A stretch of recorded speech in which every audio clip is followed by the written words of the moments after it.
Another Monday in the book. And we brought some friends with us. Walk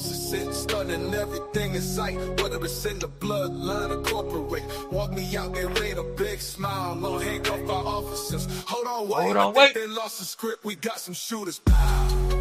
It's off the hip. Chilling at the head of the table where the bosses sit, stunning everything in sight, whether it's in the bloodline or corporate. Walk me out, they rain a big smile on handcuff our officers. Hold on, wait, I think they lost the script, we got some shooters.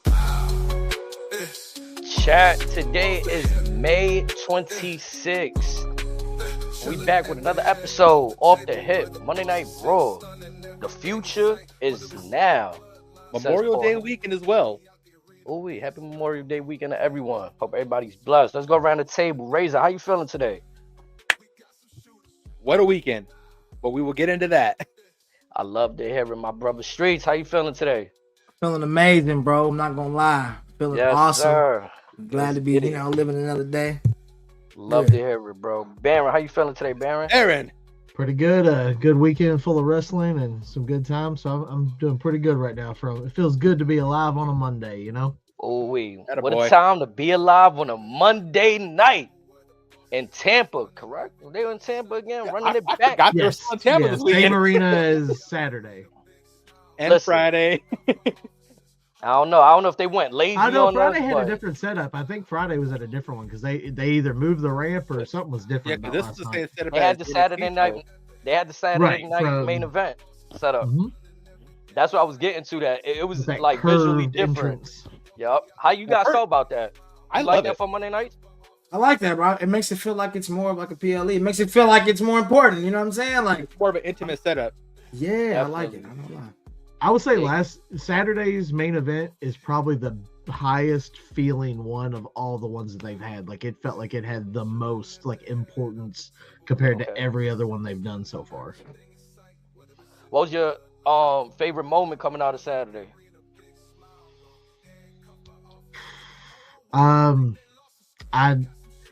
Cody coming out was good. It was kind of slightly expected. It was like maybe not, but then like I didn't expect Cena to get involved with Jay in the match at all, like going into Saturday. But then when I unfolded, I loved it. I thought the whole thing was great.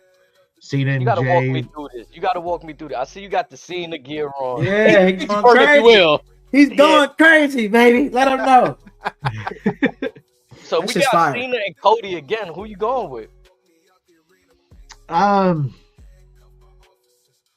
Probably the tag match would be Jay and Cody. Or there'll probably be some other shenanigans that somebody gets involved. Maybe somebody debuts and gets in with them. Or I don't know. Maybe the Rock family decides to show back up after, a whole lot of not doing anything. Money in the Bank is going to be in LA, right?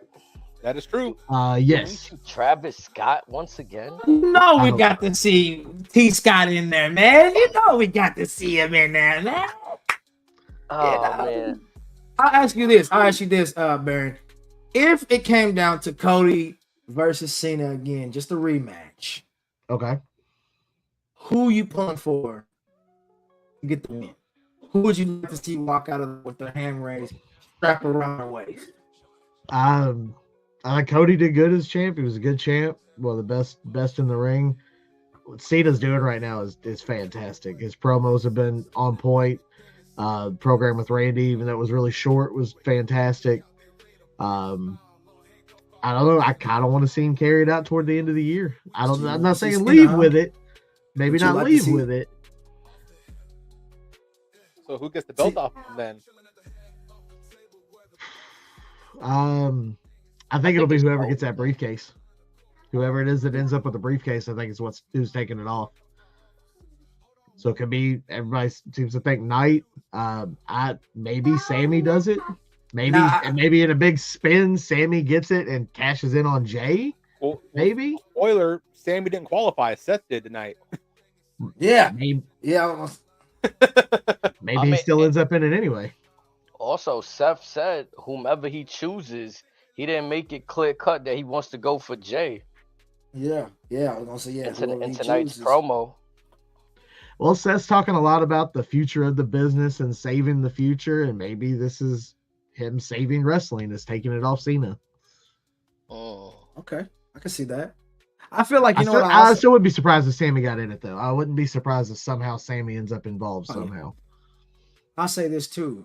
I don't know. It felt like also, I don't know if y'all got this vibe.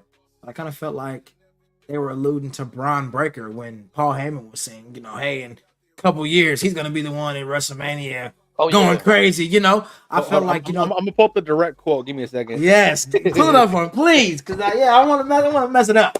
The wise man. I don't want to get his words messed up or twisted and tangled. But what he was saying, I kind of was feeling like, hey, you know what?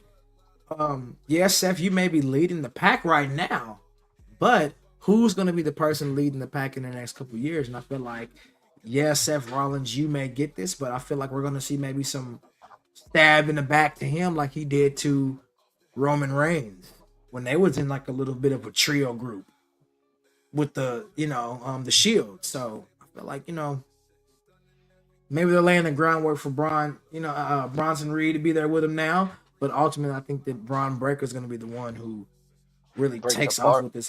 Breaks apart and does his thing. Yeah, I could see that. I feel like the seeds have been planted there. Like, there's a couple of moves that they don't let Braun Breaker know what's happening, so he's left out in the dark on certain things. I mean, Saturday Night Main Event was like evidence of one of them. He's ready to run down on Bronson Reed, and Seth has to push him off and like hug Bronson Reed, show him that embrace. Yeah. Yes. So there's a few things that there was another spot when Seth was leaving the ring tonight. He patted Paul on the shoulder. He patted Bronson on the shoulder. Braun Breaker just kind of got left over there on his own. So maybe they're trying to. I would hope they wouldn't do it this quick, but start to sow those seeds for him to come on. I think he could be a great, baby face if he's given the opportunity. But hopefully that's a little while away because it seems a little too soon to break him up now. Do you guys give the Do you give the championships to these two right here, Bronson Reed and Braun Breaker? Like, I know it's too soon to be talking about that, but I think like if you really want to let them go crazy, you got to give it to Braun Breaker. Dude's crazy. I feel like he's such a strong dude already. You know what I mean? And he already got a lot of influence. I feel like like you're saying, you gotta kind of put that title on him to make that more, that edge even more that he's, a heel. Give him even more of a reason to hate him. Now, how will we get there through your lenses, though? Because he's already held the Intercontinental Championship. Jay holds the World Heavyweight, and now Seth Rollins has qualified for Money in the Bank. Do we make it a situation where Braun Breaker qualifies also? Does he have a qualifier next week? I'm not sure. I feel like they've been kind of announcing these things on the fly, like. Well, we do learn that the final SmackDown qualifier will feature a certain werewolf. Samoan, huh? Mm-hmm. That was there's just so many places to go. Like, say that. Like, I don't see him putting it on Jacob with him trying to finish the thing up with Solo.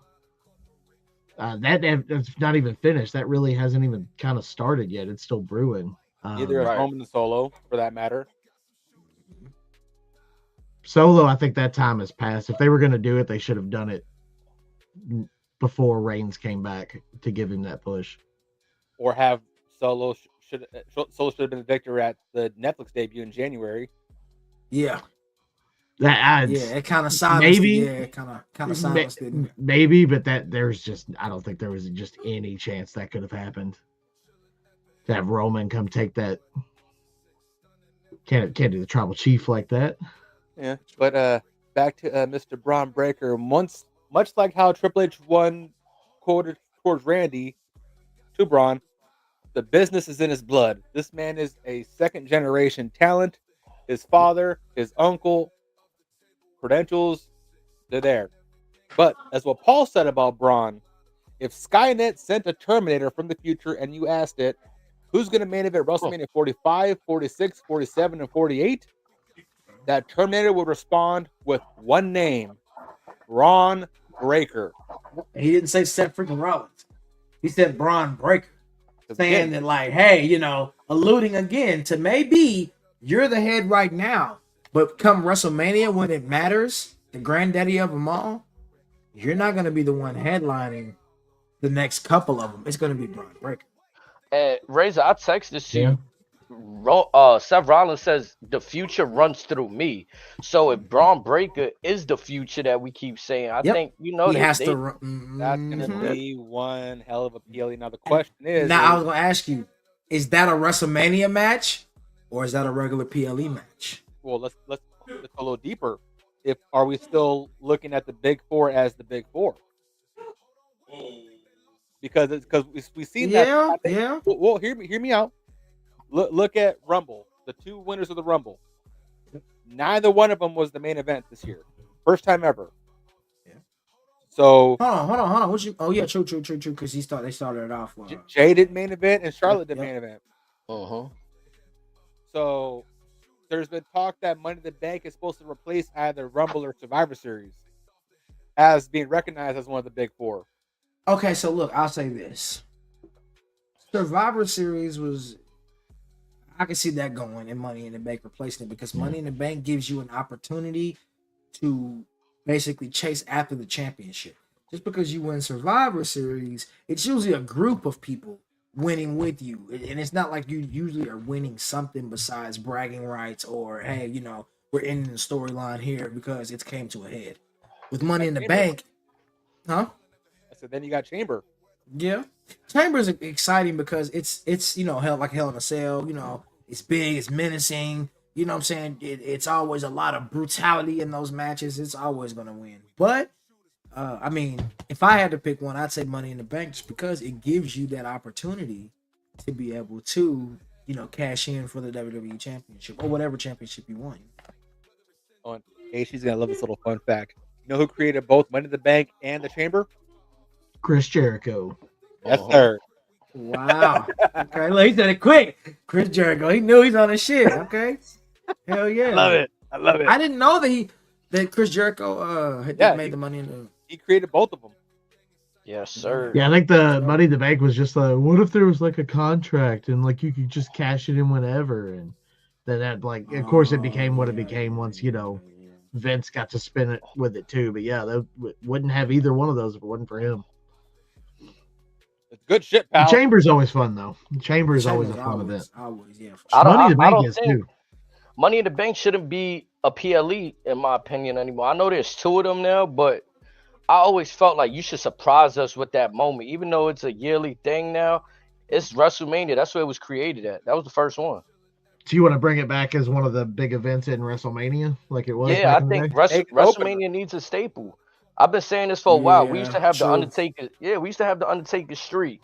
Like, if the main event was sold up, okay, who's gonna fight the Undertaker? We don't have that currently right now for WrestleMania. Facts. So I mean, I get it though. Money in the Bank. Yeah, Money in the Bank could be an event that eventually goes 2 nights because I always thought it's tough having the same. You got 2 Royal Rumbles in one night, 2 Money in the Bank matches in one night, like 2 Elimination Chambers in one night. I don't think we should be seeing multiple of those matches in one night, but again, I don't know, man. Yeah, I think that's why they cut those cards to be very limited, like 3, maybe 4 matches total on those cards because they are so much longer. Yeah, the Rumble itself, that's an hour just for the men alone. Yeah, factual. Yeah. I say this year's Elimination Chamber PLE though, it did feel like a good PLE, but I still stand on maybe like you could have a scenario where either the Elimination Chamber or the Money in the Bank is on night 1 and night 2 of WrestleMania. Or, like, there's ways to figure it out, but I think you want to bring the importance back to WrestleMania, and that's going back to what you were saying, Razor. Like, I think they're normalizing WrestleMania as to where that isn't the biggest event of the night. And we could potentially be looking at the Big Four as an equal to WrestleMania. We went from looking at the Mania as like the Super Bowl, Game 7 of the World Series, Game 7 of the NBA Finals, the granddaddy of them all. Now it's no different than the NBA's playing at the beginning of the season. It's just another day. Aside from entrances, I don't remember any musical artists performing like in years prior. It wasn't a spectacle as once advertised. Like, I mean, you can go back. The first one I remember from a kid standpoint was WrestleMania 14. Whatever band it was that did DX with Mm-hmm. Jim Johnson. Oh, They yeah. performed live at WrestleMania 14. Wasn't that his brother? Wasn't that Triple H's little brother? I don't know. That I don't know. That part I don't know. I know I Jim think it Johnson is. wrote it, and whoever he got to do the band stuff is who did the I think it's his came little out and brother. Yeah, played. I think it's his little But then, brother. like yeah. 2 or 3 years later, you had Motorhead playing out Triple H. Mm-hmm. So and then And of course Living you go back to Color, WrestleMania 1 and the Cyndi Yeah, I was Lauper gonna say yeah, and connection. Living So, Color they came out before when they had they LT did oh a yeah, was they've CM there. Punk they've this done year. Punk twice. Yep. Yeah, they Yeah. did Punk this year. But I'm looking at like the Flow Rider performances and Pitbull. Oh Like, give a yeah. folks Like that just a chance to feel. standard separate concert. Yes. Mm-hmm. Give an extra spectacle. Bring worlds together.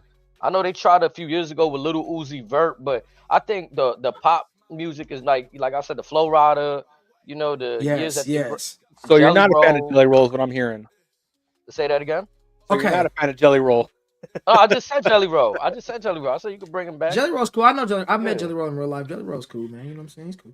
And he's big with WWE, so yeah, you could totally get someone like Jelly him, Roll changed his style though to Yeah. kind of be more marketable because he was really like rapping and was on some like southern rap shit and kind of found the avenue in doing the music that he does now. You know what I mean? So I always respect anybody who can transform. And he's themselves he's into a good something like else.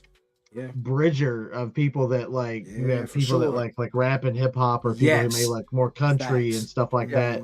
He's something that kind of brings those two together, which is like it's something that's needed in a lot of things. That way you're Yes. not just it's not tribalism with what you like. You get Facts. other Uh-huh. things. Facts. So HD, what do you think's gonna happen this summer at SummerSlam with Cardi B at MetLife? I mean, I think she's gonna probably perform a song because I can't. Yeah. I mean, I don't know. I don't know can that she see where performed. gets Maybe involved. I don't know if she performed. Maybe she probably hosted. I was she- thinking about what I- song would she oh. do My guess is somebody gets slapped. Yeah, like Yeah. during the women's match. Yeah, somebody she gonna come out because she already said it. Like, don't nobody try to mess with me. Something gonna happen. Something gonna happen. Yeah, she gonna be in the mix for sure. She'll get her name brought in someone's promo and take Factual, offense. factual. And That's factual. I mean, it's 2 nights, so they're gonna have her there. Something gonna happen. You know what I mean? You gonna have a lot of airtime. Well, you know, 2 nights, Yeah, 20 2 nights. 25,000 for double night Yeah. tickets. Yeah. Crazy. How much? $25,000 It's for like 2 nights. 25 for 2 nights ringside. It's like $25,000. Does that include the hotel and a ride to and from and a couple complimentary drinks? Hell no.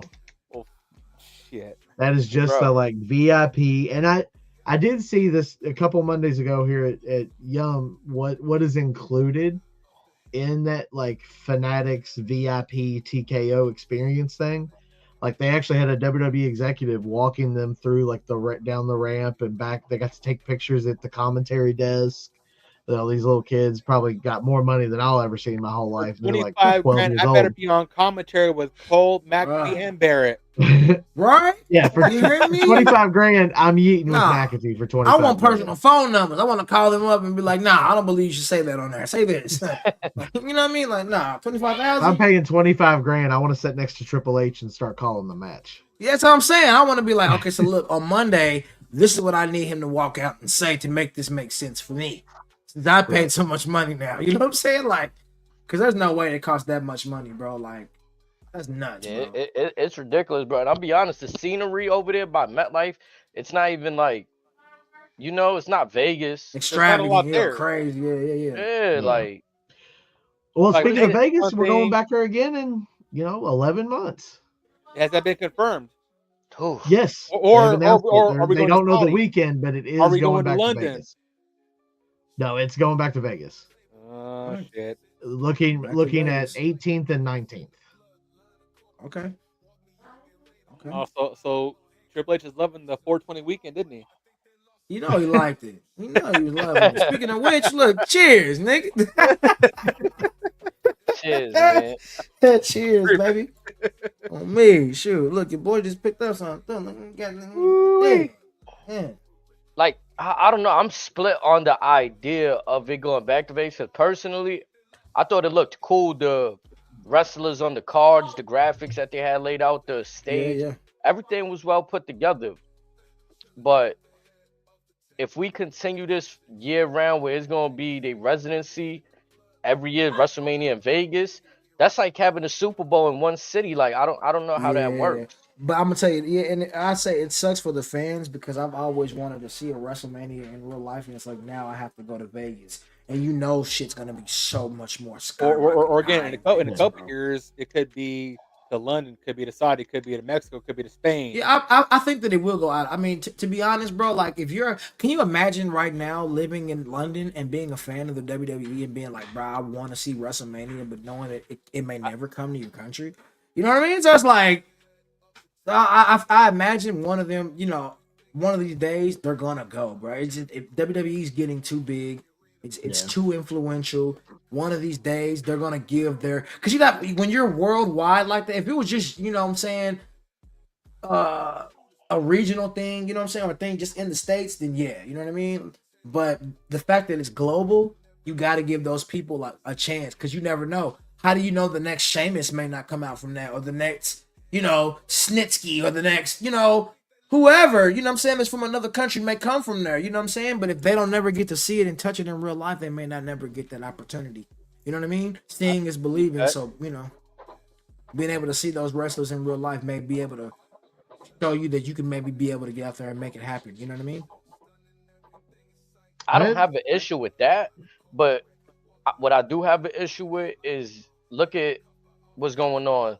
Whether they sold ticket, people already started making plans to go to New Orleans, and now you sweep that under the rug for them. Like, I would just want them to like maintain consistency with Yeah. their planning, because this kind of feels like a culture shock right here. Like, we Mm-hmm. entering territories with WWE we don't know. They took away a bunch of live events. Like you said, if people couldn't afford to go to a Monday Night Raw, to a SmackDown, now they slash that down immensely for Yeah. fans. Yeah. Factual. That's what I'm saying. Factual. Did you all see the video of some fan on WrestleMania weekend who met Randy Orton in the hotel and told them what they paid for their seat at Mania? and And Randy's like, dude that's was like, fucking ridiculous. "Yeah," Yeah, he's like that's embarrassing. Like it's, I mean, I know it's all a business, and you know everybody wants to make money, Nah. but it's like That's eventually greed, you're gonna bro. get to that point where it's all gonna drop, Nah. and you're gonna have to Nah. just completely Yeah. gut those prices. Just think I about it, like mean, it's greed, bro. Like when I went, Yeah, the time, like, okay, I'm a fan, right? I work a job. I'll spend my money on good seats or whatever to support the show. But when you got merch, just like the title belts were $600, bro. Like, are you crazy, bro? Like, I can't even like walk out with my son and be like, I'm the world champ. I gotta pay $600 to do that. You know what I'm saying? Like, no. that's a So I mean, just the condo. well, you don't merch. have to buy him one. Just tell him he has to earn it. When he No, I'm pins you, saying he like can have me. it. But I'm saying if I want to And you have, only you know what buy I'm one saying? belt. to If I can get me, this, I want one. You know what I'm This is saying? But I mean, you know, just period. I mean, the tickets are getting a little ridiculous, and I feel like when it gets to be that much in the thousands, that's really just greed, bro. Because them seats don't cost that much, bro. That's just a, hey, you know what? They're in such high demand.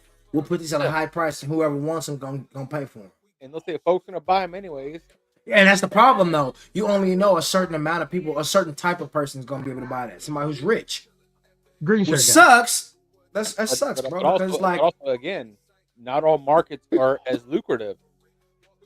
So now true. you're gonna if they're already cutting back on live shows. So with this current formula, you're now going to if they cut even more, which is what they plan on doing, certain cities may never But I get get, a Raw or SmackDown ever again.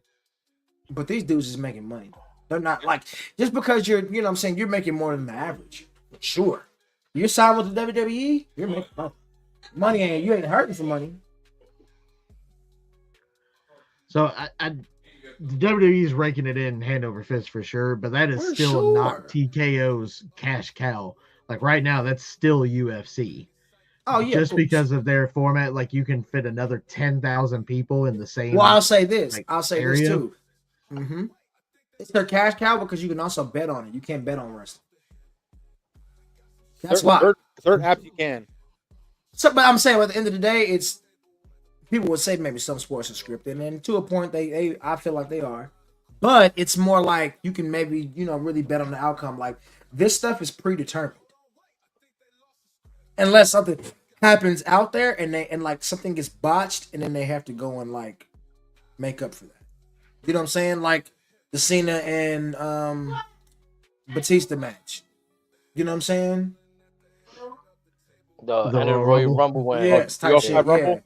type shit. You know what I'm saying? Where it's like they Vince buy, but blew out yes. his But even legs. still, what if they say now they talk about it? Like eventually, this person was already supposed to win. Like they both knew it. He just fucked the shit up. But how can you bet on that when it's like y'all already have it scripted to win? It's not like a game that's like you know what I mean. You can really bet off. You know what I mean? How could you even put that into a bet? Like, oh, who gets the first choke slam? Who gets the first DDT? Well, there are some betting companies where that is like how many attempted pinfalls will be made and like I things can like see that so, though. So I have seen that there are some bets for things like that, Who gets like the first? who This will is attempt the awesome. first pinfall. Yeah, who gets the first, chest chop or clothesline or who will win this match. Yeah. I can see it being like that, you know what I mean? But again, that also plays into like, well, they can see that. Like, oh well, the fans think that you're gonna win. Let's make you win. You know what I'm saying? To take the money. And that's the thing. Whenever money's How many involved, people would get have lost greedy. money at the Royal Rumble when Jay I mean, knocked out Cena? People would I have been would- right. Yeah, some people would have lost some money. Everybody, I don't think there's a single person who didn't expect Cena to be the last man standing at the Rumble, like because of what we were going into and the character he was then. But like, did not expect Jay to get. I'm happy Jay got it. I think he deserves it. But Or on the contrary, like with me and she were talking about, like leading up to the Rumble, it's like with WWE with their programming, they backed themselves into a corner so bad that Jay winning at Rumble and at Mania, there were no other options because they did it to themselves. the Jay thing is still kind of weird because clearly, if you're at any of these shows, once you're there in person, it's stone cold level pops comparatively. right. Like that's Yeah, it is sure. insane when he comes out. Like when there was like 16,000 people at the Yum Center, I've never seen that many people moving at the same time in that building. It was crazy. Yeah, and But then you go like you start jumping on to Marks Online who are always talking about it, and apparently he's the worst thing ever. So like I don't know where this like disconnect is between. I know. I mean, he's not the conventional champion. One, he got golds in his mouth. He's talking, yeet. He's not talking like a normal champion. He's doing shit. Even on the mic, he's like, let me get the, you know what I'm saying? Let me talk, oosh. He's talking like somebody who would be, in the culture, who would be, indulging in street life. And it's like a lot of these people, the kids can relate to that. The younger crowd, the people who are in the culture can relate, but the people who don't relate to that and don't understand it, that's where the disconnect comes. And I think those are the people who are online saying stuff. I hear people saying that it's like, oh, that's just the kids. But then you look at like, I mean, I got an orange Jey Uso shirt hanging up in there. I know tons of adults. I got plenty. I got one right here. We got plenty of Jey Uso merch getting sold, but not just kids. It's adults too.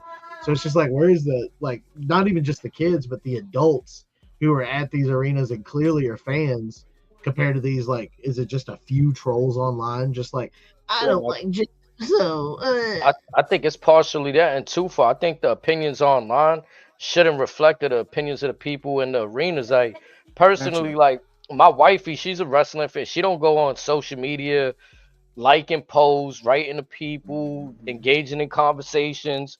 And I believe like there's a bunch of people like that. People show up at shows, but that doesn't necessarily mean they're engaging in the IWC conversations online.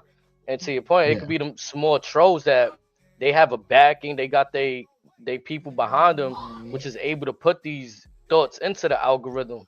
Because that's another thing I think about. How do these thoughts just out of nowhere get pushed into algorithm? Like there's an agenda. People pushing agendas. Exactly.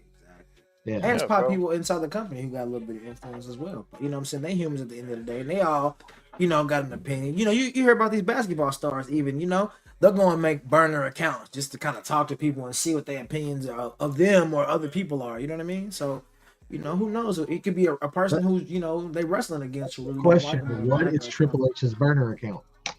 That's what we gotta figure out. Vince McMahon. It's Vince. It's Vince is out there. Vince is trying to sabotage Uso for everything Triple H has done. It's great, man. Well, we solved it, guys. Case closed. We're done. We solved it. Or Triple H actually just goes to Travis Scott. He just hacks into his account for a second? Let me see this. Here, let me just type some shit from you. It'll go You don't think it's perfect. Dave Meltzer? Oh, Ryan Alvarez? Ryan Alvarez used to Yeah. work with WWE. Could be. I mean, Yeah, there man. are videos of like back in the 80s and stuff, Dave sitting right up on stages next to Vince McMahon. So I know he used to be involved, but that guy, I do not like Dave He's become personally. a character in the last few years. And it's not even an entertaining character at that. I mean, I just encourage everybody to have their own thoughts, right? Because we could read and see what everybody tweets, reposts, but ultimately, I think it's up to us to, if you like Jay Uso, continue to like him. Don't second guess it because you seen a tweet and people unhappy with the fact you know what I mean? Like, Mm-hmm. just stand on it. If you like him, you like him. If you don't, you don't. It's cool. There's something for everybody. I just feel like the internet outcry is just louder than anything. Like you can have all these people cheering at shows, and it still seems like maybe because when the shows go off, people spend their time on the internet.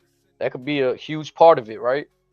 You scrolling down your Twitter, Instagram, Facebook, and you just see all the same propaganda.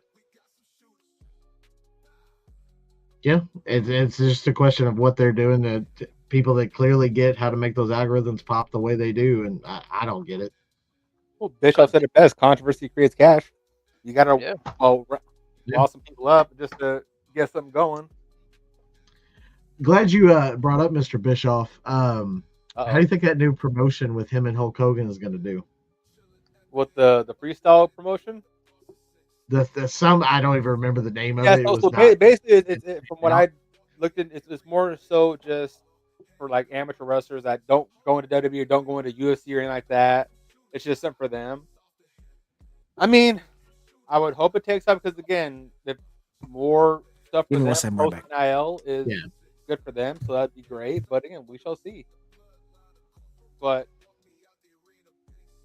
I don't know. That's a weird one because of you know who that's his business associate.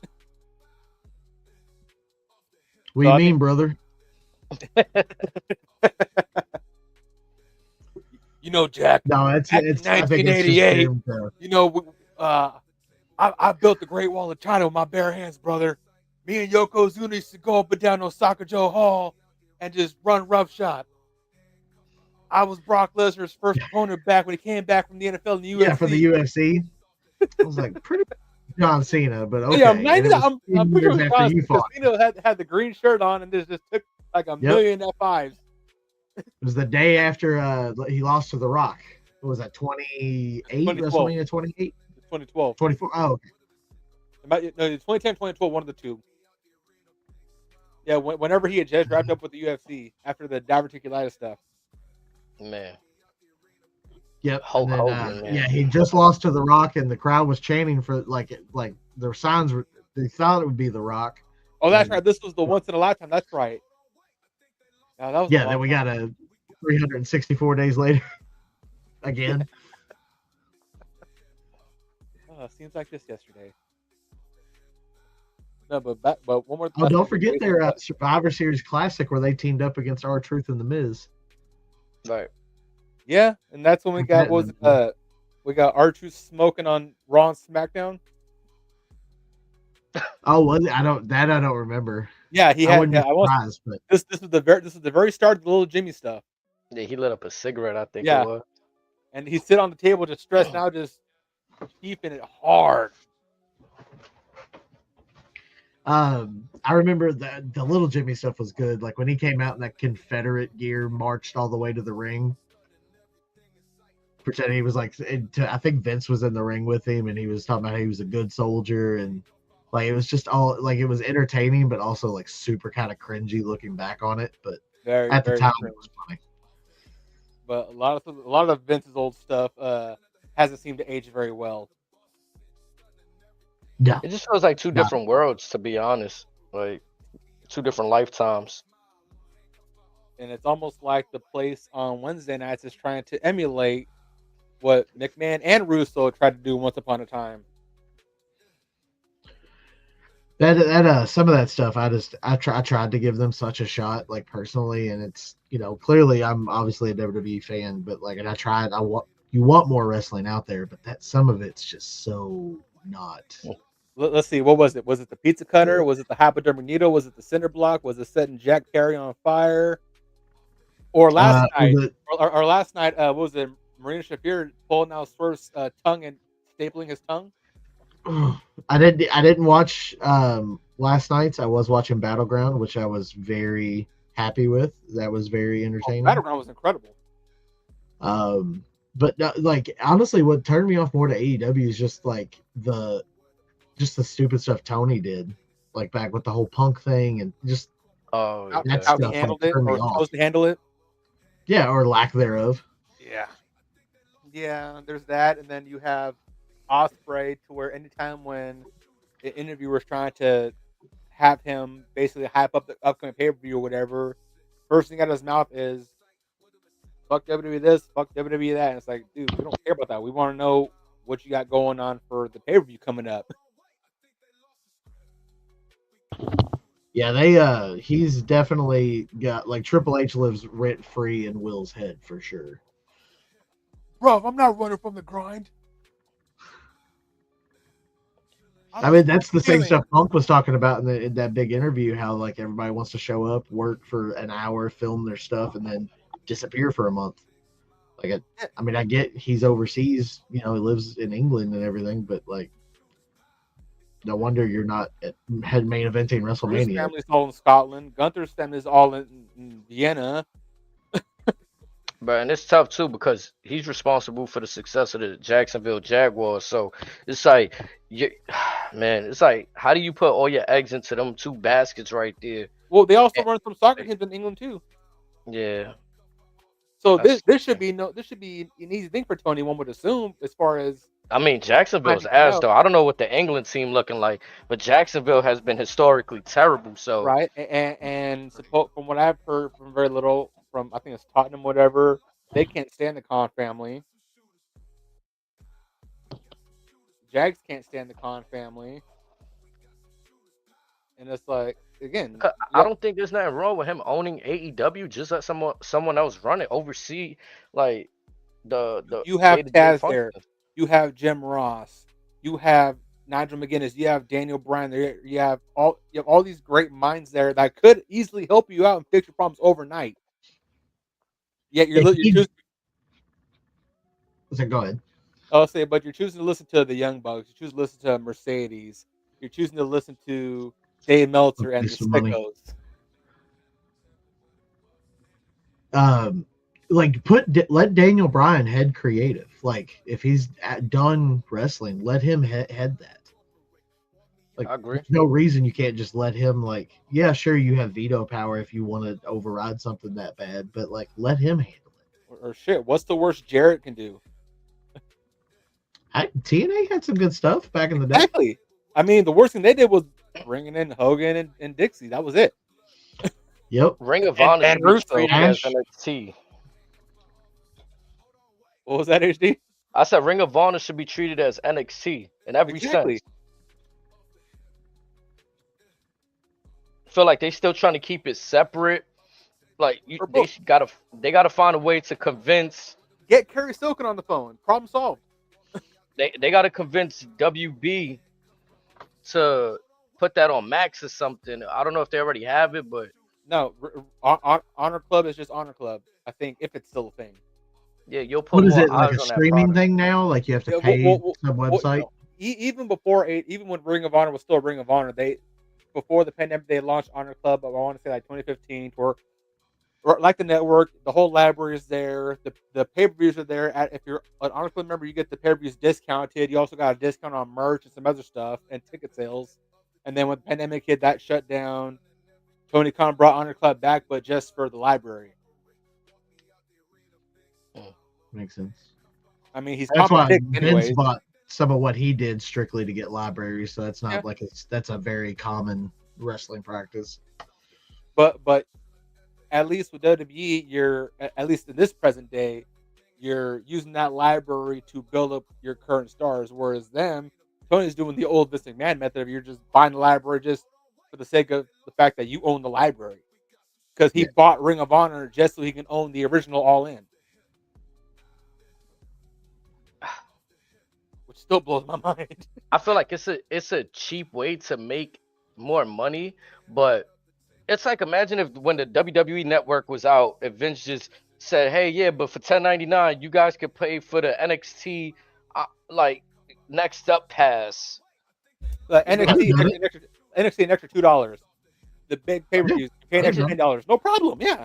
it's an extra cash grab though for no reason when you can do it for the fans and put it on all one network like they've been doing.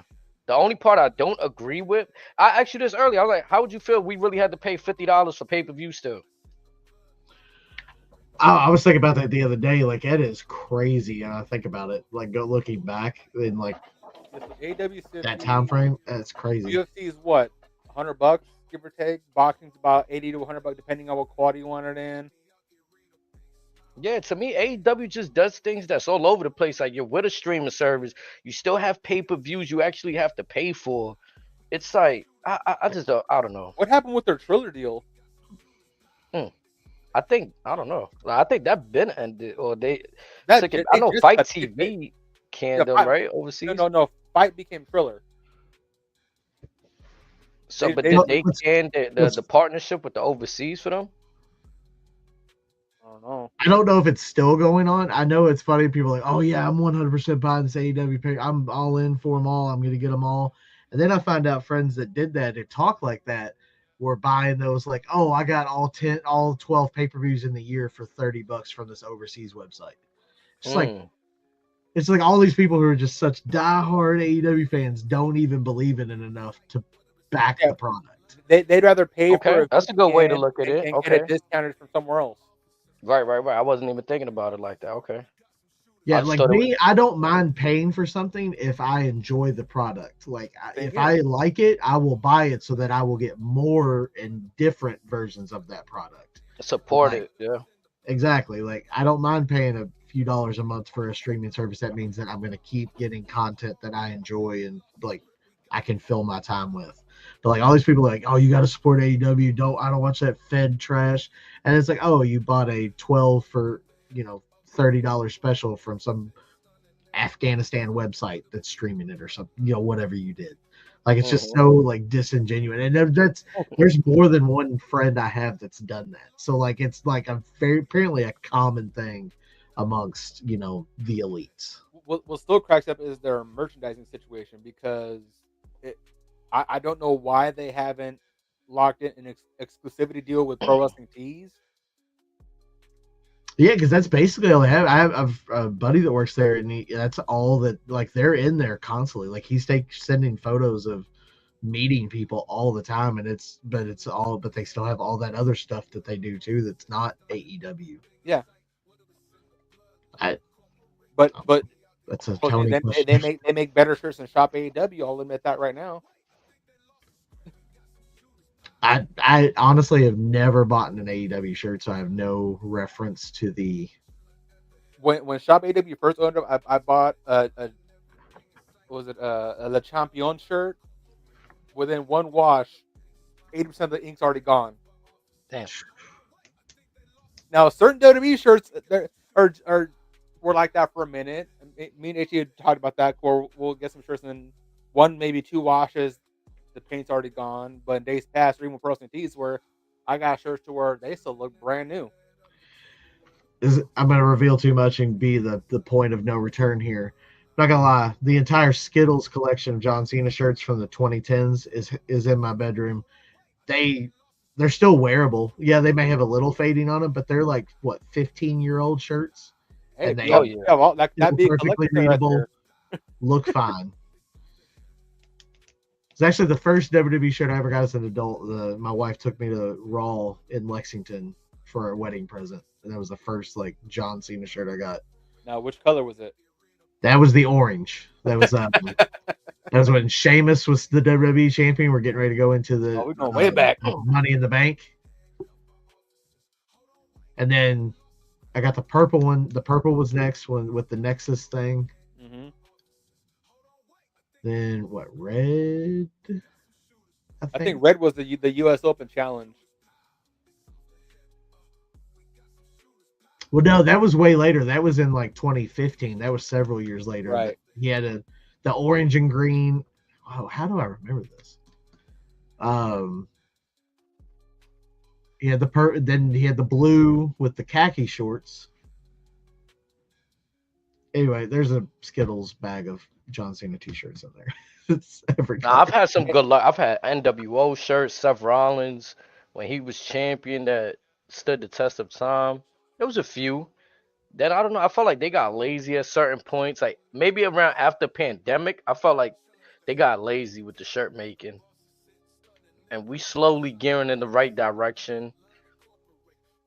Also, you gotta look like some of these shirts are made from depending what type of shirt. If you get in a shirt that's worn on television versus maybe a different shirt that's partnered with a different brand.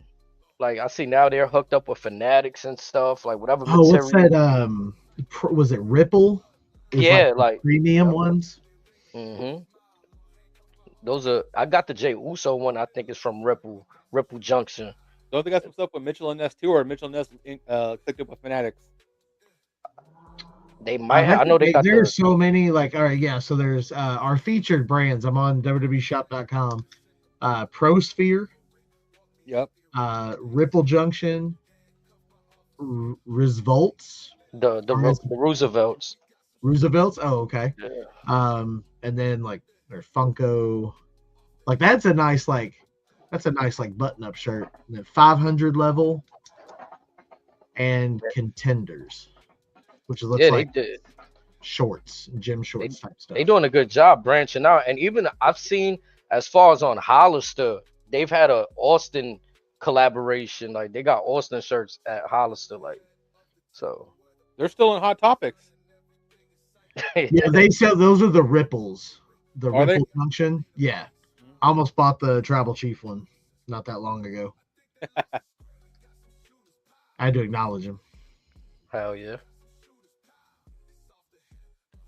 God, this all this John, like this is just crazy. So if you go to WWEshop.com and you go to the farewell tour stuff, there are so many different belts for this farewell tour on the website. Each city has their own like memorabilia collection. Knoxville, St. Louis. It's all the same core belt with just different color straps and medallions. Like it's crazy. And then he had like UK ones. Yep. London. Those, Brussels. I think the belts are gone. They still have the shirts and the hats, but I think the belts from the foreign ones are gone. They need to put the El Grande Americano mask back up on the store. The greatest luchador of all time. Damn straight. God, I mean, think about it. Hold on, wait. Second only to Dominic Mysterio. Absolutely. Also, you guys happen to catch Dom on Stephanie's Places or whatever her podcast is? Nah. I saw like some clips from it. I haven't watched the whole episode yet. It's a very good watch. It's a bit long. It's longer than I thought it was going to be, but it's a good watch. Yeah, I saw it. It's in my like YouTube list. It's like an hour and 20 minutes or something like that. So it's a pretty it's definitely over an hour. It's a pretty long video. Like he goes into detail about all his tattoos, how his wife feels about tattoos, the infamous story that we all love. Who's his daddy, Eddie or Ray? And he's like, at this point, instead of judging me, just ask my mom. He goes, all I know is that the 90s were wild. Yeah, that's his favorite line to say about that. It's funny. It's still real to me, damn it. I'm happy for Dom though. Like I'm glad he's like, got his like glow up over the last few years, like to what he is now. Good for him. Yeah, he's definitely doing his thing. And folks forget that he's been in WWE for 20 plus years. Yeah. Veteran. That story that he made, point. They gave him $5,000 for that appearance for the ladder match. Oh, that is. I assume he was in character, and he's like, they just gave it to my sister for her college. Yeah. Like I got to go to Toys R Us and spend a couple $100, and the rest went to my sister. Well, I also, assume that's a character. If not, Ray's a real deadbeat for doing that. hey, there could be some validity to it. Also, I thought it was funny how Dom teased that he may bring the frosted tips back. The Eddie. Oh, back when he was like 10. Yeah. Oh, even before that, just the bleach hair and all that, the frosted tips on it, and Stephanie's like, "You really need to do that. That would be amazing. Just that with the mullet, That would be crazy. and just make the stash jet black."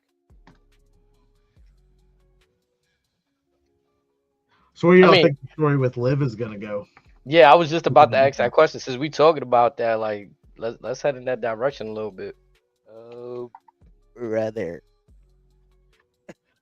I personally think it's going to all blow back on Finn. Like, I don't think it'll be. He's gonna be the one kicked out, and all the rest of them will just be gone. Hey, I'm surprised you don't got that picture of Finn's face. Yeah, him in the Yeah, just background. him over sitting there. there. They're just like, oh my gosh, it's working. Smiling from cheek to cheek. Bro, he was like a kid on Christmas right there, just happy as hell. But I thought it was interesting too what happened with Liv and Raquel later on in the night. Like, I didn't see that a little tension between Liv and Raquel, unless Liv is throwing us off the scent right there. Yeah, the year of the vet, you should have known what was going on. Type comment. Yeah, Right. but again, if you watch the tape back, the second she saw Roxanne, she was there. She was on her ass. So in theory, Liv, your tag team partner did do what you said she should have done.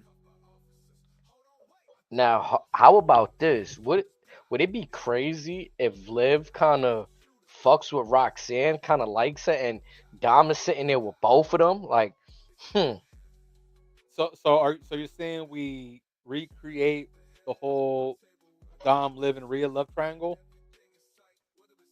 yeah, but not in a But they're all on board at this. On this. exactly, yeah. Like they're all on board until something goes left. Whether it's Finn still trying to, but because you got to remember, Finn bought in Roxanne, right?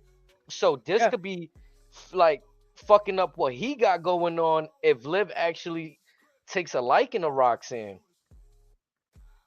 Can we stop for a second? What are these chicken nuggets she's bringing? They look like they are the like most generic Walmart brand. They could be Tyson brand. I Maybe she got cheap and undercooked. Maybe she got a hook about Wendy's. I don't know. Bro, no sauce, no nothing, just right there on the cutoff. Because she know cardboard. Dom got the ranch in the fridge right behind him. Those are the same boxes my mom has piled in her closet she got from Dillard's 18,000 years ago and never gets rid of and gives out on Christmas. It's the same box. Maybe Dom likes because Dom has stated that he's very picky with his tenders. Maybe wherever they're at in Tampa, that's the one spot that he likes her, so she just got it in bulk. So how much? Or is this the rare occasion he's willing to accept some cheap ass nuggets? or like Pat McAfee stated, well, we know the key to his heart. Yeah. But like Ardito said, you gotta stop eating her tendies. Mm-hmm. Carlito. It's a treasure. Bless that man's heart. Yeah. Raquel's turned him down so many times and he still ain't given up yet. No, it's admirable or admirable. And I think it's obvious what Roxanne's play is, right? She's just trying to get in where she fits in, but she actually plays into rubbing Dom's shoulder tonight, getting a little handsy, touchy. I'm like, all right. I mean, Liv did the same thing last year, stretching Dom out. Uh-huh. And you see Carlito all bug-eyed in the back. Like, oh? Bro. This is what I'm saying. Like, everybody's already on board with Dom. How you take that even further and just have both his arms around both of them, bro? Well, like, in this instance, you again, like you said, you have them try to play along with like everything's all good in the hood, and then somehow find a way to have Roxanne and Finn screw Dom over, and then that way you get babyface out of Liv and Dom. I don't know. This is gonna be an interesting one. I didn't think we were gonna go back on this carousel for a third time around, but here we are. Is it possible to pull the guy who turns heel while already being the biggest heel into a babyface? Is that possible? Well, think about it. He was getting cheered at Mania. But he's still not like, yeah, he's getting cheered, but Like the pieces are falling in can he place. be a baby face and get cheered? I think there's a large section of the internet that wants to see that though. I've seen an outcry for it's time for Finn to go babyface. It's time for Finn. So I mean, but again, I'm with you though because how do we get there after all of this? After being vindictive towards Damian Priest, after trying to line up Dominic Mysterio, how do we make him look like the good guy out of this? So I mean, both y'all got good points. We've been trying to figure this puzzle out for the last year, HD. Like, Yeah. and every couple months they throw in another piece to make it more complicated. Last year it was the inclusion of Liv, then it was Raquel returning. Now it's Roxanne. I thought Well, pairing Finn Balor with AJ Styles would have been an immediate babyface solution. you could have put him in the Good Brothers, just bring back the Bullet Club again. Problem again, another problem Yeah, would have been solved. yeah. Didn't you tell me Carl Anderson was having a dark match tonight on Raw?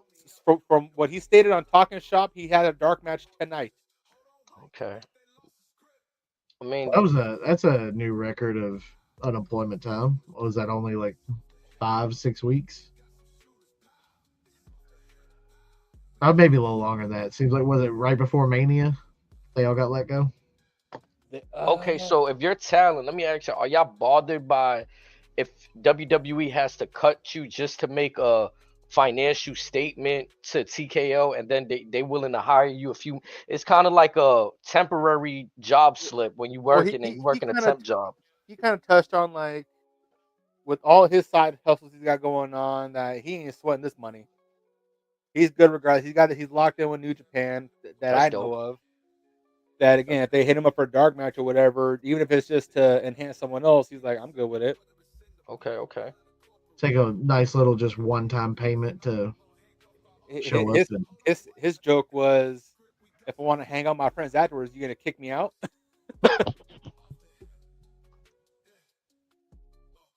Yeah, I but mean, but I think that was this weekend to where it was the dark match. Or again, maybe he's just trolling folks. Again, this was on the podcast. And that's the thing. Aside from main event and speed, they're not really doing other dark matches. Well, Lately, everything's they haven't really been.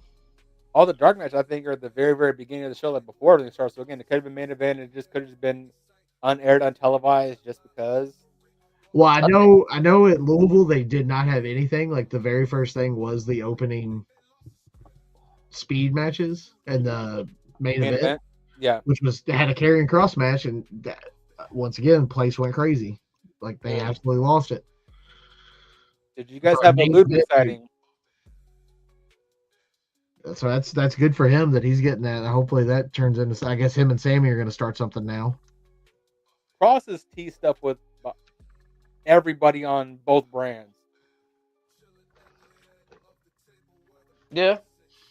Now, I'm not mad at it because again, we know the man he can work, but it's just like just let him stick to something, please. My Yeah. concern is why aren't we seeing him in the ring? We continue to see the planting of seeds, like you just mentioned, with just damn near everybody he walks by backstage. But Well, also again that match that he had with AJ when I was watching on Raw, supposedly he got hurt. What's the length of that injury? that's That was unfortunate for Cross too, yeah, because because that was a month and a half ago. Well, he had a match at 2 weeks ago. He had that main event match he filmed before Raw, and it was like a 4 or 5 minute match, and he seemed fine.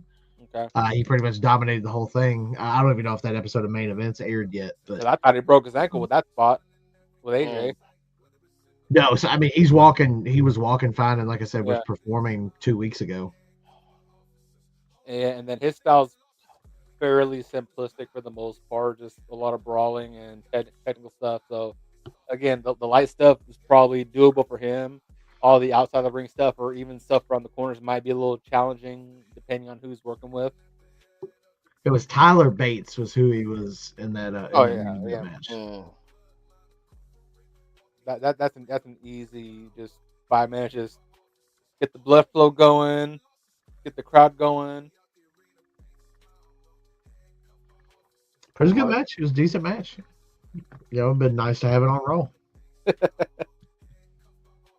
But this spot this match in general to start the show was incredible. Yeah. You cannot help but get hyped just looking at Pat McAfee and seeing how excited he is. And also, this is where he uttered "holy shit" to his because again, he's a fan at the end of the day, and we also were just like, "What the fuck was that?" Bro, because he was about 3 or 4 feet from the rope before he even jumped. Do you see the guy right there next to that chick in the black hat? That dude's excited. Mm-hmm. Man, I can't front that match was crazy. For it just being watching Lee Flat like these luchadors are crazy. Yeah, for it being a Monday night, this was a crazy match to have. Good qualifying match right here. This moment was crazy too. Yeah, so that move is insane. I saw Penta do that in an AEW show once with the guy who's the dude from AAA that Chad Gable's gonna have a match with. That guy. Yes, and I forget who the other one was, but he did that same thing on the apron. And it was probably one of the most insane things I've ever seen. Mm-hmm.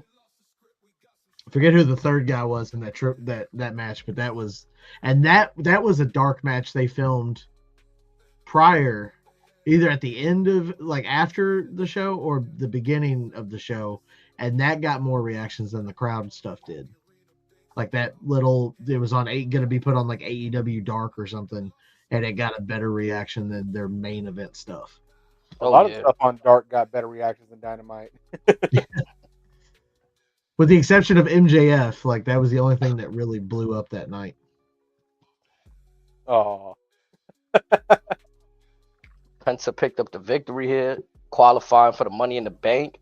Think he's going to be a fun entrant in the Money in the Bank. I don't see him winning, but he's definitely going to be fun to watch. Okay, he's going to be that one guy because Money in the Bank, as we know, there's always that one or two guys to where you see the matchup, you can pinpoint in the line yeah, they're the ones going to do the crazy shit. Mm-hmm. Pretty much. Pretty much. And then if Jacob gets in that match, it's going to be both of them doing all the crazy shit.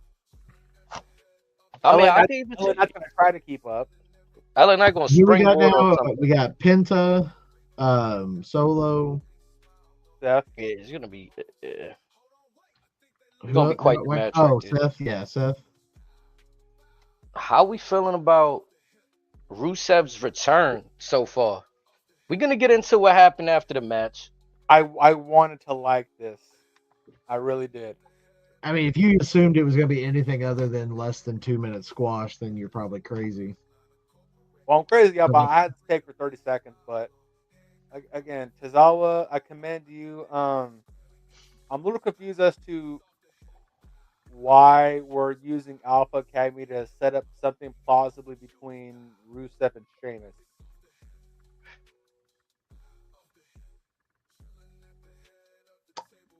I don't see the connection either. I don't get it. It felt very random, but okay, this is going better.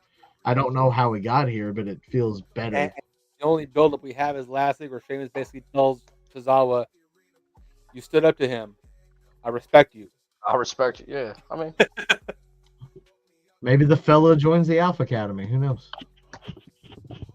What I would like to see is something that I said this to you earlier. Now that Alberto Del Rio is technically re-signed to WWE by way of AAA, let's reunite the League of Nations. Could be done. Did you see the graphic that they put up for Chad's match with? I cannot remember the guy's name. Yes, it listed it for the AAA Mega Championship. That's what Del Rio has right now, right? Yes, and he's fighting Vikingo this weekend, I believe. So did they spoil that? Because I know nobody in WWE likes Del Rio, but someone fucked up. I mean, yeah, you touched on that. I personally got a little excited. Yeah, he's kind of scummy in personal situations, but I enjoyed watching Del Rio wrestle back in the day. Yeah. So I was okay with him coming back. I was good with Ricardo too, his ring announcer. I enjoyed both their work. Oh, Ricardo, Oh he's yeah, been doing some stuff for I don't know if it's GCW one time, but he's been wrestling again lately. yeah, bro. It was fun. Rodriguez It was has. fun Yeah, times, bro. he's back on the Indies now. Oh, he's in I saw that. MLW, GCW, and some of those smaller ones. People forget Del Rio is Mexico's greatest export. Like, you know what I mean? Like, come on now. Yeah, He I had, mean, yeah, that I mean, he had that going for us. I think it's cool though, because they did mention. I heard Michael Cole mention that these two, they were aligned before. He did. I don't think he mentioned League of Nations, but he did, allude to that. I think it's cool that they honoring that history right there. And I honestly thought for a second, I'm gonna be honest, I thought Sheamus was gonna attack Tozawa in the ring. I would have been more happy with that. I was honestly hoping for that. I was hoping for to prop him up and then a bro kick. Yeah, like you failed. You suck. Get out of here. Or then lead it. Bring back the League of Nations too. They could. yeah. They could. I'm gonna still They could have go faith that way. on that. That means we got to find it. So then, if we do that, who do you send over to SmackDown to bring Wade Barrett back to Raw? Or do you send them all to SmackDown? Oof. I mean, I think you could bring Wade over, but do we want to see him return to action, or can he be the No, managerial Wade service? Barrett comes back. It needs to be with the armbands and with the Nexus. Mm. hear me out. David Otunga's free agent. Ryback is not retired yet. Oh Curtis God. Axel's somewhere out there.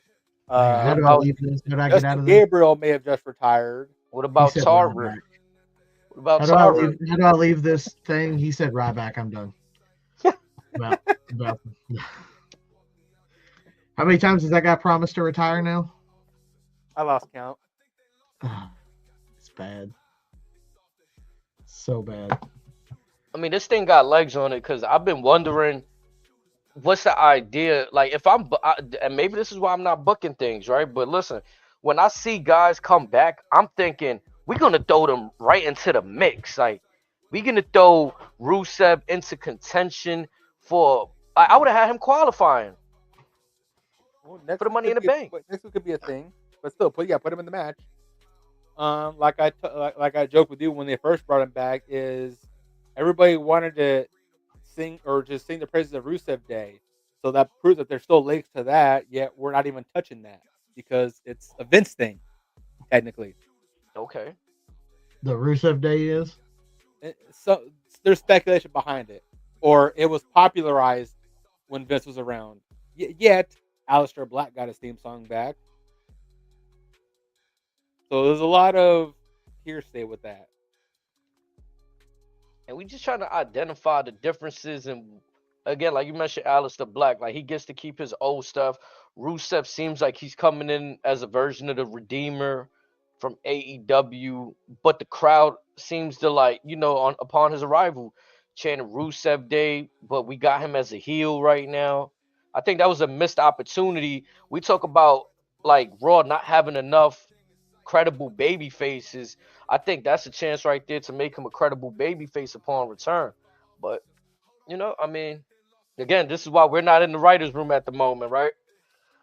Do you It'd be even too bother easy. bringing Lana back? Well, Even though she's she's under got a Legends deal. exactly. Yeah, I heard she re-signed when Rusev did because they got back together and apparently she signed. They divorced supposedly. He went to Bulgaria to take care of her family, and then they remarried. Yeah, I mean, I'm trying to find anything that lead. Have they announced anything for next week yet? For Raw, no, that I know of. It will be though, however, the 11th anniversary of Seth Rollins turning on Roman. Oh, that's gonna be hilarious. 6/2. So That- that'll be next Monday. That's gonna be hilarious. I had some thoughts I about thought we were getting I'm Roman Heyman, tonight. If I'm Heyman, I'm bringing that up immediately. Yeah, it'll be exactly 14 years ago that night, or 11 years ago that night. To where we hear the infamous words, "There's always a plan B." Maybe there's a fourth man. I hope we're not gearing towards this, but it kind of feels like we're gonna get a 3-on-3 situation. Roman, Yeah. Sami Zayn, and CM Punk. I thought it was going to be a tag match until Sammy got involved with it. Like, I figured it would be Roman and Punk versus Braun and Seth, but Right, right. Initially, that's what I thought too. That very first night when Braun Breaker spears CM Punk and Roman, but and then it's too easy of a story. The enemy of my enemy is my friend for the moment. Like, yeah, I don't like you, CM Punk, but Seth yeah. Rollins is both our enemies. He took both our wise men and best friend. But it was Punk that demanded the favor, which then ruined the stuff between Correct. him and Heyman. Also So eliminating Roman at the Rumble, if I'm not mistaken, right? exactly. Punk And eliminated that's what he Roman. said. That's why he hated Punk, because Punk made him choose. Mm-hmm. But what was it? What was it he said to Roman? That like the reason he betrayed Roman? Who, Heyman? Yeah. No. What Heyman worded it was Roman betrayed him because Roman put his hands on him. Oh, Right. yeah. Roman didn't come back for him after WrestleMania 40 and left him to Solo and the Tongas. Yeah. That was what his beef with Roman was. Yep. Okay. But also with Roman, I don't want to see him in any multi-person tag matches unless it features the Usos. Well, we could honestly be. How long do we have? What, October, November for War Games? We could be kind of setting some seeds early now. Usually around Thanksgiving. So it's still kind of early, but maybe setting some seeds there. You know. Money in the Bank is in 2 weeks in Los Angeles. Roman Reigns comes back to ruin Seth Rollins getting the Money in the Bank. I think that's when we might set up this 3-on-3 match. How y'all feeling about that? Don't they got something at Petco Park coming up soon, or is that Survivor Series? That is The Survivor what? Series. They got what? Survivor Series. That's in San Diego at Petco Park, right? Yep. I think so. Yeah, it's San Diego. But knowing them, they may piss that match away and put it on Crown Jewel. The end of next And month. what date is that Riyadh Night of Champions? Is The that end in of June. October? Not a chance. Yeah, that's what I was thinking of. It's not the end of June. Well, they usually have two. No, this is going to be the only PLE in Saudi this year, as it's been advertised. So that's a first. Then usually they try to have like two a year. Yeah, because I thought make that money. I thought more because I thought they had restructured some way the contract, but maybe they're trying to get out of it early. Who knows? Or maybe Triple H is saying, okay, you cut back this deal and we'll give you WrestleMania in return. What if they drop that bomb on us that WrestleMania is in Saudi? Like we keep saying London, Vegas. I know you said Vegas is confirmed, but like what if the year after that is in Saudi? Since they only getting this one. Like it feels odd that I don't know what the contract situation is looking like. Yeah, I mean it was just said it was thing. They still haven't dropped like a infographic or anything on it, so it's possible it could be something changes. Let's see here. Okay. So we just had Battleground, had Raw. So nothing. NXT and SmackDown left. So Money in the Bank on the 7th. Money in the Bank and World Collide. June 28th from Riyadh. Mm-hmm. I don't know. Like, I think it's gonna be fun the next few weeks. What I'm concerned about is how we changed. Next year's Money in the Bank gonna be in August, meaning there's a potential. Are we sliding next year's SummerSlam up to July? Or am I looking too ahead of things and like it shouldn't really matter? Make it 4th of July weekend. Well, I mean, technically, right now, SummerSlam night 1 it's the 2nd and the 3rd this year. Okay. So it could potentially be 2 PLEs in August. I mean, they've done that before with SummerSlam and the Saudi show. They've done that with a couple PLEs simultaneously, weeks apart. We do have two in August. SummerSlam is the 2nd and the 3rd, and Clash at Paris That's or yeah. Clash of Paris is the 31st. Okay. So There is next year none in NOLA in is taking July. place. Well, Well, there's act, Evolution. we're getting Evolution, Great American Bash, and Saturday Night's Main Event. See, it's just, I understand that that's supposed to be a PLE. Right. Nah, it's not though. It's not. It's not. Until the last one. If it's as good as the last one, yeah, I'll say that they're on par with PLEs, but they have not been as good as you would expect. It'd be good if it could match PLE energy, but it's really just a network special. Mhm. It's Yeah. always been, and that's what it's gonna be until they change it. Oh, and then the Rumble is on Saudi next year too in January Is where? in Riyadh. Saudi Rumble. Hold on, did I Didn't know they that already already? When get that? when did that get Yeah. announced? It's on WWE's website or I'm on the the website right Intuit now. WWE website. Hmm. The live events, official live events calendar, and then they've already announced SummerSlam for next year as well in Minneapolis, night 1 and Yeah, night 2. yeah. Because that was announced, I think. Last year. Yeah, around Survivor Series last year. That's what everyone was expecting that to be a Mania announcement. Crown Jewel is going to be in Australia. Right. Yeah, They Perth. switched that up. Hmm. And it's another one of those takeover weekends.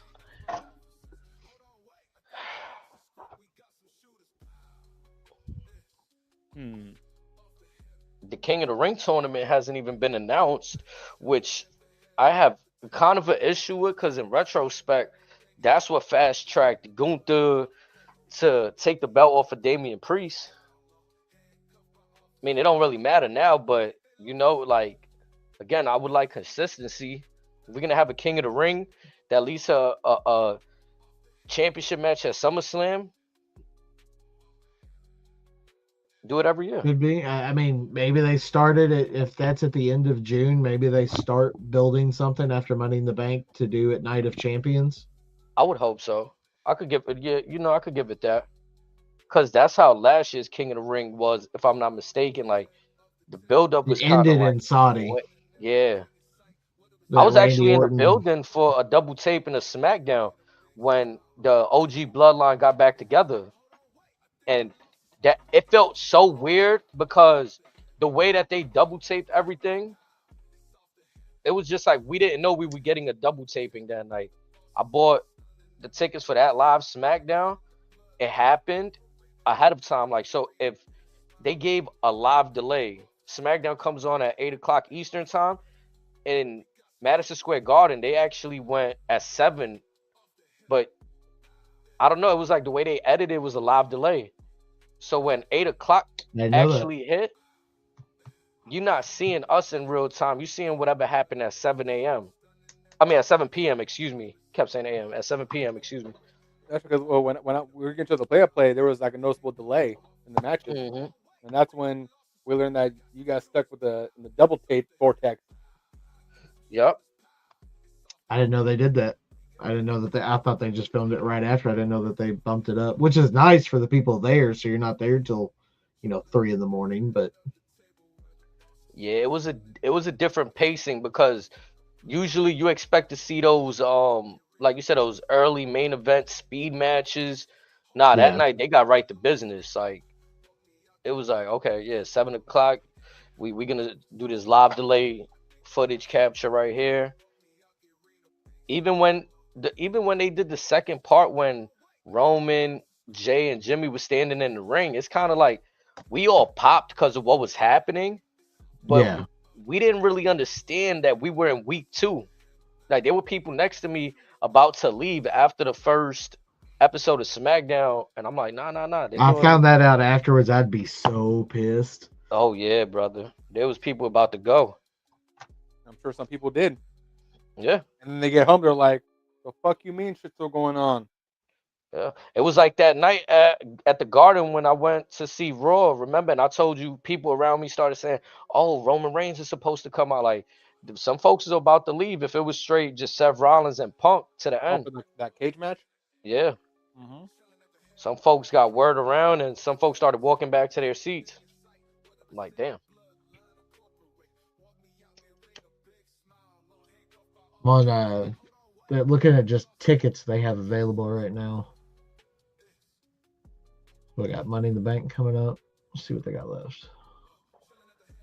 Of course, the first thing on the website is all the priority passes I can add. Of course. Just You put can stack this- up All on right, those here we go. bags.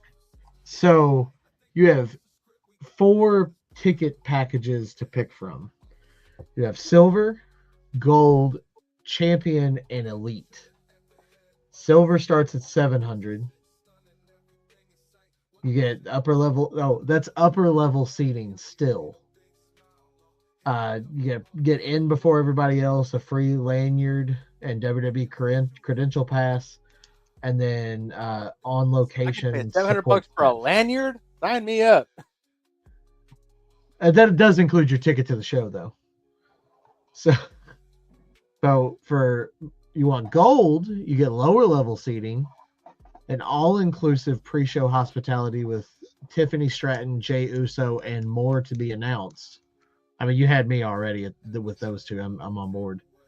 SmackDown watch party, priority He gonna be entrance, eating all over same himself. lanyard. $1,400 per person starting at. Price. Then there's elite or the champion.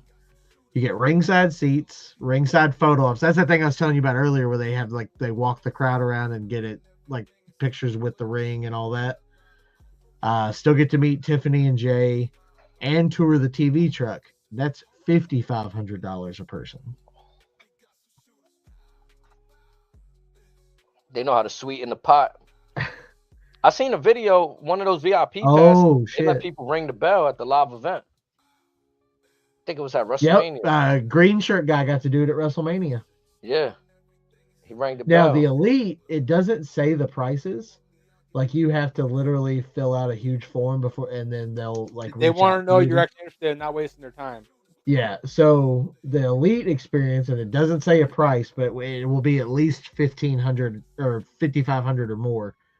So you get a ladder photo op with the briefcase. Okay. Enjoy pre-show ringside access prior to. Professional photographer will capture all the moments. You get to be at the post-show press conference in the crowd. Still get to see Tiffany, Jay, You them. can ask questions at the press conference. Does not say, but I don't mind saying I got escorted out during a WWE press conference to add that to my life. I don't mind to do that. I'll happily get escorted out. I'll happily wear the Offthehip bucket hat too. I'll wear it while getting kicked out, and I'll yell out, "Tony Khan would never." Yeah, as you're getting kicked out. Like, where are the muffins? Man. So you get the photo opportunity during the conference show, like before the press conference starts.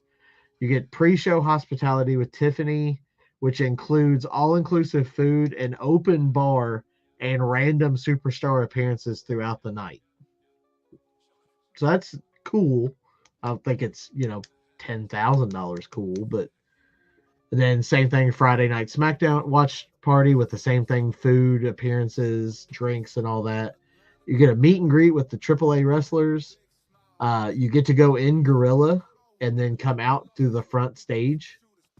Oh, yeah, that's dope. The lanyard.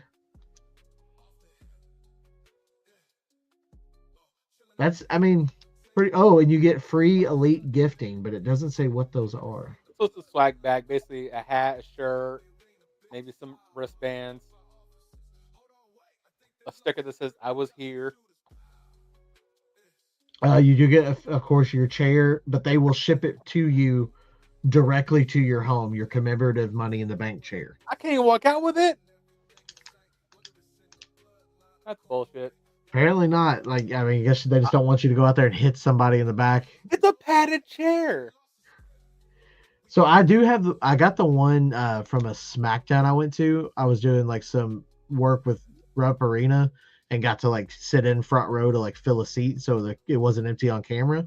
And they never came back, and I got to stay there all night, and so I got to keep the chair, which is pretty cool. It's in our hallway Yeah, that's right fine. now, but it's pretty nice little chair. Yeah, I don't know. They don't do that out here. Maybe they don't want the madness Also, they know how over some of there. y'all in New York be acting. Nah, that's not even. Yeah, I mean, unless Well, they change the rules, we was able to walk away. They just got the I chairs to a zip tie, and you just snap it right off. oh, It was so easy to take off. that's another thing that's changed. I used to do that quite a bit, and ever since TKO come in, they do not. They want to sell those tickets now. They won't set some aside for people to be like, working the show or like for like to be on camera and stuff like that. Like they're greatly cut that stuff down. Yeah, I thought green shirt. I thought you know what I mean. Something happened to him. He wasn't on TV for a few weeks. Like I was a bit Apparently, he was just concerned. working, just making that. He had to make that money back from WrestleMania. Yeah, I was like, I mean, man, again, those tickets were 40,000 on up. Anyways, Yep. And that's even with apparently the discount. someone's talked to him like at an airport or something in some wrestling group I'm in. They said that he said like once you buy a few so many times, they don't put it up for sale and you get like a first dibs kind of thing is like a way to reward people for doing it a lot. Okay, that's cool. That's cool. hopefully it's discounted. Oh, but I'm sure it's not. Apparently he's in real estate or something, so I don't think he's hurting for money. Nah. Nah, that's a good gig right there. WWE's website asked me if for related info if I'm interested in Super Bowl because if you're buying WrestleMania tickets, you may as well just be buying Super Bowl. Just buy them all at one time. Man, those tickets is just like I can't even think Yeah, about. Like I told Razor, here's I'm not going to $100,000 SummerSlam. right here. Yeah, I ain't going to SummerSlam out here in MetLife. Like it's not even like I said, there's nothing out there that could be like, okay, well, I went to see the show and then I can do XYZ over the weekend as well. Nah, like that area is not it. What was that? WrestleMania 28 that they had out there. Yeah, I believe that When was one of Cena beat The Rock the once in a lifetime. Yeah, for the second time. time. Man, Twice in that a Hey, was crazy. lifetime. the one here at the one in 2 weeks at Rupp Arena still got floor seats available. Mm. That's another thing too. On the low, Oh, like not getting many. tickets the same day is kind of clutch. Mm-hmm. Cause whether it's WWE making those tickets available or resellers, I don't know why. I've had really good luck getting tickets the same day, even close to ringside. Like So how does that work in the like? I don't buy a lot of tickets. If I can't find like a way to go working for the house or something like that, I usually don't go. How does it work like for in terms of if someone buys the tickets to resell and they don't sell them, is the ticket just gone or I does think it you just could go get those. back? It's still the seller's ownership, I think. Okay. So Yeah, say, and say you I buy get the tickets money and I try back. to sell them, no one buys them. Technically, I would assume I still own them, Okay. Hmm. or unless Ticketmaster just refunds you and just pocket some money themselves. Yeah, I think it depends on the policy of the ticket. Like if you're able to refund, I think people just choose to resell because they know WWE's in town and the tickets are hot. They want to make Easy, people lives a little bit easy more way to flip harder. some money. Yeah, because again, ultimately, like that's the reality. People are feeling scarce for certain seats, so they go buying them. But those are like the retail, but you pay whatever, and then somebody next to you might have paid less than 200 of that price day of. Like Because I unless know they still do like what is it called, will call or on call, whatever that's called, where you can just go buy tickets up at the Box booth. office. at the Yeah, box box office. That's office, it. yeah. Oh, that's I'm still a not sure lot if of they do empty that at the seats for Worlds Garden. I feel Collide. like everything is done online, so even the tickets when we bought them from the Barclays Center or Madison Square Garden back 10 years ago, they would have sent me a physical ticket. Now they just send me the digital ticket on the phone. Like okay, we'll Yeah, send it I to think you. I think you can still opt in for the physical ticket. It's just everyone's trying to No, go. not in Barclays. They don't do Really? physical. Yeah, So they don't they're even take cash. well. I mean, Golden One. Cash. They don't take a lot of places. Venues don't take cash anymore. Yeah. I don't think any take cash anymore. They ain't doing the tickets. The only way is if WWE is creating like a commemorative ticket that, like you say, you can ask for. Mm. Then they'll send that in the mail. But to actually walk in the venue, it's digital. It's on the wallet, or on their app. I already got all that thing sorted out, so I'll just put it on my wallet and I'm good to go. But yeah, that's So how they do things have will work. some. If any of y'all are interested and are going to be in Inglewood in 2 weeks, they Yeah, do have Worlds some ring. Collide. Yeah. So, well, that and they've got a bunch for Worlds Collide still left, but they've got some. You can sit behind Green Shirt Guy for the low price of, if this little pop up will come back, $3,256. Oh, is that all? Yeah, that's it. We can just get out that. We'll just get that whole row. Bro, I remember when those seats used to be $500, bro. And back then, that was still crazy. Like you're like, oh man, that's a lot for one ticket. Yeah.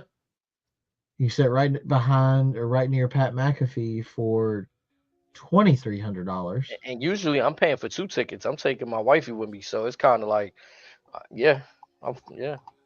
Oh, and man, when the kids get older and they really want to start going, oh yeah, got three more tickets to that, brother. Luckily, my daughter, like, she's come to some when she was little, and now she has no. She's like, yeah, that's cool. I'll watch it on TV if something cool happens. But like, I was like, whew, Yeah, thanks. but man, it's a good experience. But again, like I like to hear the commentary. Not Yeah, hearing the commentary is kind of like, I don't know. It it does something different to the experience. I don't want to say it lessens it because it don't, because I'm having a different experience when I'm live. But I do come one home and thousand watch the percent. show again. Yeah, I do come home and watch the show again. I'm guilty of that. Like, so I'm up for a few hours after that. But Just a few. we do the episodes too, so I mean, like, Yep. we be really locked in. Like, let's talk about tonight's tag team match though, because I was gonna dismiss them. We had the With main your event up on boys, screen, the New Day. the New Day. I really enjoyed the Hill New Day. I just feel like this match was kind of, I don't know, it was weird. It had It's It, a weird flow to it. it definitely fell flat for me. Um, Again, with these three pairings, I had high hopes for it, and the way this was for the belts, right? I yes, believe so. Yeah. that's how it was announced. On TV. I don't know if they actually even said that. Yeah. I don't know. I mean, I honestly, I was really hoping that the Creed brothers were going to try maybe steal a win or whatever. Maybe we set something the two heel teams at a later PLE, but I don't know. I mean, this I I don't know. I hope this is how we close out this program between all three of them. But time will I tell. felt like they were trying to capture the magic that happened on SmackDown with the triple, like, you know how they tag team division is cooking up. Feel like they Yeah, try to recreate some magic over here on Raw, and again, like you said, it felt a little flat to me. Um, I'd be interested to see the New Day and the Creed brothers under different circumstances, but both of them are heel right now. It just, it doesn't feel right, and yeah, we see the Creed Brutus brothers. Creed has too much energy and charisma just to be doing what he's doing right now. Man, yeah, he got that like old '90s. He keeps laughing and doing that obnoxious laugh. Like, it's cool at times, but there could be more there. I'm really waiting for them to break out. I thought being paired with Gable would really like spotlight them as like that American tag team, something like what Kurt Angle did for the world's greatest tag team, Shelton Benjamin, and Charlie Haas. But I don't feel that here yet, to be Well, honest. but again, also you look mean at all Benjamin Shelton? that's a different Man, guy. it's a different guy. No, but with American Made, look how many starting stops they've had post White Six. A lot of starting Yeah, stops, and Yeah. it doesn't help that every time when the Creeds come out, there's a giant roar because again, they're two talented guys. We want to see them thrive. We want to see Ivy thrive, but it's just a lot of start and stop. Not now. Wait your turn. This is best for business. Bullshit. it's you've really seen the shift in wrestling. Like nowadays from where like it used to be, oh, this is a good guy, I'm going to cheer for them. This is a bad guy, I'm going to boo them. But now, depending on who is the more talented and who you're excited to actually see, like is who is getting, whether they're heel or face or whatever. Like now, that's who you're seeing getting that reaction. Like the Creed's getting pops, and Another good like example it's would be Jacob. Jacob's technically a heel, but he's one of the he gets some of the biggest crowd reactions exactly, in the yeah, company. I mean, I'm there with you though, Baron. Is that I've been saying it for a few weeks now. The heels are the new baby faces, and the baby faces are the new heels. Where people don't want to cheer for the cookie cutter good guy, do right with the bright colors. Fuck yeah. your vitamins. Yeah, But see, we say that, and then look at how big Cody's pop was on Saturday. Who is exactly that? Like that. And then That you have like Jey perfect. Uso. Yeah, see, I mean Jay's definitely Jay and Cody are two like both super huge and over and two completely different kinds of characters. And then on the women's side, you got Rhea, you have Tiffany. but I'm a it's big fan straight of like Tiffany Town. I'm a big fan. there's no real like baby face, kind of like what John Cena used to. You say Cody Rhodes, that's I give him that. Jay Uso too, but prior to them two, it was kind of like we struggling to find those, and I still feel like we struggling to find those. There's not enough credible good guys. Like feels like I all mean, the good really, guys want to be kind of edgy. yeah. I mean, really, as far as pure baby faces right now is Jay, Sammy, Cody. And even Sammy sometimes like I feel like he's a bit cringe when he's this full-fledged underdog story. Like I Yeah, like the conspiracy theorist Sami Zayn. The Sami Zayn that crept into the bloodline, like that's money right there. God, you never But appreciate what you have until it's it's a gone. yeah, And like I told you, Aishi, last week again, like we see the how prosperous the bloodline was over the last 5 years, and then we see the Mhm. state of WWE now, and it's like I told you, it shouldn't have to be shit's great when Roman's back. It shouldn't. We shouldn't have to wait for Rock to come back. We shouldn't have to wait for Brock Lesnar to come back if he ever comes back. Yet folks are waiting on hand and foot for when they come back, and then in their minds, nothing's good until they're back. And then you have folks that have talent, but they've coasted for so long. It's almost like I don't want to say they forgot how to thrive, but it's like they seem lost out there. Yeah. I mean it's a whole bunch of I feel like it's a whole bunch of things that attribute to different people. We seen Cameron Cross like kind of mention his push backstage, you know what I'm saying? And his teammates getting fired, he doesn't know why. There's a bunch of weird things that happen, and they're not putting the information out there for us to clearly understand, other than when The Rock and Triple H want to come out and say, And point the finger. yeah, Or, you know what I mean? good example. Look at Dakota Kai. She was on TV every week in prominent roles. Stuff was working. She was getting good pushes, and then out the blue, gone. Another Braun one. The baby Strowman Braun Strowman. put people over on the way out. And Like, then, I don't did understand. y'all hear about his like weird contract now? Like he still technically has a contract, but it's not an active contract, and he can come back whenever for I think special because events. my theory is because he's injury prone because of his size and stature. They're probably going to ultimately put him on a Legends deal, or almost like an ambassador role similar to Titus O'Neil.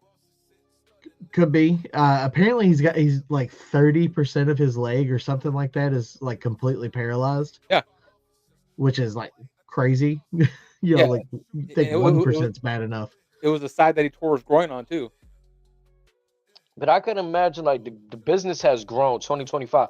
We need to have like a better system for former wrestlers to have something to do. Like if something like this occurs where a career gets cut short, because don't just like I don't know, it just Well, doesn't sit right when you just like if they're gonna have a Legends deal for him, that's good. But I didn't know about that previous. You know what I'm saying? Like if they well, got some kind of deal like that, then I'm cool with that. But let's go down that road. Not everyone's open to being a manager or a backstage producer or a coach because they feel like in their Like minds, Big E. I have a lot to contribute. That's all beneath me. I can still do this, and that's why they go to other companies, and then their careers end up how they end up, a la Adam Copeland. Yeah, not everybody has that. Like, oh, I still want to be involved, like Big E does, and he was happy to take that because that's what he can do now. You Yeah, know, like and now not he's everybody gotten can do accustomed that. to it. Or Hell, like even Seth, Corey Graves, when it happened to him, he became magic on the commentary table. or even Seth said in an interview, but around Mania time, it's like when the sun sets on his career, he wants to be in an admin role. He wants to be in management. Yeah, I think Punk has made those same comments, like talking about like possibly taking over NXT, and Shawn Michaels has said the same thing, having Punk run NXT when Shawn's time is done. Tony Khan would have a heart attack if CM Punk becomes a booker. Oh man, that would be You know how be funny that would insane. be. But CM Punk would probably purposely lobby just to have NXT be on Wednesdays I at mean, 8 p.m. Eastern. yeah, that could be the true battle that we look forward to going forward. Like, you know what I'm saying? When that time comes, that could cook up something totally different.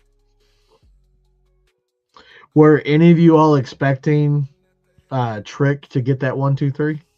No, Part of me not at all. was. Part of I me was. like it was in the back of my mind, like, oh man, that'd be really cool if they did that. That'd be like a crazy thing. But then it actually happens, like, oh, they I'm not did it. gonna lie. Like, if he would have not picked up the win, I'd have just looked at him like a loser. Because the last few months, all I've seen is him fighting for the NXT championship and losing. And then to go to TNA and lose that one would have been like, yeah, he might have to reset everything from here. As to where I Chuck felt like E. Hendry, I feel like I don't know if I'm like making this up, but I feel like I seen a recent interview where he said like he's not completely 100%. So I'm not really surprised him dropping the championship. Well, Maybe let's he'll see. disappear for a little bit, take some time. Yeah, yeah. Well, I was gonna say like shit. He's been all over the world nonstop for the last 7-8 months, give or take, at least.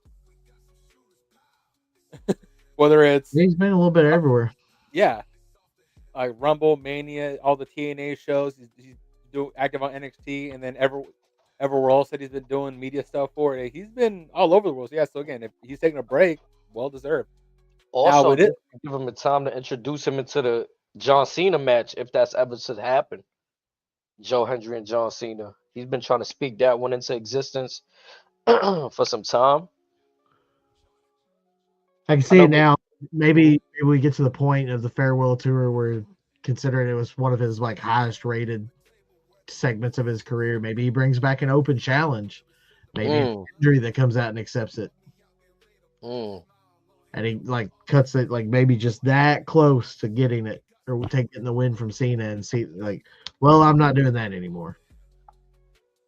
I mean, and hell, let's say Joe Hendry even beats him. Would that be the worst thing in the world? no. Are we talking about for the title? Yeah.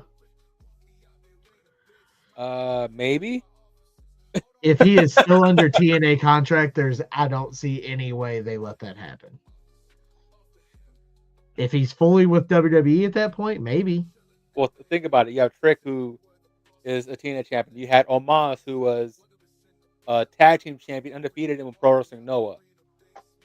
You had guys outside win belts, and then whatever happens, happens. Right. When is WWE going to Hell, give when one of when these when guys a when chance? Carl Henderson came back, he was a New Japan champion. That's right. I forgot about that. So stranger things have happened, but for the title with Hendry, I mean, mm, to me, that's the freshest new face that they could put over in WWE that's not Cody Rhodes. And yeah, but you're asking the crowd to be as welcoming for this as they were when Kevin Owens beat him, or when Paige came in and won the belt in her debut. Like, I don't know if we can recapture that magic at least with Joe Hendry. Because I think we're to the point now where if like it's building up like, oh, a surprise is about to happen, he's gonna be the first one in people's minds right now is like, oh, it's probably Hendry. Now, if we're But never talking just the TNA guys, if you incorporate maybe a Mike Santana, maybe a Moose, or of some other guys that are known TNA guys that have had ties to WWE, different story. like Angle, Right, now we're talking. Peak angle. Cause I Christian mean, Cage, it, it's James interesting, Storm. bro. Can you imagine if we somehow get James Storm out and have Bobby Roode be his producer? I mean, it should have happened a long time ago, to be honest. That's true. I mean, James Storm was in NXT while Bobby Roode was there for a minute. We could have had their Yeah, money. I always wondered what went wrong there. If anything went wrong, he just decided, safe for With me. Roode, Um, because Roode not had. James Storm. Cause I know with Roode, he had a lot of injuries that just piled on, and he just tried to Yeah, he power had like through that it. fusion neck surgery Yeah, thing, so that he took can't him like out. really do a lot. Yeah, Yep. him and Jason Jordan had that surgery that what was it Big E had. So it's not unlikely, but Rude looked at it like I'm an old man. I had my fun. I'm just happy to be here. I mean, Or he again, is part of some big segments backstage too, though. Like, also with all the issues that we've seen with talent, we talked about maybe instead of firing the talent, how about we cut back on some producers? Maybe that could be a thing as well. it's something like I'm be honest. Like when Damian Priest, I hate to like go back to it, but that's like the first thing I think about. His promos ain't been like the best to me. His character arc ain't really doing it. Like He's I got one don't. line, that's it, and that one line only works with so many guys. Yeah, you got Jacob got a little bit more out of you, but still after that, it's like there's no substance there. Even in Ring of Honor, is he was more of just a quiet guy. I don't know what it is. Looking at this graphic, Kofi looks so evil without with just that lower beard. Man, I'm not gonna lie. It looks He like he has a definitely black looked like eye a too. yeah, he looked like a evil Uber delivery driver. Like he about to get us for our food. You heard? Like he about to he about to zoom past our crib, not deliver nothing. You know what I'm saying? I definitely feel that vibes from him. I mean, again, I've been enjoying Xavier Woods though. I think this is the best he's looked on What's your thoughts on WWE to me. Woods' current hairstyle? It's money, bro. You gotta be Braids on the different. side, the little Razor Ramon cowlick on the top. Yeah, bro. You got to. Because if you're gonna have like, I remember it was times he would have just like his hair kind of regular where he just have the fro, Some maybe days try he'd to have tie just up. the ponytail. Yeah, Sometimes he'd have like the Dragon Ball Z Goku hair. those are alright. When you did like get some drip on, like you know what I'm saying. I think You they got did an a good job. info for the or the graphic for what they were wearing tonight. All the Giant Gonzalez outfits. Yeah, like such a random, like off the Nah, I wall character. So actually, Fade's probably got the photo on his Twitter. Like it was just like, okay, I see what they were doing there, but why? Like it's so It's like definitely different. random. But that's always been the New Day's calling card. Though it's like they always oh yeah, they're I all found it. their gear is usually just a deep cut. Like if you know it, you know. If not, then go do some homework. The Giant Gonzalez fit. I didn't even know he had those on. Okay, he gets a plus. He gets a plus. Okay, Kofi. He gets a plus right there. Let me put this thing up there. But Woods, Kofi, even E, they've always been students of the game. So we got that right there. Let's say full body. Uh As huh. you see right there, lower on the graphic, he got the foam posits on, them copper things. We're gonna put this somewhere. He got sent flying over the top rope. I'm telling you, look, he looked happy. He took all our food right there. Menace. That's a menace to society right there. Kofi. Have you seen the thing lately where he the kid, it was I guess during the little, things go dark after the intro and they're waiting for the cameras to come back on. The girl that tried to shake his hand. I don't know about that one, but someone, was it that or like they held out a figure and asked him to sign it, and he was like, "Oh yeah, sure," and then he threw it on the ground and climbed in the ring. Oh no! Like just completely That is embraced great. heel. That is great. Because what Like I saw somebody was like next to the kid was filming it, like oh yeah, this is gonna be such a good moment, and he just like goes to sign it and throws it on the ground and leaves. Like it's like just such good heel heat great. that it's like weird to see it coming from Kofi still. No, Look because at what I that. saw was Right I on think this. I think it was Kofi or it might have been Wood. No, it was definitely Kofi because a little girl tried to shake his hand. He just dogged her out, and about 5 or 6 folks were looking at Kofi like, "What the hell is wrong with you?" And that was a beautiful drop kick. Man. Yeah. Those Viking dudes, man, I don't see how they're big dudes. They do a lot of crazy stuff for guys that size. So Baron, I don't know if you followed them in Ring of Honor, New Japan, but this is them leaned out. They were doing this a lot I bigger. did not. I did not. Yeah, they were a lot bigger and still moving like this, which is scary. That's crazy. I'll have to go back and Imagine watch some Braun of those Strowman and matches. Otis doing 450s and cartwheels. Oh God. Yeah, that was them in Japan against Tamatonga Tongaloa, against the great Briscoe brothers, against Lance Archer and David Hart Smith Jr. Yeah, they had some classics. Some big boys right there, man. Mhm. They can In the move words of too. Big E, big meaty men slapping meat. Now, Yeah, I didn't know how to feel about this segment right here. it did feel like something about it was just It was missing. off. I know what Jay was trying to do, and it didn't really hit. Like Right, yeah. he was trying to do like this, like tactic in the culture with like instead of doing this hype stuff he trying to like talk to him. Mellow it But out. yeah, but nah, I didn't really like it was rocking me to sleep. I'm not gonna lie. Jimmy doing that, I can see it. Jay, again, much like Brutus, he's got too much energy to just contain it like that. Yeah. If Roman does is one thing, if Jimmy does one thing, but like Jay just this ball of energy. It's like you're just putting him in a chokehold. You're keeping him from being himself. It feels a And bit long winded. yeah, That's the only issue I have with it. Not so much with what he said, but the fact that it feels long winded. Like you mentioned Big Jim. Big Jim would have got right to it, right to the point. probably maybe a similar tone, a low tone, just straight to the point. Get in, get out. Hmm. Even Roman would have just stared him down, said his piece, and that go to break. And like, And I don't honestly, know. tonight, Yeah. I just don't know how I feel about Gunther. Like normally, I'm just like, this guy. I want somebody He's to doing too whoop his much talking. ass. Now That's it's my thing. yeah, it's just like where it's the way they're presenting him. Like he's kind of this like in the way Pat was talking up. Like I'm so like glad that I got the chance to fight him, and it was a privilege. And it's kind of like not being presented as a heel, but he's not anything but a heel. It's weird. He came in as the most dominant force they've had probably since Brock, arguably. Again, like Pat always said, 80% of the time he's been in WWE, he's had gold around his waist. So again, when he said Yep. for him to be a gold, it's a little weird to see. So that part was fine. Gunther's promo kind of was like, all right, cool, yeah, Jay, yeah, you look out for your people. That's a good trait in a person, but it's a bad trait in a champion. He started getting me with that, and then for some reason, Jay just took the air out of the room.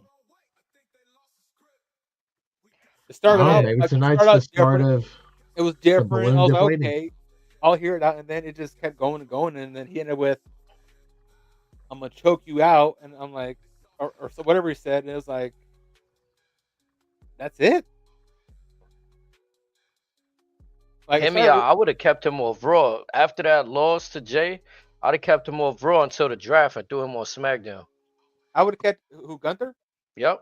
Yeah, I would have kept him off at least for a month and a half. But do you think that would have been worth it to then not get what we got, that match we got with Pat McAfee? Depending how what we do with Gunther post the return, yes. Um, like say if last week would have been the first time we saw him, and he announces that he's getting that Pierce has granted him the winner of Jay and Logan, and even if it's a pre-tape or whatever, have him be in Austria or somewhere. Have that with a coffee in his hand or a cigar in his hand, whatever. Just give us that presence, like you're still that dude, and then instead of just mortalizing him the way they're doing it right now, because right now they're making us seem like just an average Joe. Yeah. Yeah, this is supposed to be the ring general. Like, it got to be more of a mystique. I feel like I don't got a problem with like the likes of Pat McAfee being able to hang in the ring with him, but I don't know. I just feel like he hasn't been displaying that technical prowess or just that real bruteness in his matches when it comes to just getting rid of people. Like you letting people hang in there with you that don't, and it's not his fault. He's not booking it, but Well, that's what they to your got him point, doing you right now. see, also like you stated, with the scouting report shows when the lights are bright, yes, he should be in the zone, but he just takes his foot the gas and he doesn't Mhm. take folks too seriously. Mhm. Look at back-to-back manias. Look at Saturday Night's Main Event with Pat McAfee. McAfee took him bell to bell. Which yeah, that's the story I really don't like that they telling with him. Like he's a regular season killer, but when it come to the playoffs, the championship, like the Choke Super artist. Bowl, yeah, you choking, bro. You not him. He's Jim Kelly for the Buffalo Bills. 4 Yeah, Super Bowls, no rings. you got all the regular season records, but when it comes time to that championship record type, yeah, you right now 0-2, At the or maybe granddaddy of what them one and all. two, yeah, He's oh no, 0-2 actually, yeah. So wasn't because Sammy his first mania? he had 600 days as champion leading into that mania. So I think he 666. right. So I think he might have did the WrestleMania before that as IC champion. Yeah, that was last year when he lost that to Sammy. Yeah. And but I'm saying the year before that, 666 days. right? The year before that, he didn't go into Mania as a champion. Yeah, he did. Yeah, he did. Wrestle. It was the triple threat against Drew and Sheamus. That's right. Yeah, That's that's right. right. That's Yeah. right. That was one of the starts of So he's Sheamus's 1-2. banger after banger after Yeah. banger after burger. Dude, that was that when How could I Drew forget cut that that was like, match? oh, I'm kind of mad I forgot that war because that was a great match. Bro, they did a great job at elevating that title. And no disrespect to Dom, he's elevating it in a different way. But prior to that, they had this like weird moment where Sami Zayn is holding the belt. It's like, and then Yeah. Braun Breaker came back and was like, nah, we're gonna put this prestige back on this. And then Jay takes it from him. Jay loses it in 2 weeks. You know what I mean? yeah. Just when you make it prestigious, you kind of play that start and stop game. Where the In fuck is terms, Ilya Dragunov? brother, I don't know. He broke his leg or ankle or Supposedly something. he's back in the PC training. Supposedly he's ready to go. He was Oh, back. Allegedly get him out there. Allegedly he was back in the PC after 3 months. So folks were joking that he had the John Cena surgery. I wasn't expecting Bronson back that quick. Neither was Yeah. I. Folks said he was going to be out till past next year's meeting because he had broken both ankles. I mean, Yeah, he even said he almost lost his life in the surgery. Mm-hmm. That's crazy. Yeah, he said that. I don't remember the words exactly, but it was like a life threatening injury and surgery he had to go through. Yeah, I mean that was a nasty landing. That's kind of why I'm a little bit bothered with their pairing. Like, it's not the worst shit in the world, but it's like, damn, like he really almost just lost everything in that match to just pair him up with Seth and Paul Heyman. Like Paul Heyman was with Roman in them in that War Games match. But that's just me looking too much into things though. Like, Or look at it this way: Bronson has graduated. Now he's officially in the main event scene. yeah, put it like that. Because the I idea mean, last week, yeah, he had the match with Jay and the tag match on Saturday. I don't like to read everything. I mean, I don't like to believe everything I'm reading, but word is that the reason Bronson Reed is aligned with them is so that when this team got to take an L, he's the fall guy, and neither Seth or Braun. I don't like that. I don't, like I said, I don't want to believe it. These are just things that I read from I mean, I Meltzer could see and like that, those. but I would yeah, like it to not be. It came from Meltzer. Okay, never mind then. Yeah, so yeah, that's a crock of shit. Mhm. But it's a possibility. Oh, Uncle Dave. Yeah. Or as Conan calls him, Surly Dave. But to be honest, that's probably the only thing he said in recent times that actually made sense to me. You want to keep Braun Breaker protected in this. Let's say Bronson Reed does take a few of the L's. Braun Breaker could look at him like as Seth, like, yo, bro. But What we Braun's already doing? there. It'll just be a whole bunch of non-clean finishes over the next several months, which is gonna suck and Yeah. get super old. Yeah. Yep. The non-clean, yep. So looking at WWE Shot, so we got 4 men's Money in the Bank. Who else do you think will end up in it besides Jacob? How many guys? So we have Seth, 4 so far: Penta, Solo, LA, Solo. Seth, and Penta. And probably, I mean, it'd be silly to think Jacob is not going to get in there. Right, so that'll Well, be well, well, 5. well, again, who do you pair him in there? Who do you put him as a triple threat with to justify not putting him in? Or also, is this how we further plant more seeds for Solo versus Jacob? Because you could put, I hate that this is his name Well, now, Jason Mateo in yeah, the so match. Solo already qualified. Who did he say who the match was going to be against? No, all just announced that he was the final, that he's been granted the final participant in the final qualifier match. It could be the likes of So we'll have Andrade. one more on Raw and one more on SmackDown. Correct. I mean, What if we do get Grande Americano? Or What if he's say, in a qualifier next week? or in that qualifier with that features Jacob, what if you got Jeff Cobb in that match? JC Mateo. has CM Punk qualified? No, he was never brought into it. Nope. Yeah, exactly. Drew So failed to qualify, correct? Sammy and Seth will Drew is off TV for the foreseeable future. Okay.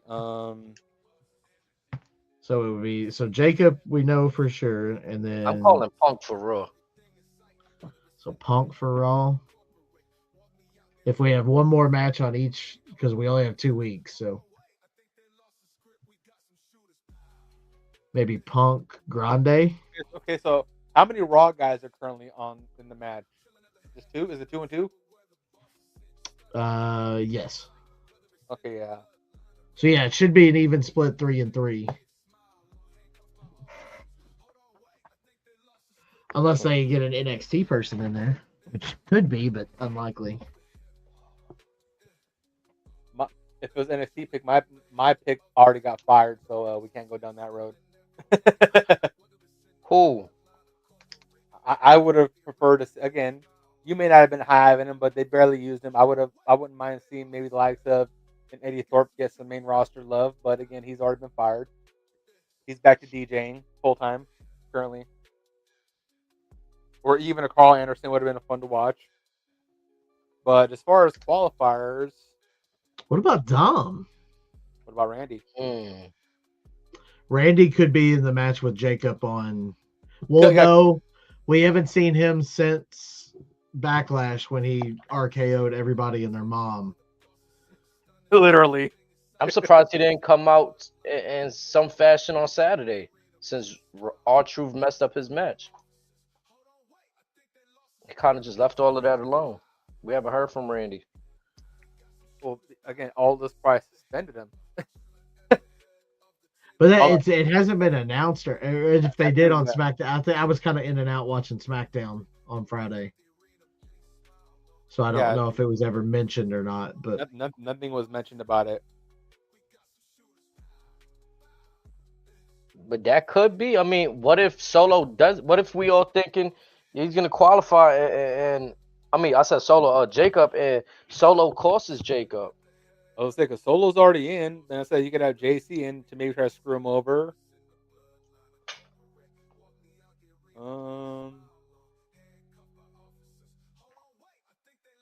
So who else? Wait, so who else qualified from SmackDown? Was it Carmelo or who? No, LA so Knight. One match was LA Knight, Aleister Black. They don't just list things on their website anymore. You have to go to their YouTube to watch the videos and stuff. Like, just list what happened. I don't know who the other one was, but it was definitely Aleister and LA Knight. Wasn't on? I might have been Andrade. There we go. Feels odd to me. The first one was Giulia. It was a Giulia, then Charlotte, and who was the third in that one? Vega. Yeah. Julia won that one, right? Yeah.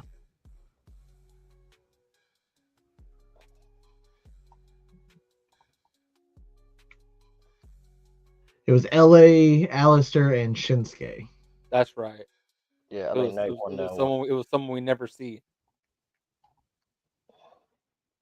And then Solo won the other one. Mm-hmm. Okay. Kind of surprised that Alistair took that L though. Yeah, so am I. I mean, again, a chance to do something different here. You got a guy returning. You know what I mean? Everybody was waiting for it. Missed opportunity. I'm personally tired of seeing LA Knight in the same carousel. I suggest I, moving I, him to I Raw. can give I can But give you one name right now that I prefer in this matchup over LA Knight. hell, I'd have took Big Jim in this match. Give me Nathan Frazier. Okay. You let him and Penta fly with them ladders. You can get a classic. What about Uncle Howdy? Ooh, That'd be crazy. be interesting.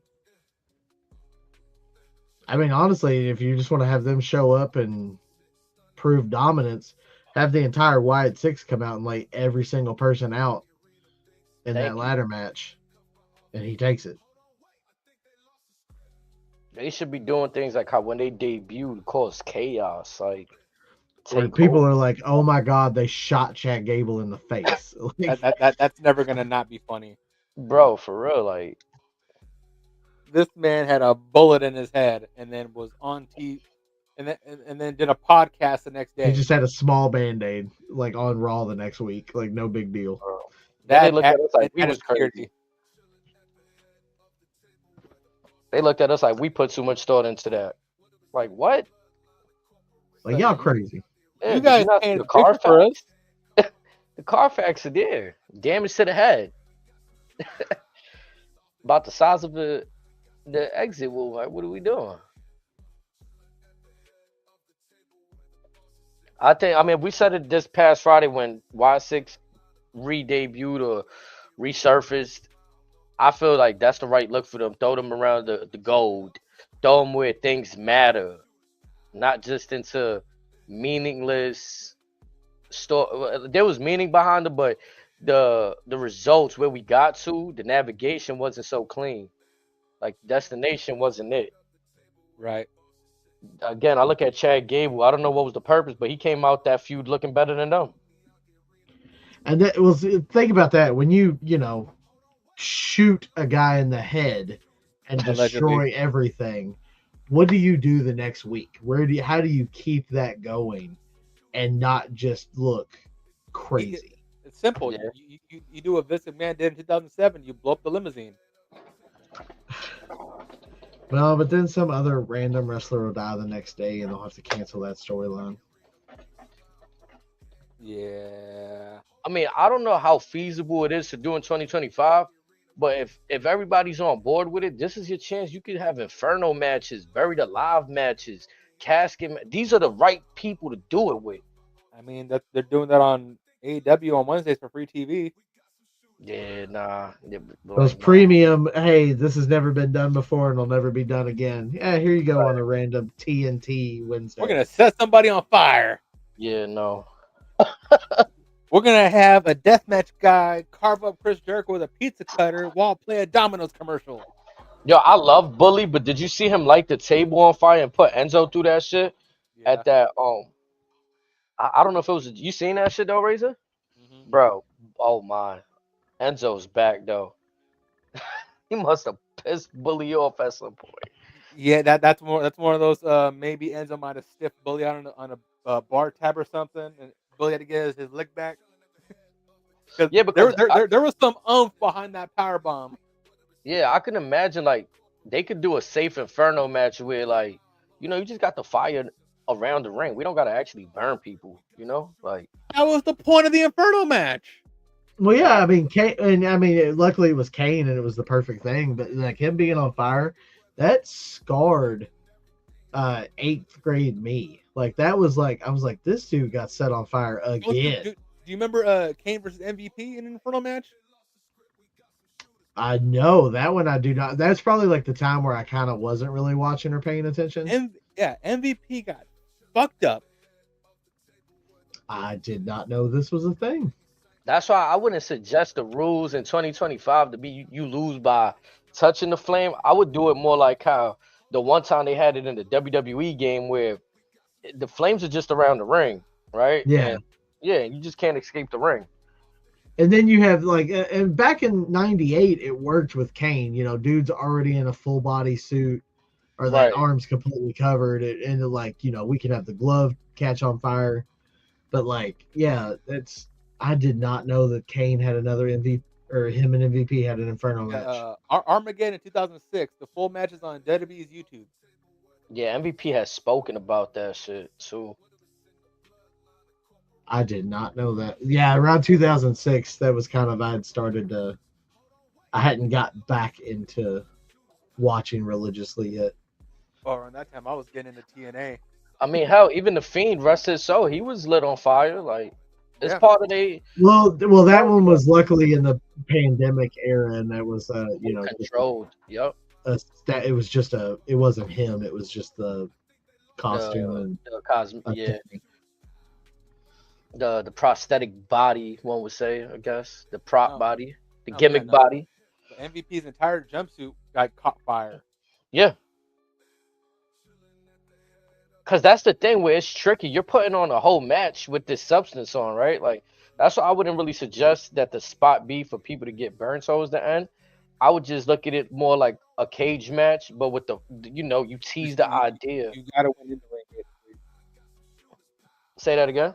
Like, you gotta get a pinfall in the ring or something like that. Yeah, or submission. Oh, now we're all sounding like Jesse Ventura. Yeah, how do you? He just walked What out. kind of BS is that? I mean, you're the. He's not wrong. He's not I though. know. I agree. Yeah, I said that to you. To Razor on the text message. I was like, I kind of never was with that, just walking out the door business though. Like that. I don't know. Like I'm used to seeing people go to the top, over the top, regardless of the circumstance. Like hell, even or the occasional you get a choke slam, they go through the ring and then they crawl out under the ring. Yeah. Or when Brock throws you against the cage and you falls go down through the and you cage. roll out of the ring. Yep. One of my personal favorites was during the WWE CW days with Umaga and Lashley, I think it's a cage match, and Lashley does a tope through the cage onto Umaga, or some crazy dive, but he dives through the cage and the cage door just topples over, ass over tea kettle. I think they're having too many cage matches too. I'm be honest. Like, yeah. I say, yeah, we just had one not that long. I can't remember what it was off the top of my head, but besides the Saturday night one, it was Punk and Seth.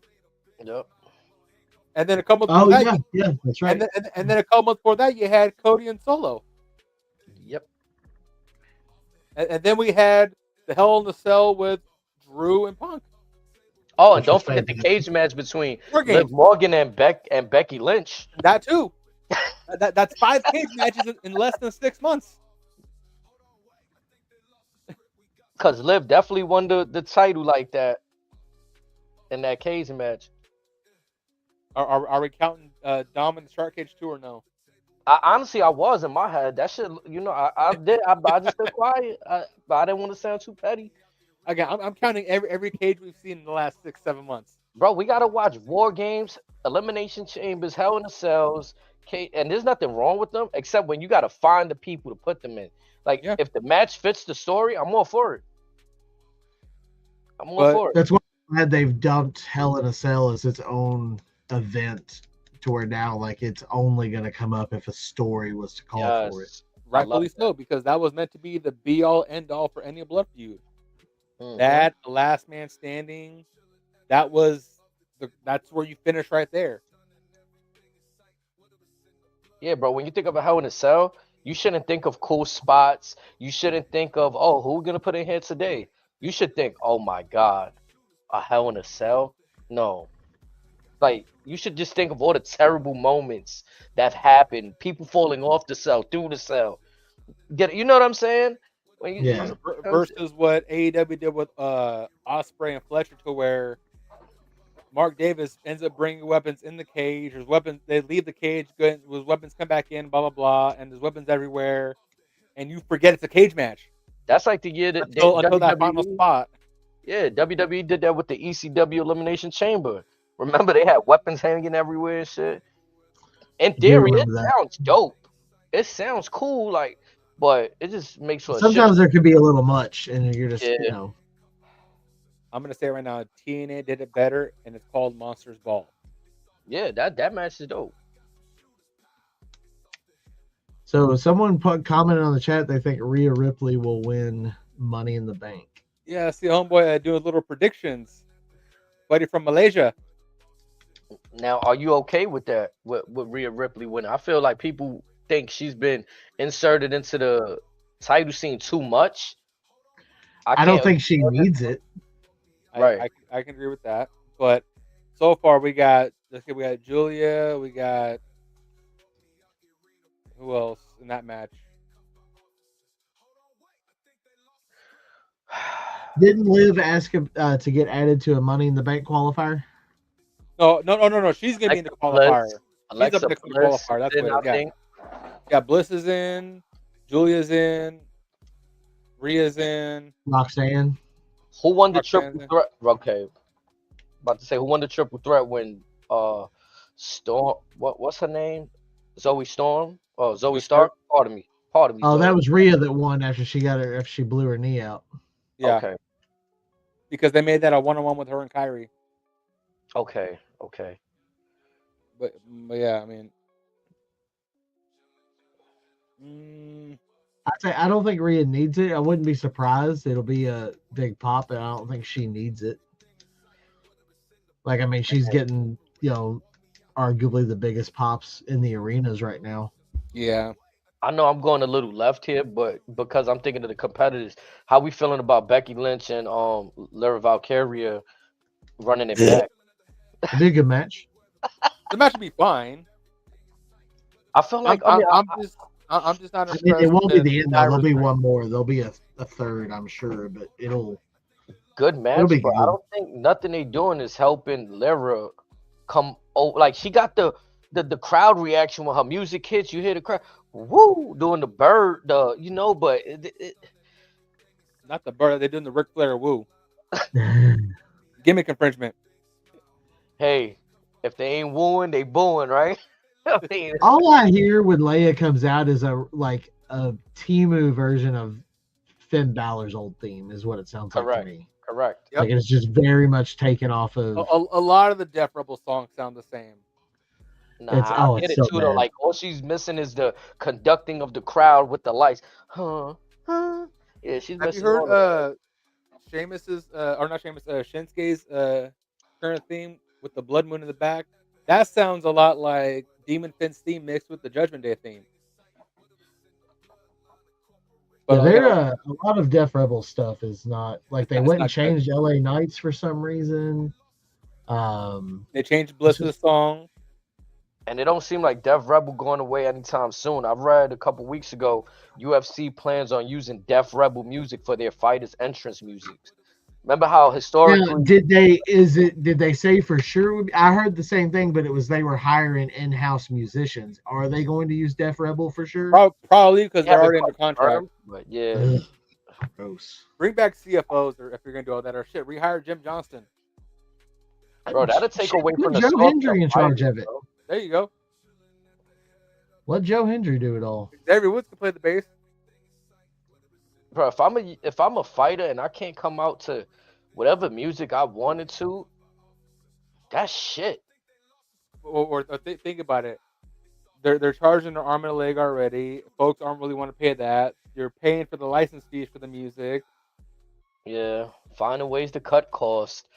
I mean, I get it, but I don't. They making it all. You said they getting the bread. Like I don't understand, bro. I will give Def Rebel some props. There are several straight up bangers that they have made.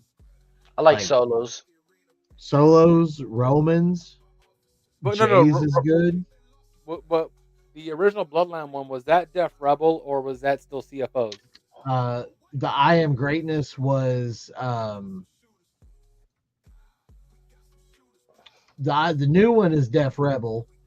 The original, that I actually can't remember. Because the new one that was debuted at Mania 39, that was a remix of the I Am Greatness. Let's see, what is Yeah, I Am Greatness is the new one. The other one was called Head of the Head Table. of the Table. Yeah, Head of the Table, and that was Def Rebel also. Okay. According to Spotify, Def Rebel is listed as the primary on that one. Okay, so I'll give them that one. What y'all think about Still Humble? It's growing on me. That's Logan's, right? Yep. Yeah. Yeah. With Young Martyr. Yeah, You know what I really enjoy when it seemed like Logan embraced that song. Like you see him singing to it, like that's kind back there filming little videos for it and stuff.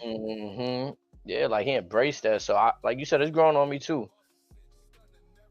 But those the Bloodline ones you just mentioned, off rip, all of those upon hearing them, they were like, wow. Like or think about it, Jey Uso's is a remix of a CFO song. Yeah. Rhea Ripley's is a remix. Rhea Ripley's is Motion in White with an old CFO sample. Aleister Black's is CFO. I'm not completely mad at them for that though, because it's kind of like Jacobs. They did Jacobs. His is good. You don't want to go away from what people know too much, in my opinion. Like I don't like when you know a character song and then out of nowhere they just like AJ Styles song. Like I know he wanted a different song. Oh man, that was so bad. Yeah, you could have gave me remnants of the other song. They don't want none. Could have gave me little remnants of that. Or since you now work with TNA, go get ready to fly. Get the Evil Ways. Could have did that too. Could have did that too, brother. But I don't know. When they go far left like that, it just take away from I'll die on that hill. What was that? He was the best. Jim Johnson. Oh yeah. Goat. Goat, yeah. I mean, I think that's the issue with the way music is made. They just kind of, it felt like the music now, Def Rebel make it stock music. Like they make a whole bunch of music at once and somebody's just handed a song. Whereas Jim Johnston, he was essentially curating the character. Yes. Whether it's the Glass Shatter, whether it was the Break It Down, the Gong, Jericho's Break the Walls, the Undertaker Gong, Kurt Angle's Olympic style, you name trumpet. It. Yeah. Like everything. It was like, yeah, guys like him. You got Jimmy Hart that also did a lot of stuff. I mean, shit. Shawn Michaels, the sexy boy. I mean, like he for a long time. That was Jimmy Hart. Yeah, really? yeah. Okay. That was. Everyone thought it was Sherry Martel. No, that was Jimmy Hart. No, Sherry Martel is the girl singing. Yeah, she's Jimmy the girl Hart wrote it and did the background when it's always like sexy boy. That's Jimmy Hart. That they like. I watched an interview the other day. He recorded it like 5 different times, so it sounded like a group of people were singing. Yep. The Mankind, the car crashing. Yep. Gave it that chaotic feel in the beginning. Or even it went to like such an upbeat. Yeah. That was my shit right there. I ain't gonna lie. Nintendo 64, No Mercy. I used to. There was a bunch of songs I used to fuck with. Dude, when I was little and I had WWF Attitude on my PlayStation 1, I would go to the Create a Wrestler, just the audio, and that would be the soundtrack for my little figures I would play with. Like that's how I got entrance music, was off WWF Attitude. Nah, that's fire right there. Finding a way and making it happen. They do it. And then you have folks like Triple H that you get the legendary Lemmy and Motorhead to give them 3 songs. Legendary Evolution, Time to Play the Game, and King of Kings. Authority. Evolution is a mystery. Yeah. That's greatness right there. Like on a different level. Cena's is good. Cena's got like there's so many just so current good one or Word Life? songs. I love that he didn't change it. You know what I liked about it this past Saturday? That seeing how he came out so serious and somber to, and then all truth reenacted how he used to come out. I'm Yep. like, nah, Cena's really money, bro. Like he could come out to this song however the fuck he want, bro. Like, But I think because he did the way he did, and with Truth promo before that, with the whole if Cena wins we riot, I'm kind of with that regard. I'm glad Cena didn't change his music. yeah, I mean, he stuck true to his word. Like, I ain't gotta change nothing. He hasn't lied about anything yet. It's all been. Can you imagine a world in which Randy Orton got his music changed? Because that was almost a thing recently. Well, they remastered it, and it just isn't the same like vibe. No. So no. So the band himself remastered it. It does sound different. I will admit that. But he was almost going to get an entirely new song. Yeah, that would have been bad. And he pulled the plug on that real quick. Who, Randy? Yeah. I mean, why do that? They had Red Theory go back and re-record it, and he was like, "No, this version's not as good." So they like, that new version. It sounds horrible. Yeah. No, Randy's is it's in the top theme contention conversation for sure. Again, when the song is synonymous with the wrestler, I don't think there's no need to change it. Yes, sir, Streets. So sorry, bro. God. No, good, brother. I'm good, man. Oh God. Go ahead, my bad. Sorry. Yeah, when the song is synonymous with a wrestler, I don't think you need to change that. If anything, you give us, versions of it. Like you see what The Rock did with the final boss. He gave us layers. Like, bro, that to me was the new nah. one is so. Yeah. And I'm honestly no sure one's they haven't put it on Spotify yet. Why is that version not on Spotify? Because it's the final version. What the Hollywood final boss theme? It is, but it's the original Hollywood Rock theme that's on Spotify, not the current rendition. Oh shit! Shut up! They added El Grande Americano. Finally, I've been waiting like decades for that. Oh, get this, guys! So look, I heard some information while I was gone. So apparently, they just signed Dean Ambrose. What? Yes, this is breaking news. Triple H just signed him supposedly. Yes. So we got somebody else playing Dean Ambrose. This is absurd. This is just as bad as fake Diesel. This is just as bad as when they pulled out Gilbert. No, but what's your boy's? What's his real name? What's his real name? Your boy Moxley. Moxley. Yeah, they supposedly just signed him, they signed Dean Ambrose. They signed different Dean running around. This is crazy. How are we gonna be in the middle of like filming something? You got us trying to dig in dirt sheets now, finding info, man. My people just sent it to me. They just sent it over to me and said, "Hey, look." I'm not seeing nothing. I'm not seeing nothing on Twitter. Only I know about Moxley is that next month in Texas for All In, it's him versus the Cowgirl. Hold on, let me see. But that would be fun if we brought out a fake Ambrose. Breaking news: Dean Ambrose officially signed a long-term contract with WWE. But he's still the AEW champion, so I don't think that would be legally possible. Yeah, he's still the AEW champion. It says Triple H has confirmed his contract. I don't know. We all know. Look, breaking news. I want you guys to see. Look, breaking news. Did Paul tell you this? No. That would have been all over. that would have been all over Twitter. It'd been all over Bleacher Report, ESPN. That would have been everywhere. And Tony Khan and Meltzer would have been crashing out on Twitter right now if that was real. Oh no. He has his face so far in some kind of. It says in a seismic shift for the wrestling world, John Moxley, formerly known as Dean Ambrose, has made a stunning return to WWE, signing a long-term contract that has sent shockwaves through the industry. The announcement, confirmed by WWE Chief Content Officer Paul Triple H Levesque, marks the end of Moxley's tenure with All Elite Wrestling. It sets the stage for a dramatic return with his former Shield brothers. As much as I would love that, I still got to bullshit. I don't know. So this is what I'm hearing. This is off the hip. It came off the hip, so I'm just throwing it out there. seeing what sticks. You know what I'm saying? Seeing what my brothers I on would Off the Hip feel about this, I as would this may love have just been some stuff that just broke the net. So if it was, what do you say? My bad. Go ahead. I would love for that to happen if it were true. Let me send this over to you. Even if again, even when the War Games was going on last year, I was telling AJ like again, if there was a world in which instead of Punk, you can get Ambrose in there and get all three Shield members at Survivor Series, where all three of them debuted, that would have been a moment. Yeah. Yeah. But Moxley, I think he's kind of setting his ways in AEW to where he'll be there till the wheels fall off, unfortunately. Yes. Because Tony's going to keep paying him. Tony Khan is paying folks just to stay home.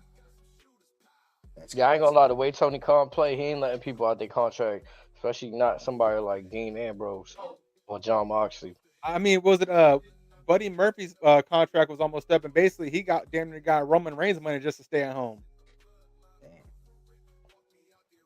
I think I just sent it to both of you guys. I don't know, man. Well, that was from 3 days ago too. Yeah, so I don't think he would have been able to sign that contract and then compete last night at the pay-per-view. Right. No, you never know. You never know.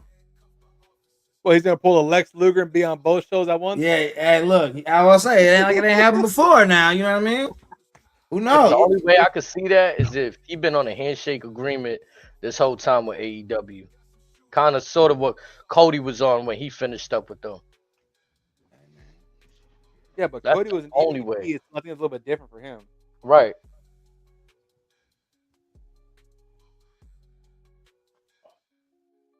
It'd be interesting. I don't think it's. Maybe in a couple years that could be a thing. Maybe when TNA is outselling AEW, and then AEW has to look to WWE and TNA try or to help Evolve. boost them. You got TNA, you got Evolve, you got Noah. I mean, it's only a matter of time before New Japan goes to WWE. Yeah. Cheers, everybody who's here. Cheers. Also, I got a fun statistic. Trick Williams marks the 5th person to hold the NXT and the TNA World Championship. Really? You want to guess who the other 4 individuals are? Who? Dolph Ziggler. Drew McIntyre. That's 2. Dolph, yeah. Drew. Bobby Roode. Okay, one more.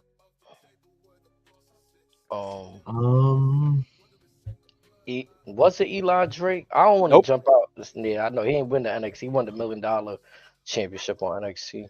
He was North American champion too. It would be Samoa Joe. That's right.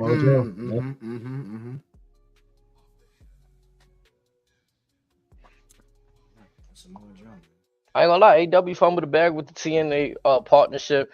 I think wrestling at a whole right now, it's hard for certain companies to gather that magic because I think WWE fans are wanting to embrace AEW, but again, you got this tribalism stuff.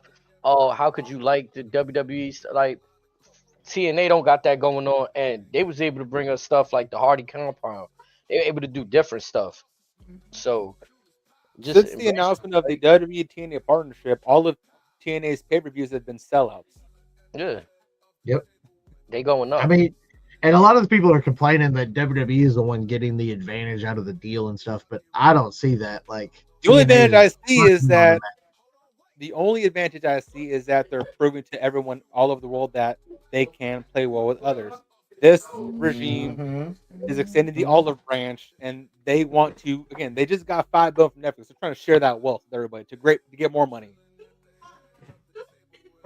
That's the only way I can see them benefiting and all that, because they're just sharing the wealth. Again, because like I said, they got Noah, they got TNA, they just signed or bought AAA. They have a relationship with GCW, but then again, TNA does or AEW does as well.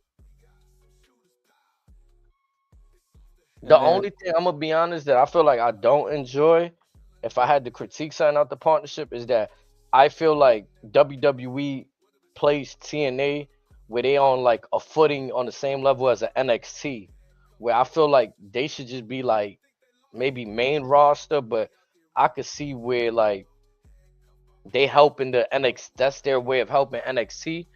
But that's just in regards to WWE getting the better end of the relationship. Like I think you would want to, highlight the TNA guys like what they did for Joe Hendry and gave him that Randy Orton moment.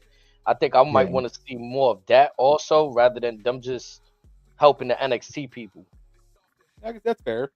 You know what I mean? Because again, Jordan Grace is a 10-plus-year veteran. Why is she still there? You Yeah, like have Well, did you watch Battleground last night? yeah. That wasn't exactly the best Yeah, showing. that wasn't her brightest moment. Yeah, I'll give you that one because a few spots it's like, yeah, Yeah, and I definitely don't think it was Stephanie's fault. nah. And I honestly was surprised Jordan didn't win last night. I thought that was definitely going to say that Vickers going right up to Raw. I felt the same way. There's her dropping the title, but I guess not. Yeah, I yeah. 'Cause thought. I get they're setting us up with her and the OG from AAA. Is Mhm. that who that woman is? I don't know enough about Yeah, Triple A so to yeah, know who both those ladies were from AAA. The older one, her and is Stephanie she had the a older lady? she's slightly elder, but they had a match in AAA when Stephanie was first coming up, and I think Stephanie had been going to CMLO, which is the competition. And again, that's always been one of those beefs where again, AAA and CMLL, it's like one says it better than the other, and their tribalism is far more extreme than the WWE AEW tribalism will ever be. Hmm. Like it is a genuine hatred with both companies. Granted, CMLL has been around for 100 years. AAA's been around, I think, 50, 60 years, something like that. But still, it's been ugly. And then, yeah, so that match will be fine. So that's maybe more for a Worlds Collide thing. On the topic of Worlds Collide, actually, I mentioned this to you earlier. Uh, one Latin American individual is not on the poster, and that'd be Is Penta. that oh, I was gonna say Alberto. Phoenix is on the poster. Dragon Lee's on the poster. Ray's on the poster, but not Penta. I thought that was a little funny. Wonder why not. So they Guess kind of like beef with him. I don't. Your guess is as good as mine. Well, again, him and the Lucha Brothers, they've always worked with CMLL for the most part. But I mean, I couldn't tell you. I thought it was interesting how you have. I guess it's an NXT show, but you have Javon Evans on the poster, but not Pentagon. Yet you have Rey Mysterio, who's probably not going to be featured on the show because he's out with his injury. Injury, I'm yeah. sure he'll start the show and cut some kind of Maybe a video half English, package. half Spanish promo. Yeah, he got to do something. But yeah, like that's an interesting one. I also find it interesting that that show is going to be on YouTube and not on Peacock or Netflix or anything else. Yeah, I didn't know that. Yeah, so it's going to be on WWE's YouTube. That's going to be on, and then right when that ends is when they're going to start Money in the Bank. Or is that the next So day? that starts at 3, and then Money in the Bank is at like 6:30. Yeah. And then I think there's a Same UFC day, fight right? that Same night, day? and that's why it's Starting the time in which it is. early. Yeah. If only there was some way to look this stuff up. Oh Hey, no. Chris. Hey, yo, Baron, before I cut you off, bro, I just want to give What's you up, bro? some mad love right now. That room you got is fucking amazing.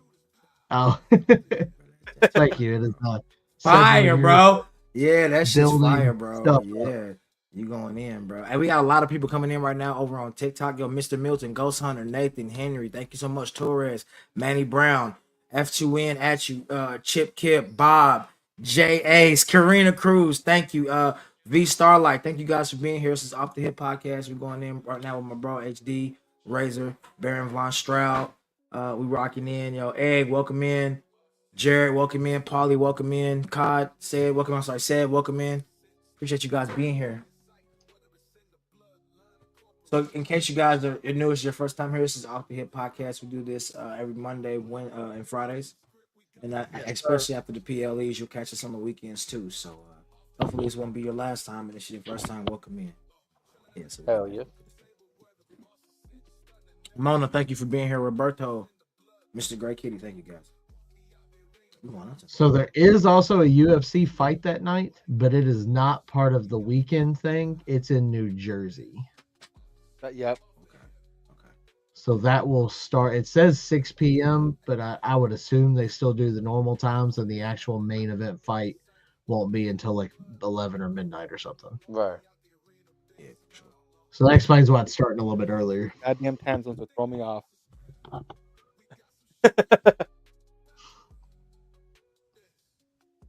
Ben, what are you, East Coast or Central Time? It's in New Jersey, so I'm assuming that you. means... Oh no, me. I'm in Louisville, so I'm in East Coast. Well, not the coast, but time-wise. So all three individuals are speaking to me from the future. Oh yeah. Magic. So how does that work if you're on the West Coast? How does that work with Netflix? Does it still show at 8 o'clock our time? No, it shows at the time it's supposed to. Yeah. Yep.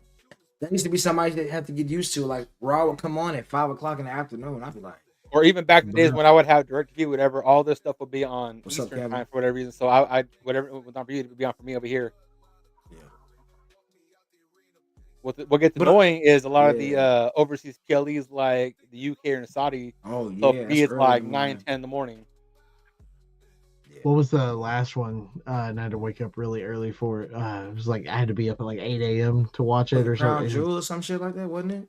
It may have been. One that was across seas. I think it was the one that was across. Remember, we all woke up and watched it. I know Yeah, it might have been that one. Yeah. I think I made a little flyer for that one too. Where everyone got to wear a Super Bowl ring that they can't even take home with them. It's locked in a vault. Oh no! The What? belt Hold on, what? No, the belt stay with them. They keep the ring. Oh, that's right. That's right. Flip it. Really? The belt stays Never see there. the ring Yeah, the again. belt stays there. I didn't know that. What's up, JP? Yeah, they're locked in a vault in the WWE experience inside the whatever WWE center thing they have there. That's funny. Destiny knows. MB, what's good with you?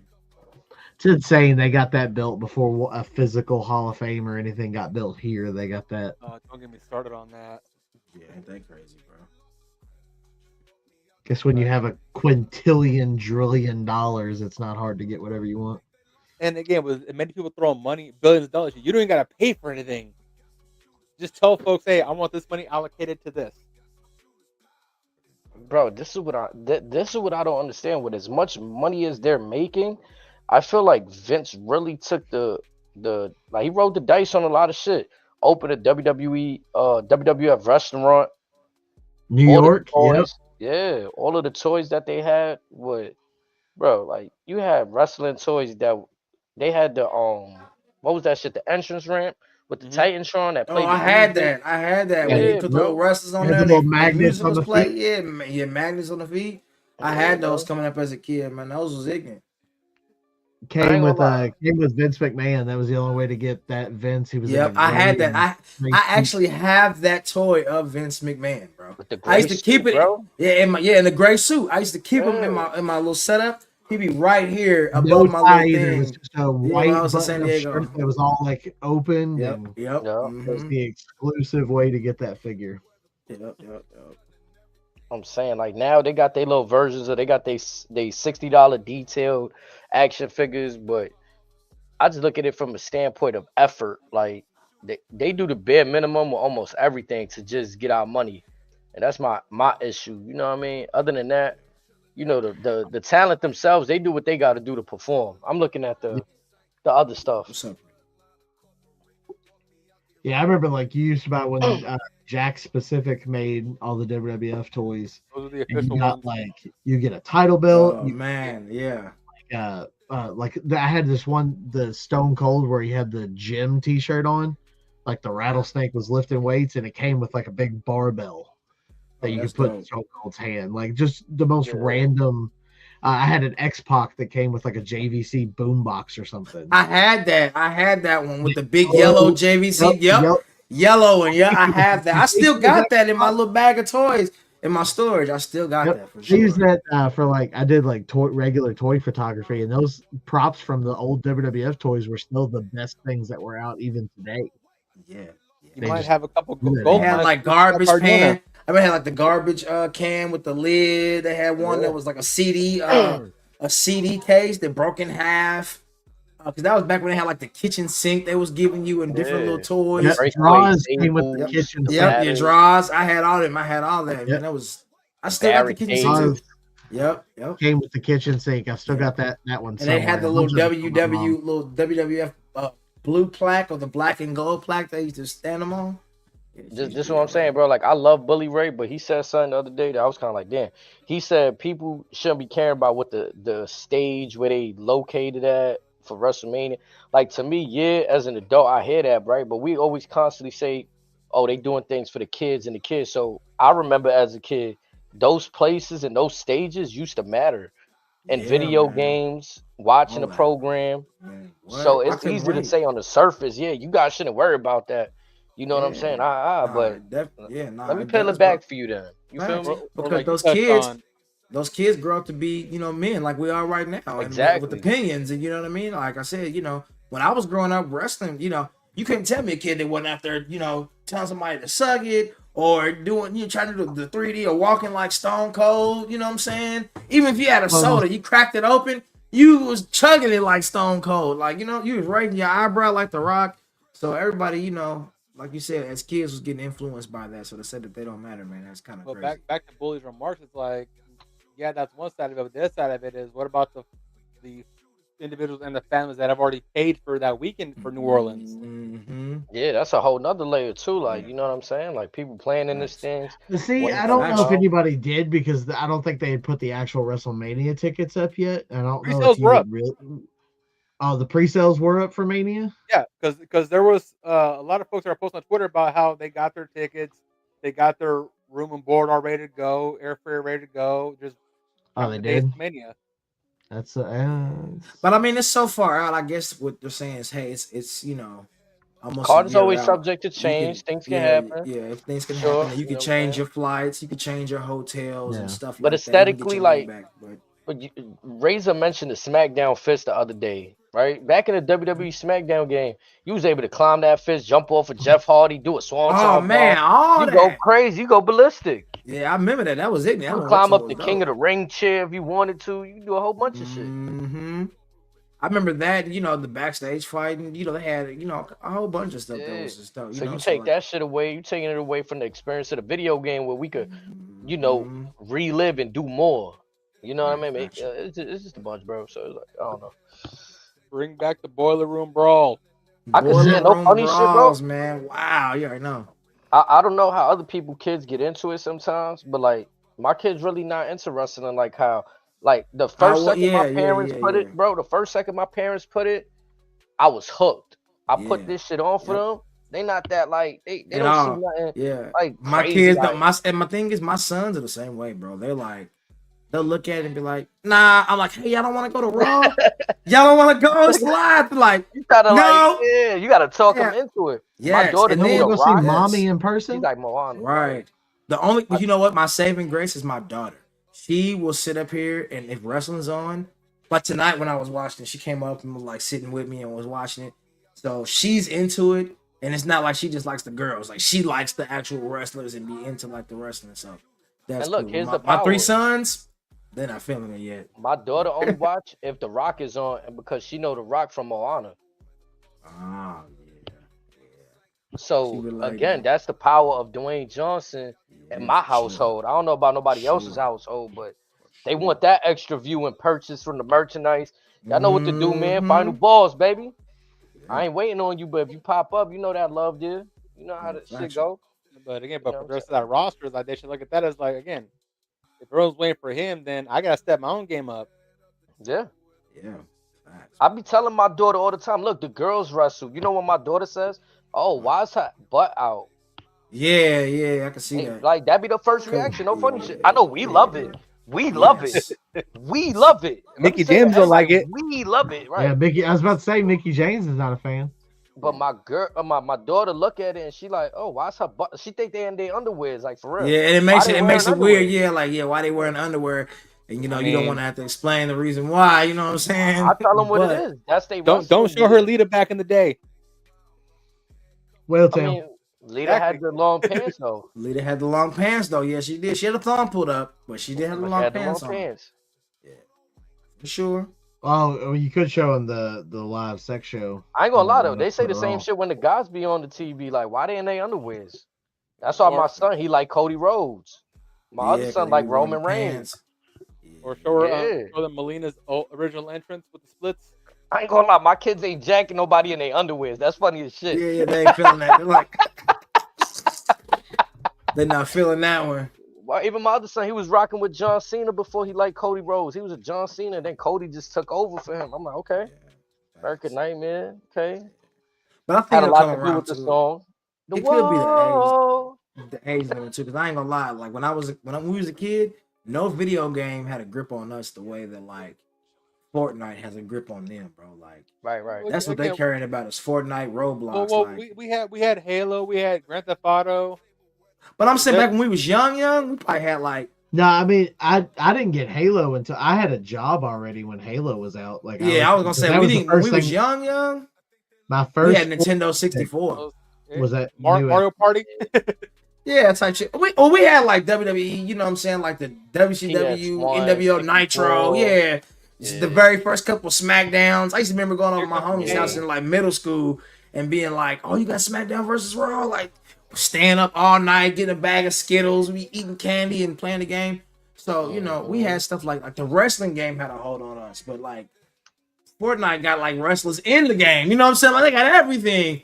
They Fortnite, got all Call kind of of elements, Duty. man. Yes, they just killing the game. So I mean, I think I that's know why John my Cena and kids. the Undertaker are in there. Yeah, that's why my kids aren't on it as much. You know what I'm saying? They're more into like the gaming and stuff like that now. But I feel like when they get older, maybe a little bit more, and I take them to a live show, that they'll have more love for it, to see like the explosions and to see the wrestlers hitting the mat and see, cause they like the fighting. You know, they like that type of stuff. So. The luchadors be good to get kids into it too, like, cause I do say this, my kids seen Penta and they was watching him, like, you know what I'm saying? He's fast, the flashy luchas. Yeah, he got the quick on their feet. costume, everything. Yeah, bro. costume. They high I'm flyers. trying to learn and how to do definitely that see- strut. Oh man, I was doing that when they came out, man. And the Parker joint. Yeah, that's Yeah, that old man, that's Parker joint. English, bro. You got Just think of the chairman. a zesty or Razor Ramon strut. Hey, you know that. Hey yo, Hey, yo. Say hello to you back. Nah, that's what I'm saying though. guy. Characters got to stand out, bro. Like as a kid, I ain't think there was anybody walking around like Stone Cold or the Undertaker. I was telling you this the other day, Razor. Like I don't know. I think I was like too advanced as a kid. But I never looked at wrestling like, oh, this shit was so fucking real. Like, oh my god, I'm gonna see I'ma tell somebody you like the something. Undertaker outside. No, it wasn't that. I'm gonna tell you where it felt like it was real to me. Like when they used to do certain skit, like when Mankind first came, and he gave that nigga the mandible claw, and they was spitting that white shit out their mouth. I was like, as a kid, like, Oh yeah. what kind of shit is that? Because the wrestler sold it. It wasn't like you just put it there and he went to sleep. The nigga was like, eyes rolling in the back of his head. He was gagging. He was spitting out white pus. So it was like, I ain't never seen nothing like that. You know what I mean? Or like, I you know, thought even the seeing. shots was real, and come to find out, Yeah. the motherfucking shits were. Yeah, hell yeah. Or you know what I'm saying? Like they had to change Yeah, the way man. they do that. Yeah, But in bro. terms of like really believing that the characters were like that in real life, or that you know the shit had like, oh, these two wrestlers going in, anybody wins. Now my mind, I just like enjoyed. I looked at that shit like any other show I was watching. You feel me? Yeah, for sure. So Now, now, Boogeyman might really be in them worms.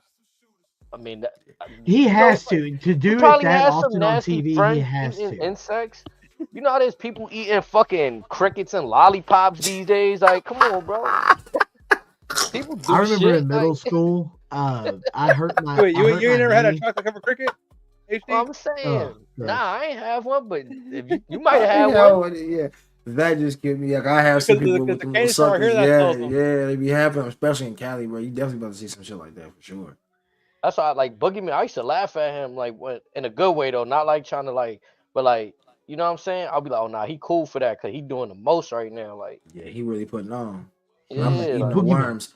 I'm not eating no bugs and insects, but nah, hell no. I saw guts in between your teeth and stuff. Nah, it's a you wrap. know who made me believe Kane when he first came out talking with that That shit. too, bro. Burn. Yeah, I ain't gonna lie. I'm saying, They like, sold that. Cause bro, hey, he had me believing like, yeah, oh, That look, dude I walked was a out shock. and Yes, ripped that the cage. cage door off, nigga. They As a just took it off child, like it was nothing. I didn't know what, bro. yes, First of all, you have to yes, realize who thank the Undertaker was. The Undertaker was a monster, bro, back then. So it was like, and he was dog walking Shawn Michaels. Shawn Michaels was bloody. Remember taking his head, ramming into the cage. Shawn Michaels was getting fucked up, bro. Like he was not a sexy all boy. the That nigga was lights getting go fucked out. up. He was getting Flames fucked going up. off. man. Yeah, and then the lights went out, and then Paul Bearer came out. Like it was almost like the equivalent. That's gotta be cursed. And it was like the equivalent. That's funny as hell, bro. I'm telling you that moment right there made me believe right there. Yeah, like it did. You got to think about it, like Paul Bearer was like to a point like a Paul Heyman type of thing. Like when you see Paul Heyman come out with, he turned on him. Oh God, like this is the Undertaker's man. Like he couldn't do shit. I think he'd be getting his ass whooped. He used to pull that urn out. Your mother. Like, He's alive. He's alive, Undertaker. So they make you believe it. So like Shinsuke don't make me believe he just got burnt in the eye. Meanwhile, at least Aleister Black be around candles, bro. Like at least there's people that be Aleister around Black is- fire. yeah, facts. Before the pandemic. Man, like He's had that contract again since 2017. he been living that storyline since. Like that joint was up. Like, come on, bro. Like, make me believe, bro. Like, and I'm cool with it, bro. I think that's what is missing. Over the top, but not over the top corny shit. Like over the top, make you believe. Like again, we keep saying cinema with WWE. They kind of like, they lose me sometimes because the wrestling is not the best. I'm just be honest. They get a little Mickey Mouse. Yeah. So like you said, if y'all ain't gonna have the best wrestling, you gotta at least have the best storylines and the best stuff going as far as that's concerned. You know what I mean? Yeah, it Like was Brian- like even back in the day. That's why I would watch TNA, bro. I would watch Facts. AJ Styles do a Styles Clash in TNA because nobody in WWE was doing it. Mm-hmm. And you think about it, like we talked about the other day. We was watching as kids when, what I'm saying, Brian Pillman was there. That's how the Stone Cold showed up and he pulled out that strap. It was like, oh, it made it real. It blurred the lines. They tried to do it with Kevin Owens here recently, but it just was like him and Sammy. It was just it had to be Rolling money. out his crib on some weirdo shit like Yes. Well, that almost got them taken off the air. Like that stunt will never happen again because that almost got like the whole company shut down. Yeah. When he pulled that Beretta out on Stone Cold. But like, I mean, but that made ratings go crazy. But it did what it needed to do. Like from Yes. that point on, they were. But again, I ain't gonna lie. WWE used to be known for borderline doing stuff like that. Like even not a like show. think about it. Like even when Sable won show, bro. and the bikini contest, and it was like the hand paint. Bro, it was very. hold on. I remember as a kid being like, Bro, we watched Nigga, I Law was- and Order, bro. In the first 15 minutes in Law and Order, somebody door getting kicked in. They getting hit over the head with a vase. They door getting shoved in the room. Like, come on, bro. Yeah. Bro, it happens on WWE, and we get. I guess because there's so many children watching. There's so many children watching. Kids ain't watching Law and Order, bro. Soon as HD, hey, look. Soon as wrestling come on, any show that used to come on, I was immediately. I don't know what it was, bro. Soon as wrestling came off, MASH or whatever came on, I'm out of here, bro. Yeah. I'm gone. Soon as it hit, I don't care what. I'm out of here, bro. Yes, nigga, that one. That's the one. Walker, Texas. Look. I fuck with Chuck Norris. All right, you hear me? Look, Chuck, I know you. I know you're watching. Like, yeah, but listen to me. When they used to sometimes cut that on in place of Raw, I used to be fired up. Like I'll be a bag on Chuck Norris' show today. You better have to fight me. Yes, bro. The Westminster. Oh, Bro, I will be fighting that. He's scarred, folks. He's scarred. bro, dead ass, bro. Ooh, I would be so Yeah, mad, the nigga. What? Ranger. I used to hate dogs. I'd be like, I hate dogs, bro. Like, you hear me? I hate Like, dogs, only nigga. these little fuckers here, like. Right, like y'all can only do it on Monday. That's how you know. Like, who watches shit on Monday nights, nigga? Wrestling is the only thing that should be popping on the. Who got their dogs out at 9 o'clock at night? These people are not civil. Get them out of here. I used to hate that, dog. What are you doing with your dog out this late? I swear, dog, I used to be fired up. Or September to December, we watch football on Mondays too. Don't you forget that. Man. I'm telling you, I they used to be traumatized. They wasn't taking us off the air on USA for football though. They was taking us off the air for the poodles. Yeah, for the dog show, for niggas to jump through their dogs through hula hoops. No. I had to put fair real quick. Yeah, I came here to see Austin drinking beers and giving stuff. Yes, and it'd be like on some shit when you know it's about to crack. Like, oh, it was cracking last week.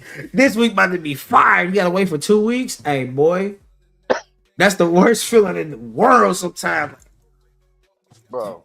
That was the equivalent, bro. Yeah, kids, I'll tell you something. That would be the equivalent of you guys how they just said with Rockstar was like, "Hey, Grand Theft Auto's coming out. Psych, next year." That's what it felt like. Wait, like the equivalent of that. Like, yeah, I know. Yeah. I hate to say it. The Rock gave it that when he came back with the final boss. He gave it that feel of I can't miss. This is can't miss television right here. You know what I'm saying? Mm-hmm. Now it doesn't have that feel. Where I honestly, I mean, I would watch every week still, but I feel like if I was to miss the episode because I fell asleep, I don't feel as bad. I just wake up. Yeah, they need something that has you like, because I ain't gonna lie, when The Rock was doing his run, you couldn't miss that. You couldn't go to school the next day without hearing what he. I want to see social media updates without seeing the actual shit. Yes, exactly. I remember times we was like, no, like they not putting this on. Nah, we was muting the notifications because somebody's television was ahead of ours somehow. Facts. Like, nah, we not. I ain't trying to hear none of that. I want to see it live. What's going to happen? I'm not trying to hear that for sure. Yeah, bro, I don't got that effect right now. I'm not sure why, but because they don't have no credit. I'm gonna be honest with you, bro. Like, they superstars ain't as iconic as us. They're stars, but they're not superstars. Yes, exactly. And I think also it's the like you said last time on the show. Everybody's playing a human. There's no Mankind's. No Undertakers, no Razor Ramones, no Diesels. We don't have what we did in '93 where no Kane just got out of jail and the big boss man's trying to arrest him and take him. You know? Yeah, we don't have no characters, and the characters we do have is corny. Big boss man. What if somebody came out in 2025, the big boss man? I'm intrigued. Oh, what's the big boss man about? Yeah, bro. Exactly, bro. Now, when he came back for the Attitude Era and like the SWAT gear, that was probably one of the best. Like, okay, that's oh yeah, when he had that cage match with them dogs going around the Hell in a Cell. Yes. Yep. Or when Undertaker crucified or hung him from the Hell. Oh yeah. That got see, they was pushing the limits. Like they knew what they was doing. Now they knew it for sure. For sure. So are we saying that WWE needs to bring back Vince Russo since those were all his ideas? Maybe a hint of it. Yeah, a little hint. The whole show doesn't need to be that way. Yeah, but a little hint. Yes, bro. Like they gotta put some seasoning on it. Like it's good, but you gotta put some seasoning on your meat. Pause on your food before you cook it. You can't just throw it in and cook it. You gotta put a little seasoning on that thing, bro. That's what WWE's missing right now. Y'all cooking with hot grease with fire, but you need a little bit of seasoning. I told you, Razor, that they're not doing much different than Vince. They got these celebrities on the show. We seen the Netflix backstage segment with the two comedians. Okay, that time could have went to talent. Nobody's gonna care because Triple H did it or whoever did it, right? All right, my point is that they're not doing anything different. So why not go a little wonky with it? Put a little over the top. Grim, what's up, Stop trying to play something so what's up, homies? Rob was so boring. Hello, guys. What's up, Amethyst?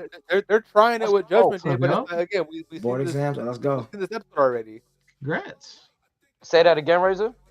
I was gonna say, as far as with the Spice Up, they're trying it with Judgment Day. The problem is, we've already seen this episode before with Rhea in place of Roxanne, minus the Factual. Pat, what's good, baby? Mm-hmm. Info E in the crib, baby. You already know what to do. Yeah, I mean, it's a couple things they could do. Like, I think AEW sometimes they be on like they got they nose in the right direction. Like Luchasaurus, I really thought he had legs, the Jungle Boy thing. I'm glad he went to Jack Perry, but now we see kind of less of him. But I I ain't really, seen him in. I yeah, don't know. I didn't think AEW seen him this Good. year. Hey, just to answer the Would dude's you say question, good? Scorpion. I want to say Scorpion. Even though I'm rocking a lot of ice right now, I love ice right now. I'm rocking it, but I'm gonna go ahead and go with my man Scorpion. I know It's, Scorpion it's very gotta be popular. Luke Kang for me. Yeah, but Sub Zero still my hero. We super hella icy. Sub Zero still my hero. I'm gonna be different and say Reptile. Okay. Ooh, okay. That's how I was ignorant, bro. Luke Kang for me, and then if he's already taken, I'll go with W Melina. Stream. Thank you so much, Pat, man. Appreciate you, bro, tapping in. It's the first time we're doing it on TikTok, bro. Johnny Cage. Only if the Miz is playing Johnny Cage. I heard Right? Hey, look, he would be a perfect Johnny K. The Miz. Okay, so hold on. I did not know that our tribal chief was about to play Akuma in Street Fighter. What is that? Brother, that is Yep. tailor made for him. Word. I didn't know it is, but I didn't know that. Like, that's That's cold. just- Roman that's just Reigns as enough, Akuma from Street Fighter? What? Hard. They already got the picture. And I seen something about, I guess Bronson Reed was saying, like, hey, I'd like to be in there for Zangief. Be pretty cool. No, that's dope. Real dope, bro. I'm just writing an Greatest- idea in my notepad right now. That's You why I'm look quiet. Russian. I Because, guess. Yeah, no, I was just idea, write it down. Let's not yeah, lose it. yeah. It said we need our tribal chief Roman Reigns. Yeah, we do. Hey, you know what? I've been seeing a lot more interviews with Journey Fatu. Yeah. Journey a lot. So it's like you seen That his man, name come around that circuit. I wonder man. when I ain't gonna lie. The one I'm ready for my man Zilla Fatu to be there, man. I'm not gonna lie. I'm ready for Zilla to be there, and I want to see him and man Jacob Well, Fatu do when some you shit. mention that, man. I 'cause, think on that's Reality gonna be Wrestling with Booker T, amazing. currently the program is Journey versus Zilla. Really? Yeah, Journey is Booker T's hired hand. Oh, that's fire, bro. They need to go ahead and just bring them on over. I know they are, but it's like when, like y'all could do that now and make it so much more exciting and fire. Like, what are you waiting on, bro? When Like, we get over this civil war that Triple H and Rock is having, we need to. Yes, like it's so Bloodline. stupid. I seen Triple H trying to sneak dissing too in the ring. Other than I think I sent that message to y'all. I mean, they've And he been was taking like, shots at each other for some time. They've always done that. Yeah. it's dookie, bro. Because we don't win when y'all fighting. We don't. The fans don't win. Some Probably of it goes been like a few kayfabe. Some of it been breaking kayfabe. But for the most part, when shit is the fan, they just point the finger to decide, no, that was him. Nah, that was them. I'm gonna be honest. I feel like the bad Appreciate tension, that, Pat, bro. Take it back to when Triple H and Stephanie was supposed to have that match versus The Rock and Ronda Rousey, and The Rock backs out and pivots in Kurt Angle. Yeah. I think I'm gonna take it back to then. Things were a little rocky. Yeah, But then again, like over the last 30 years, they've historically have never liked each other. Oh yeah, because yeah, of course. level, for that number one spot is like, I mean, that's the one thing with this industry. It's only like, Well, not only that is What's I up, guess, William? Appreciate you. I guess Rock never really liked him that because that was Shawn Michaels' boy, and Rock I Yeah. guess always remembers the one time where Michaels was rude to him or his Rude grandmother to once him and again. fuck yeah. He's rude to him. He's rude to him.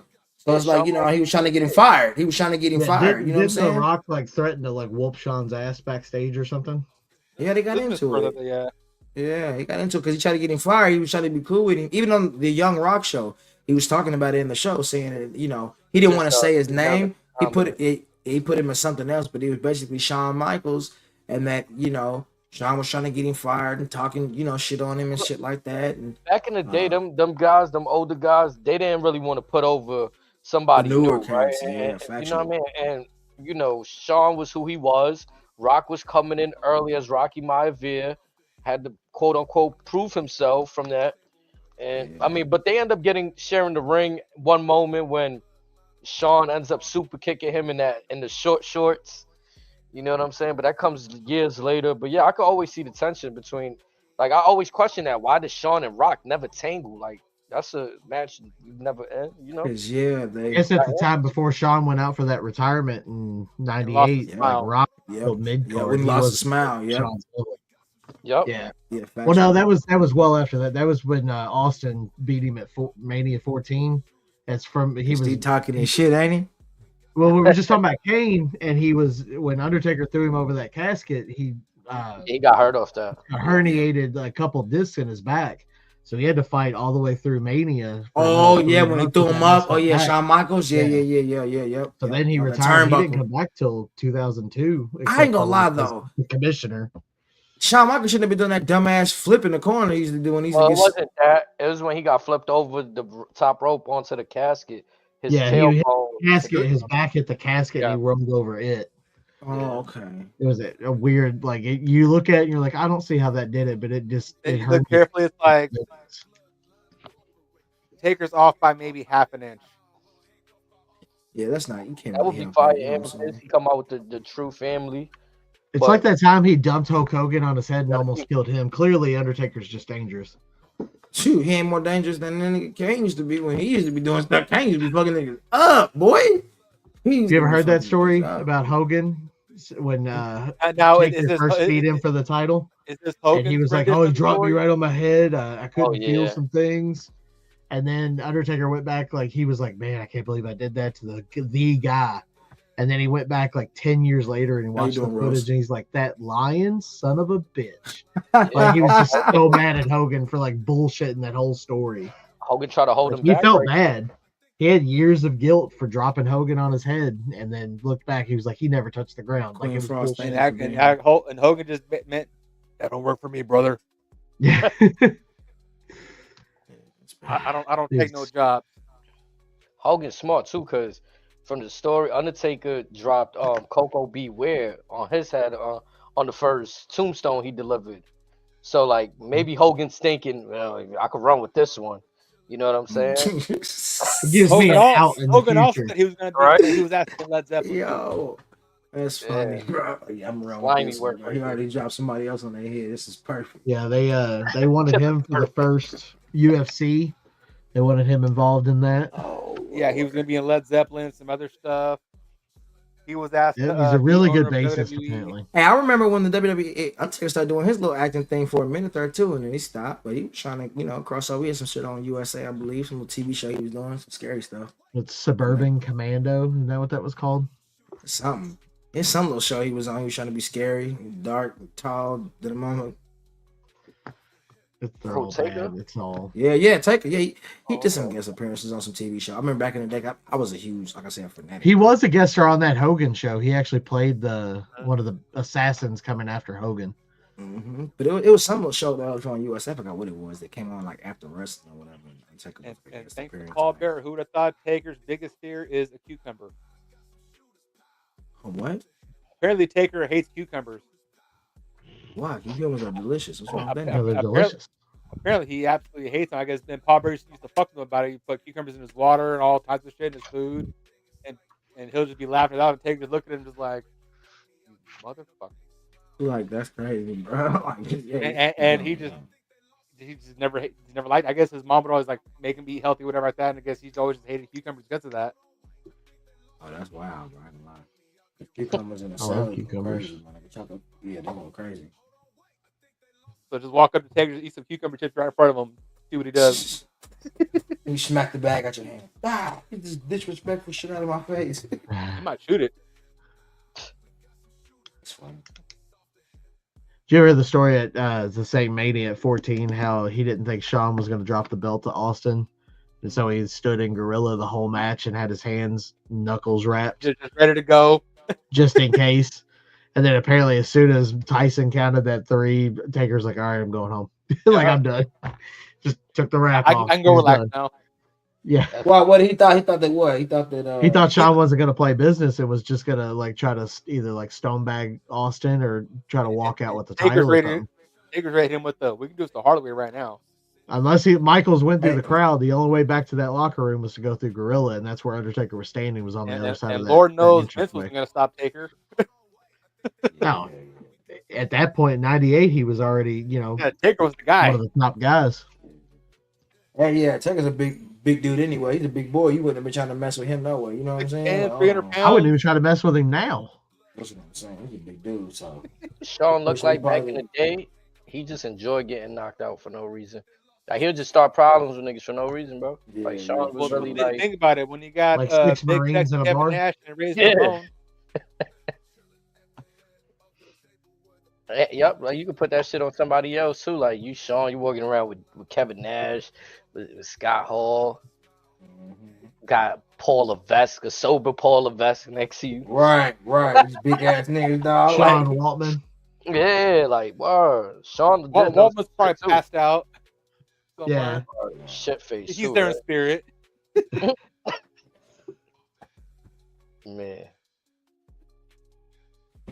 I don't know though, bro. Like the competitors are now don't seem to have that. Vince always used to joke. Others used to joke about the brass ring, going after the brass ring. Well, I think they like. I don't know if it's that WrestleMania mode, what it is y'all chasing, but some just seem to be going through the motions. Like, Everyone seems too buddy. yeah, I don't see no cure. You mentioned curating of the characters. Like, the music sometimes doesn't help. The fact that we don't have Titantrons, you just slap a character's name up there. Back in the day, you used to put their best reels yeah, up, bro. best Either reels. highlight Had a reel. crazy little Remember music video Stone for him. Cold? All that, man. Like What? Stone Cold's, you had it started with the glass, and then there was constantly a rattlesnake that would jump at the screen, like trying to bite you. Like there was like little things in between, like images of him stunning Vince and Factual. stunning What's Shawn up, Daniel? Michaels. What's up, Gabriel? Yeah, drive home the character, right? Like the rattlesnakes. Yeah. Oh, okay. Yep. You know, it makes factual. sense. The Randy Orton, the Viper. The Viper, you know? Son of a Just- bitch. Yeah, I want his entrance to be a highlight reel of everyone he's ever RKO'd. Like that's shit's tight. But we were Randy. Yeah. He RK'd him. He spat in their face. He punted their heads off. Now they should just say Well, Randy yeah, Orton. Now they should just say RKO or Randy Orton. Like, fuck it. It was a Viper's head, and they probably changed it again. And please don't do that shit. Y'all Oh, did to the ramp? WrestleMania. What's that? Coming What you at the say? ramp. The sperm snake. Yeah, they had him walking on a so snake. bad. You heard streets. And here's And it the was thing: I following know they do a run through of everyone's entrance well before the show. Did no times. one look at the ramp and say, Oh, they fucking This ripped might be a "Kinda bad looks like a idea." sperm"? Yeah, bro, they tripping. Someone They was tripping. like, "No, that looks good. Keep it." Right. Right, like, so you Yeah, could've exactly. looked at it. Somebody I was trying to love be it. funny. Somebody Bro, was like, "Nah, keep it. yeah. Fuck it. We can see if we can get away with it. Push the lines. Push the narrative." PLE thing over on the fines. It's just That's- it's only WrestleMania. If we get it wrong, we'll fix it again next time. No, we'll No just big edit deal. it in post. You know that. Nah, that shit is there to stay. Terrible too. Then you had the red lighting for the Fiend with the red cell. Yeah, the snake was like a really light tan, so it just looked kind of white under the bright LCDs. Like it was just not good. It was so Do you bad. remember was it Mania or was it a backlash when it was Bray versus Randy, and then every few minutes they just pan to the top of the ring and they just show like the screen of just like bugs just crawling or whatever. Yeah, that was bad. I don't remember that. Yeah, they did like the up, worms in the Daniel? ring, the maggots. This was one of Vince's last Manias, I Yeah, think. they did like a projector light flashing down into the ring. And Randy's got to sell it like the ring's covered in bugs. Right. Oh no. Yeah, I'm glad I didn't watch that one. Yeah. Yeah, that was a rough time. Super. I mean, again, I think it's the little things for me that's like, all right, the more y'all simplify things with entrance music, Titantron, even the stage settings, sometimes it feels like, what's the reason other than laziness? Like it just feels like the effort isn't there to. Again, like I said, you're getting NIL people now, people that might not have necessarily had a love for wrestling or want to make their own characters, and you kind of just throw them out there like, well, go figure it out with this song. Go, you know what I'm saying? Like, it's just, it's kinda, Vince had a whole vision for how the character would dress, would look, the gear, How they would talk. yeah, the cadence. Like, it's tough. And it's kind The of like problem you ran into with that is to a point that was fine up until it got bigger than what he was expecting it to be. Then you And got then Spirit Squad. Then he's- you get Eugene. You get but he still wanted to maintain that control and have it his way. Like it was a very like yeah, it could either be really good or really really bad. And in his mind, nothing was ever bad. It's just No, if everyone else is out he of knew what touch. he was doing. He had nothing but good ideas in his Facts. mind. N7, what's up? Boo, what's up? Derek, appreciate you being here, Derek Gamer. So we got 3 people watching right now. Thank you. Appreciate you guys so much. HK, appreciate you. I mean, and to me, it's like the give and take. Like the bad ideas are gonna come. I just rather them come from the management itself than there's an outcry on Twitter for something. They give us what we want. Now we're not happy with it. A la Jay. Yeah. Or it seems to be like that with him. Or Cena. How long have we wanted Cena to turn heel, and now it's like people have the Yeah, you problem doing with your it. last run, you do it. Yeah. Yeah, that's a good point too. Because I actually think he was able to do good with what he was given, especially after The Rock came out and said what he said. It's kind of like, oh no, they put Cena in a fucked up position, threw him out there, and because you the legend you are, well, make it work. Yeah. Like, you're John Cena. We know you can Right, make it work. And it's like, what am I working with? You're John Cena. Figure that out. right. Going back to the modern thing, something I wrote it down because it like stood out earlier. Is one thing that makes me think Rhea will win Money in the Bank. When she said "Mommy in the Bank," that is just screaming merchandise sales. Like I don't see how they don't do that. I can see Yeah. that. Yeah, for sure. Like that Mommy was in I the was like, Bank. ooh, that's a T-shirt right there. That's a replica briefcase. That's a So what color do you make the briefcase? Ooh, purple? I'm probably similar to like Damian Priest's, that purple and black. Yeah. That'd be nasty. Or hers may just stay white. Or just straight black? Yeah, straight black would be Maybe. straight too. Straight Could do it God. either way. Like I said earlier, I don't think she needs it. It's you could plenty of other different ways you could go. I'm glad Charlotte's not in it.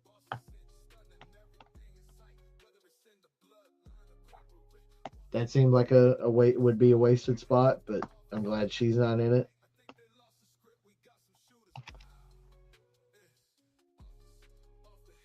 If Liv qualifies, that would be interesting. Yeah, she just had it 3 years ago, 2 years ago. Yeah, because Tiffany was She last year, she right? cashed in on Ronda, so it's been a couple of years. What's Yeah. going on, Tommy? Appreciate you. I personally think though, if Rhea wins, the crowd is gonna be divided. We're gonna have a situation where fans are just gonna revolt, and some are gonna love it because mommy's mommy. But the ones that have already felt like she's been inserted into this position too many times. I remember WrestleMania season, people were kind of ticked off. They threw her into that triple threat match. Yeah, and like I said, she's big enough. She is a draw without having the title. Like it's so you could give someone else that opportunity where she doesn't need the spotlight because she already has For it. sure. For sure. Appreciate you, Tammy.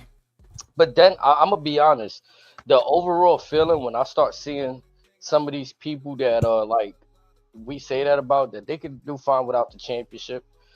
Some of the stories feel like Dog shit. yeah, like we need to get back to that, like Roman a little bit. What's up, Like, Julio? he's doing what he's doing. CM Punk was able to make the Drew stuff work and most of the Roman stuff, but those are the top players with each other right there. Now you take that Yeah. apart, I think it's kind of time to like in the women's division, unless we move Rhea to SmackDown, I think she did everything she could on Raw, to be honest. Yeah. Yeah, there's no mountains to climb. I don't think for her. That's, unless you bring Jade to Raw. What's up, Tommy? Right. But again, I said I think she's better with the current landscape right now. I mean, yeah, you have the matchup with Julia, but still, it's like there's probably better matchups on SmackDown right now. You got Jade, Naomi. They really gonna do something. Nia, I'm ready for that for sure. Charlotte. Alexa Bliss. I'd be up for mommy Tiffy time. It'd be a solid test for Tiffany. Definitely. Yeah, I don't. Yeah, it might be too soon because I don't see Tiffany winning that. but I don't want to see. Wouldn't want to necessarily see her lose yet either. I didn't want to. I didn't want to see Jade and Tiffany either, but we got that already. And that felt kind of weird. It felt rushed, and it felt like they didn't really, Like they there was no almost like dumbed like it down. yeah. Yeah, like they dumbed it down almost to kind of make it to where Tiffany Yeah. could win. I don't know. It's like why would you have JB this Okay. like beast? This like you should have kept her like that. Like I didn't see Goldberg or Brock Lesnar coming in, and it's like, oh well, let's just have him lose just so it fits the narrative that Well, this that champion is day, they dominant. did something I didn't enjoy. They had Naomi come break up the match. Yeah, So that I was don't know goofy if too. they called a disqualification or just no contest, but in my eyes, Jay should win that, which means Tiffany didn't beat her. And yeah, I mean, it was just odd to pair them up that soon with no build up and no shock value happening. No, oh my God, Jay! Did y'all see Jay beat Tiffany on Smack? Wait, that Faction, happened? faction. So I mean, So like seeing the Amethyst Pisces, their comment in chat about giving Roman back the title and that it's boring with Cena. We got to that point with Roman though when he doesn't show up for 4 months. Like, granted, it got better at the end before he lost it, but like, I don't know. Were those scattered appearances really better than what you get with Cena right now and some of the best work Cena's ever done? Well, that's that Yeah, question. that's one I don't agree with. I mean, with say we kept the belt on Roman. Yes, Roman would have passed Hogan by now. And aside from that, what else would there have been for Roman aside from The Rock?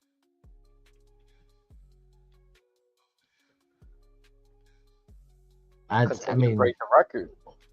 Maybe him and Randy one more time. Maybe him and Cena. Maybe. But yeah. And now there's talks that Roman might retire next Mania and stick with Hollywood. I'm gonna be honest. The second they made that belt for Seth Rollins, that World Heavyweight Championship, in my eyes, Roman should have never lost. But we still made a scenario where Cody wants the championship that his father didn't win. And then you got Rock and Roman calling Seth's belt the second place trophy. Yeah, I think if Cody would have originally went for Seth shit, everything keep Roman as champion, nothing would really like. But and then like I can understand that. Now another one. Roman is the tribal chief and the GOAT. Of course, we all have to acknowledge our tribal chief, but compared to Cena, the GOAT, right now, are we gonna say Roman's the GOAT compared to John Cena? I don't know about that one. Oh, Roman's good. Amethyst is new to the show. Bear with him. But again, with Roman, it's like I feel like he's more exciting to watch, maybe. He got more. I feel like. for me personally, John Cena felt too kiddish, too superhero. Roman He Reigns felt like he felt more like Hulk Hogan 2.0.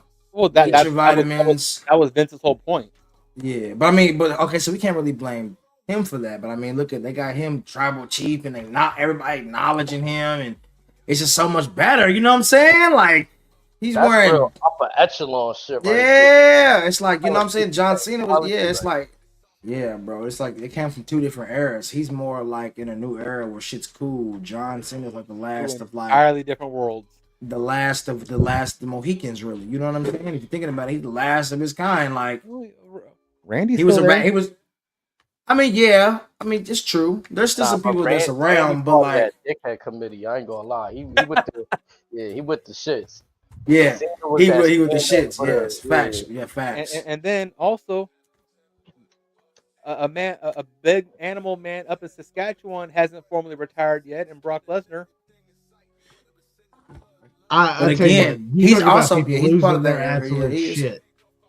And when that guitar riff hits, talk about people, they will lose their freaking minds if Brock comes back anytime in the next year or two. Yeah. Like it'll be an insane pop. Mm-hmm. You know what? Fuck it. Let him be the one that shows it. Let him show up again and whoop Cena's ass. Oh, I was just That'd be saying. crazy. Big That'd be time for cool. Yeah, I mean, if we That'd be spinning the cool. block on everybody John Cena fought, he took him to Suplex City. Yeah, he did.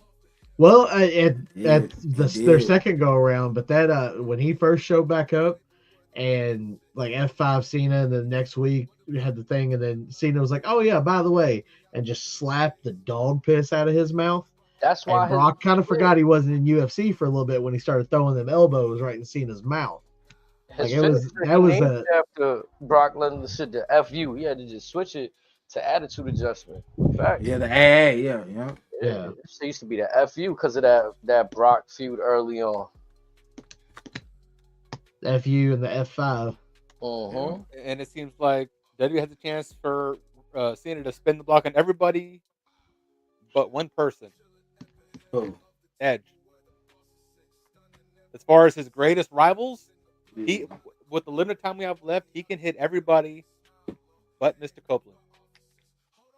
He can get Punk, he can get Brock. If you want him to have one more go with Roman and Rocks, I'm cool with that. And if these billionaires weren't dead set on a pissing contest every week, we could have Edge and Cena again in a match. But Right. We could also get the Young Bucks and the Usos. We get a lot of things. But I think one person's in a pissing contest, the other person is just cashing in checks. yeah. Because again, if we really want to go about this quote unquote war, AEW has beaten NXT once in the last maybe 3 years. And Without many changing more. the main roster. I do look forward to seeing if we can get the ratings and stuff for this week after Battleground, and seeing if Trick's going to show up on TNA TV, and it's an interesting, I think, situation with them. So Battleground or NXT Pro is going to be a wild show because they're starting off with Ethan Page and Ricky Saints for the belt, I believe. Then we're getting somewhere in the show we're getting Tavion Heights versus TNA Mike Santana. Yep. And I think and I assume Trick will come out at some point. Yeah, because Mike Santana basically told everybody that he wants next at the TNA Gold or any gold, at that matter. They have also teased a little bit of a hoo-ha between Miles Bourne and Charlie Dempsey. Oh, I don't know if you guys noticed on Battleground where Tavion Heights dabs up Miles and all that. Charlie just looks at him and just starts walking away, and everyone's looking at him like, "This is weird." And they also tease something between Charlie and Santana. Yeah. And TNA and NXT, they're firing all cylinders right now. Not to mention the women of NXT, the knockouts of TNA, both tag divisions.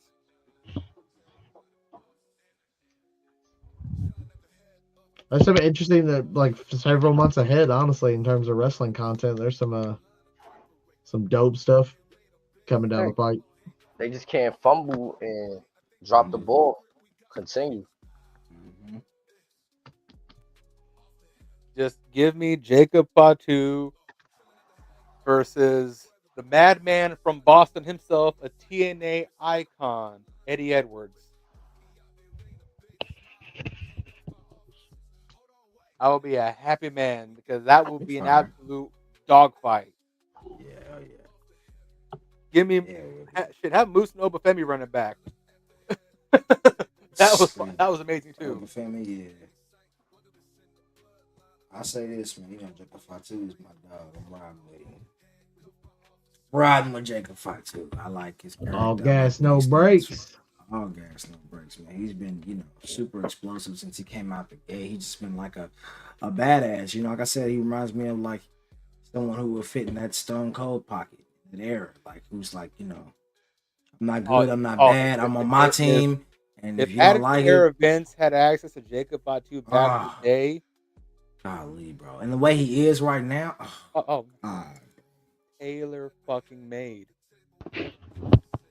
They're putting out some good promos. My only thing, I hope they get to the bag with him and Solo quick, because I'm not enjoying the fact that Solo gets to troll him so much.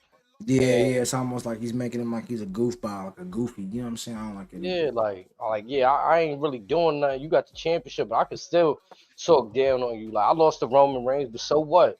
Like, you know what I'm saying? Like You're not fond of the whole. What's that? What's the line you used to say to me back way back when? Oh yeah, What- what's that used to say to losses, me? losses have I, consequences. yeah. No, not that I, one. The I love you. Oh yeah, I Well, mean, he finally said it again for like the first time in ever. he made him he punked him up with that one. Like, you know what I'm saying? Tell him like, yo, what's that I used to say to me right there? I love you, Solo, and he said it like But it was he a different tone. But yeah, it even though was. I said it, It was a different. definitely like a yes of like a I love you solo. Like you know what I'm saying? Like I don't want to say this shit a weak right. No, ass no, mother. that was more of a. You better watch yourself. Yeah, for sure. Hey, look at For But JC. sure. Solo's not concerned because he always feel like he got people to watch his back. A la bringing JC. I don't know. All I know is if you told me 30 years ago that we'd finally get Grande Americana to come up from the Gulf of America and actually compete in an American company, I would have said you were a liar. I'm screaming. That's historical stuff right there. Now, I thought Mr. America was all we were gonna get. Now, would it make things better if El Gran Americano had Mr. James E. Cornette as his manager? Cornette with the racket. It'd be so With tight. with the red blazer. Red Of blazer. course. With the green pants, you know, Man, oh and the wait. white shirt for You Mexico. gotta go the Whole full flag. gimmick. Cornette. A red, white, and green tennis racket. That's what I said with the racket. Oh yeah. Oh Lord, dog. That's funny. That could be good. Yeah. Johnny, what's Or you up could with you? throw it back to the 2010s Sam, and what's have what was his ring name? Zeb Coulter. It was with Cesaro and Damn it. Jack Swagger. His name's on the tip of my tongue. Dutch Mantel. Dutch man, yeah. But what was his name in the? What did they call? What was his stage name on Raw and SmackDown? The real, no, not the real American. Because Jack Swagger was the All-American American. Oh no, him and so they were the real Americans. Yeah, they were the real Americans, but what did he call himself? Yeah, Dutch Mantel is his real name. Yeah, he was. I Was think it was Zeb, right with he was Zeb still Coulter. Zeb Coulter. Yeah. Was it Zeb Coulter? Was that it? Yeah. Yeah. He was Dutch everywhere else. Yeah, he wasn't doing too good recently. I think he's kind of recovered back now. But Yeah, I think him and his missus weren't doing so Said hot. something been good too So lately. been good too. Yeah, for sure. Yeah, yeah. So Also, I guess speaking of legends, Jim Ross supposed to undergo surgery tomorrow. Oh wow. All right, For his It's, cancer. what, colon cancer? Or, Yeah. I think it is. Terrible. That's a bummer. But again, has no plans on retiring anytime soon. He's gonna get right He's the back on the greatest. saddle. Yeah, I mean, I ain't gonna lie, Jay. They're one of the greatest to ever do it, man. I ain't gonna lie. He used to make it believable, man. You know what I mean? Sure. Yeah, the emotion he put into calling certain And spots. he was used to make you think fantastic. that this was really happening. You know? Yeah. I'm not gonna lie, as a kid, when he was like, "You killed him," and he didn't get up, and I was man, I convinced would just he was sit. dead. I was convinced, bro.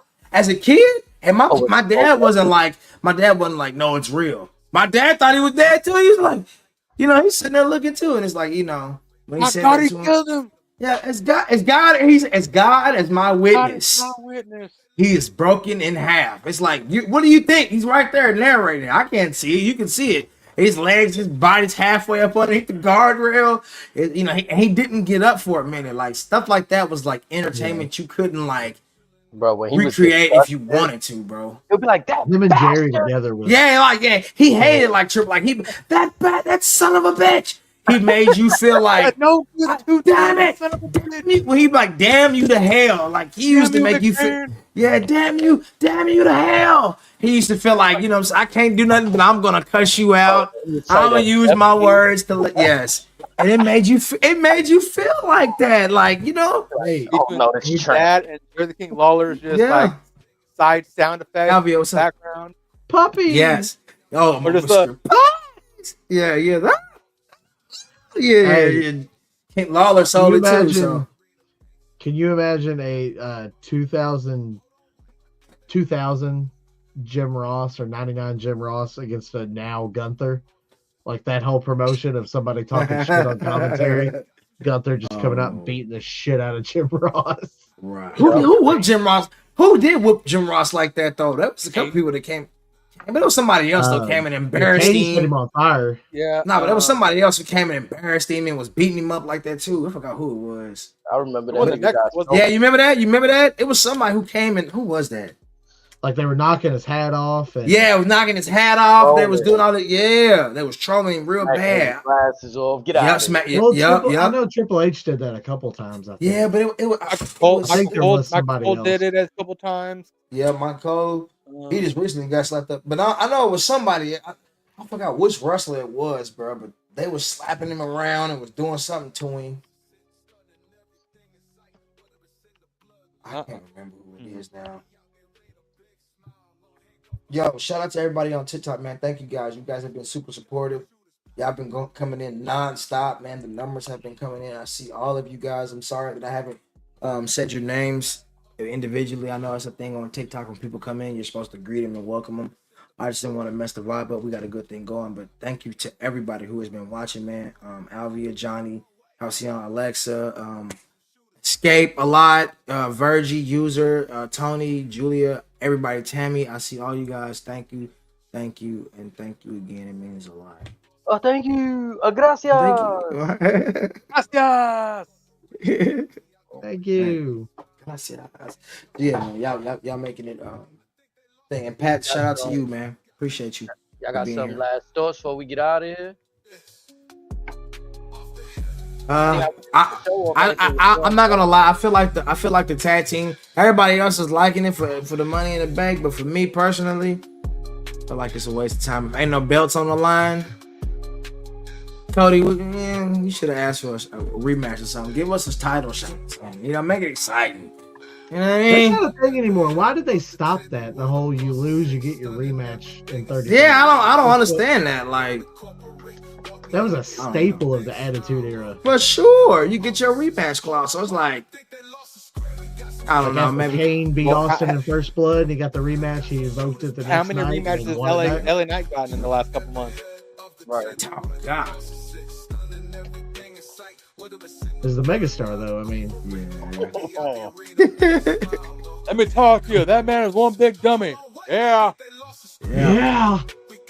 It is so much fun being in arenas and you just hear some random person just yell, "Yeah," and then it just trickles through everywhere in the arena. Just everyone yelling "yeah" together.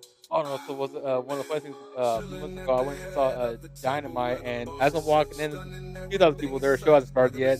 One person yelled out, "Word, whose house?" Crickets. Oh man. The entire venue to let him down, Go figure. and he just like did the walk of shame to the merch stand, got his stuff, and went to his seat. Crazy. And then proceeded to sit there for the next 6 hours. For like 8 different shows and Yeah, because they did Dynamite Collision. the Ring of Honor probably had a Ring of spot. Honor. AEW Dark. No, Dark got cut off a couple years ago. Oh, it did? Yeah, it's just Collision, Dynamite, and Ring of Honor. That's how long I haven't been paying attention to AEW's filming habits. But I will admit, the last few months, the proper time that they've been using for Collision has been shitting all over Dynamite. Imagine if Punk was still in charge. It's so funny how he chose the Young Bucks over CM Punk and Cody Rhodes. And look where they're at now. So, Look at where Jade's at now. yep. Aleister Black, Rusev, Black, Andrade, Stark. Ricky, yeah, Ethan Page. Yep. All seem to be doing better. Okay, you got Mercedes. Okay, whoop you do. You got Osprey and Okada. Whoop you do. That's a $10 million mistake. I will admit with Okada, it's not that he's not bad. It's just he was okay, but aside from those 4 matches with Omega, that's it. And the only reason that they're good was because with Okada, the matches didn't really get good till Appreciate you, Marty. 35, 40 minutes into the match. Thanks. And then you have maybe they'll correct it. Because I don't Tony know. Khan got- asked for more money to fund his hobby. You got the If players you that just let Daniel all- Bryan handle creative, it would turn that ship around. I think. Let Daniel Bryan handle it all. You got the players Allegedly- that belong in AEW for exposure, and the ones that choose to go there in their best years instead of WWE that's foolish. That's all I'm saying about that. A lot of folks are worried that Daniel Bryan's old Ring of Honor habits have resurfaced, and he's kind of in favor of what AEW's been doing. Well, eventually his dad will cut him off. Eventually that money train will stop. I mean, We'll we'll know in a see. couple. I mean, we'll learn as early as what 2027, 2028. That's when we'll learn if they're here for the long haul or not. It'd be nice if they are, because again, it's more content and more work for the folks. But everyone would probably prefer quality over quantity. Yeah. If it's not good, there's no point in watching it. Yep. Speaking of not good, do you guys see the latest stuff from GCW? Nah. I think it's GCW or CCW, one of the two. Anyways, these two folks, I have no clue who they are. I think Effie might have been the one to do in the corner, honestly. But the one guy's standing over him, almost like he's going to give him the 10 punches over the turnbuckle. And he creates the vision like he's peeing in his mouth. I didn't see that today. That was GCW? I want to say it was. What? I mean, the camera was not in a good spot, and you could clearly tell it was fake. But just Yeah. why do that? Just that visual. Just Yeah, like, that's just weird. stupid. Indy's gonna indie, you know. Yeah, Cases like that. unfortunately. But it's okay because Cena is here. He's the WWE champion, and everything is correct in the universe right now. Well, most of it.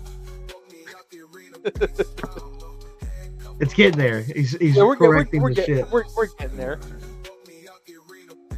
Yeah, like I understand wrestling is an art, but that sound like he's grabbing the canvas and painting a picture with your hands filled with shit. That don't sound. That don't sound like you sat there and used the correct utensils to paint. No, you just wiped your ass and threw it on Well, the canvas. What we're looking at now is the Mick. The can of paint on top of it. No, We're dick. experiencing the Mick Foley problem in wrestling right now. Yeah. Is that he did these things that were so crazy and so over the top, and you're like, that you can't get bigger than that. It's like, okay, but what can I do that's bigger than that? And then your next week comes around. Okay, what is bigger than that? What could be Right. crazier than that? Yeah, guys like Kim, the late great Sabu, Terry Funk, Homicide. Guys who in theory, again, even New Jack, who in theory could go bell to bell with some of the best of them, but it's just folks would rather see them just bring out the I mean, light Darby speed, Allin does stars. crazy shit. Yeah. Well, that's the thing. If your entire thing is this week I gotta top what I did next week, and it's every week they're expecting something bigger. Eventually, they're bigger. just not going to be phased by crazy shit. Yeah, Yeah, Like that's why now it's acceptable to piss in someone's mouth at a show. Like it's dumb. They're just going for those shock value moments, and it's just ruining wrestling. Or you have, what was it, Hangman putting a hypodermic needle in Swerve's mouth. Yeah, like, yeah, what is that? I seen that, like, yeah, y'all niggas was tripping. And in their mind, it's Corey one of Carver, the greatest what's up? spots of all time. It's They something. Yeah. It's something. Yeah, like you want to know there's still some decorum behind it. Not like, y'all just completely losing y'all shits, and you know, there's no values here. There's no, like, what are we doing here? Like, What's up, Wesley? It's like, okay, you pop it when you were drunk, but watch it back while you're sober so you still feel the same way. bro, I fucking love Swerve Cookie Strickland. Monster, what's up? I love Swerve Strickland, bro, but he was showing his tongue like he got a newly pierced tongue ring. He Like, was proud of it.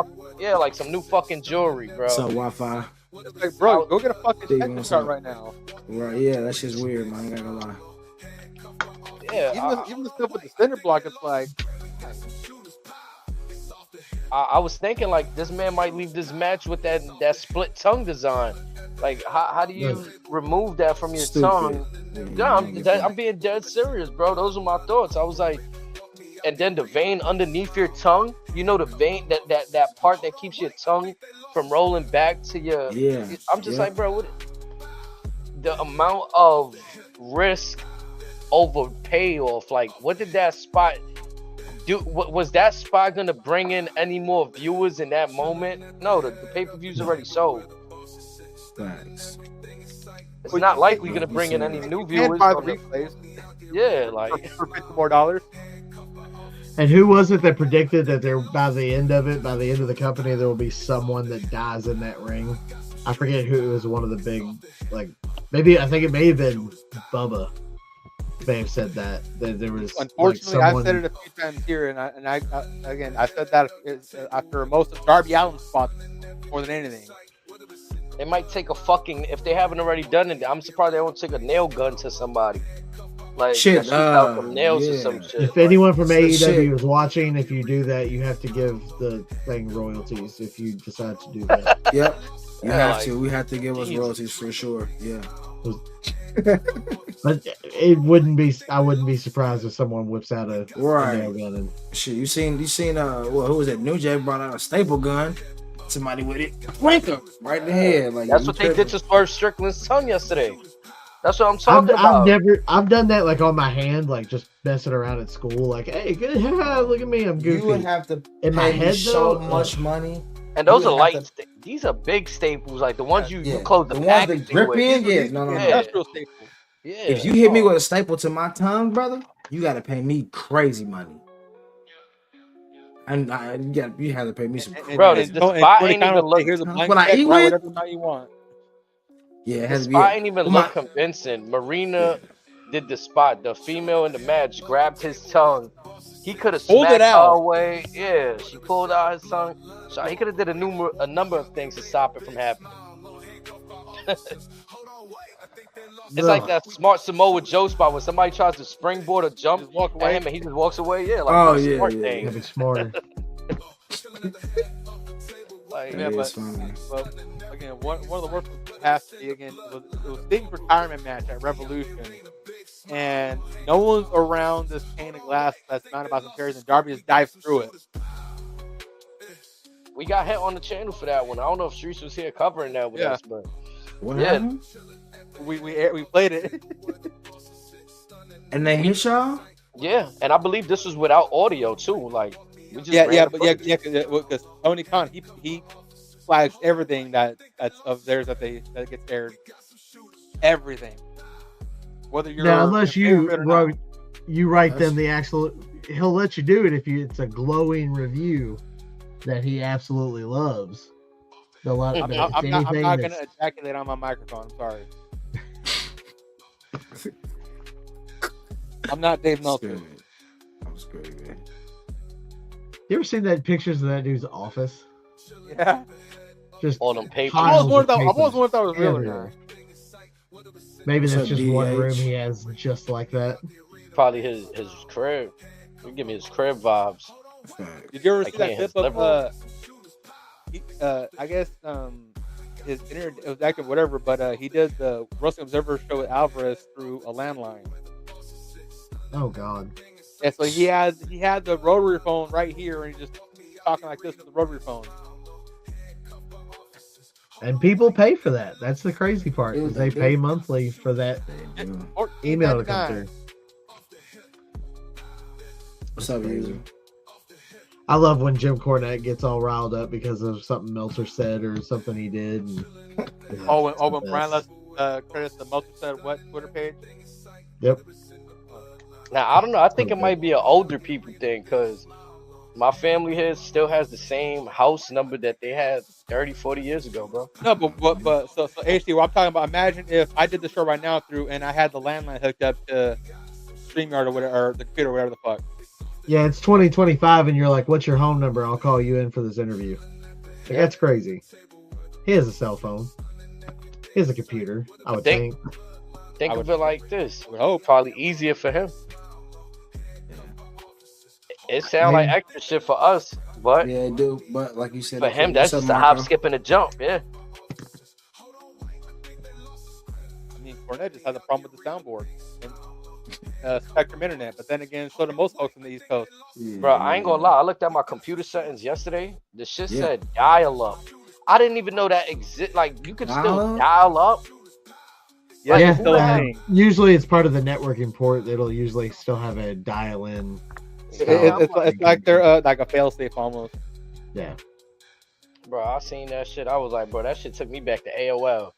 I started hearing the shit. You know how you used to go to yup. I started hearing all the sound effects, yo. Get those discs in the mail to get you 1,000 free minutes. Oh man, those were so clutch.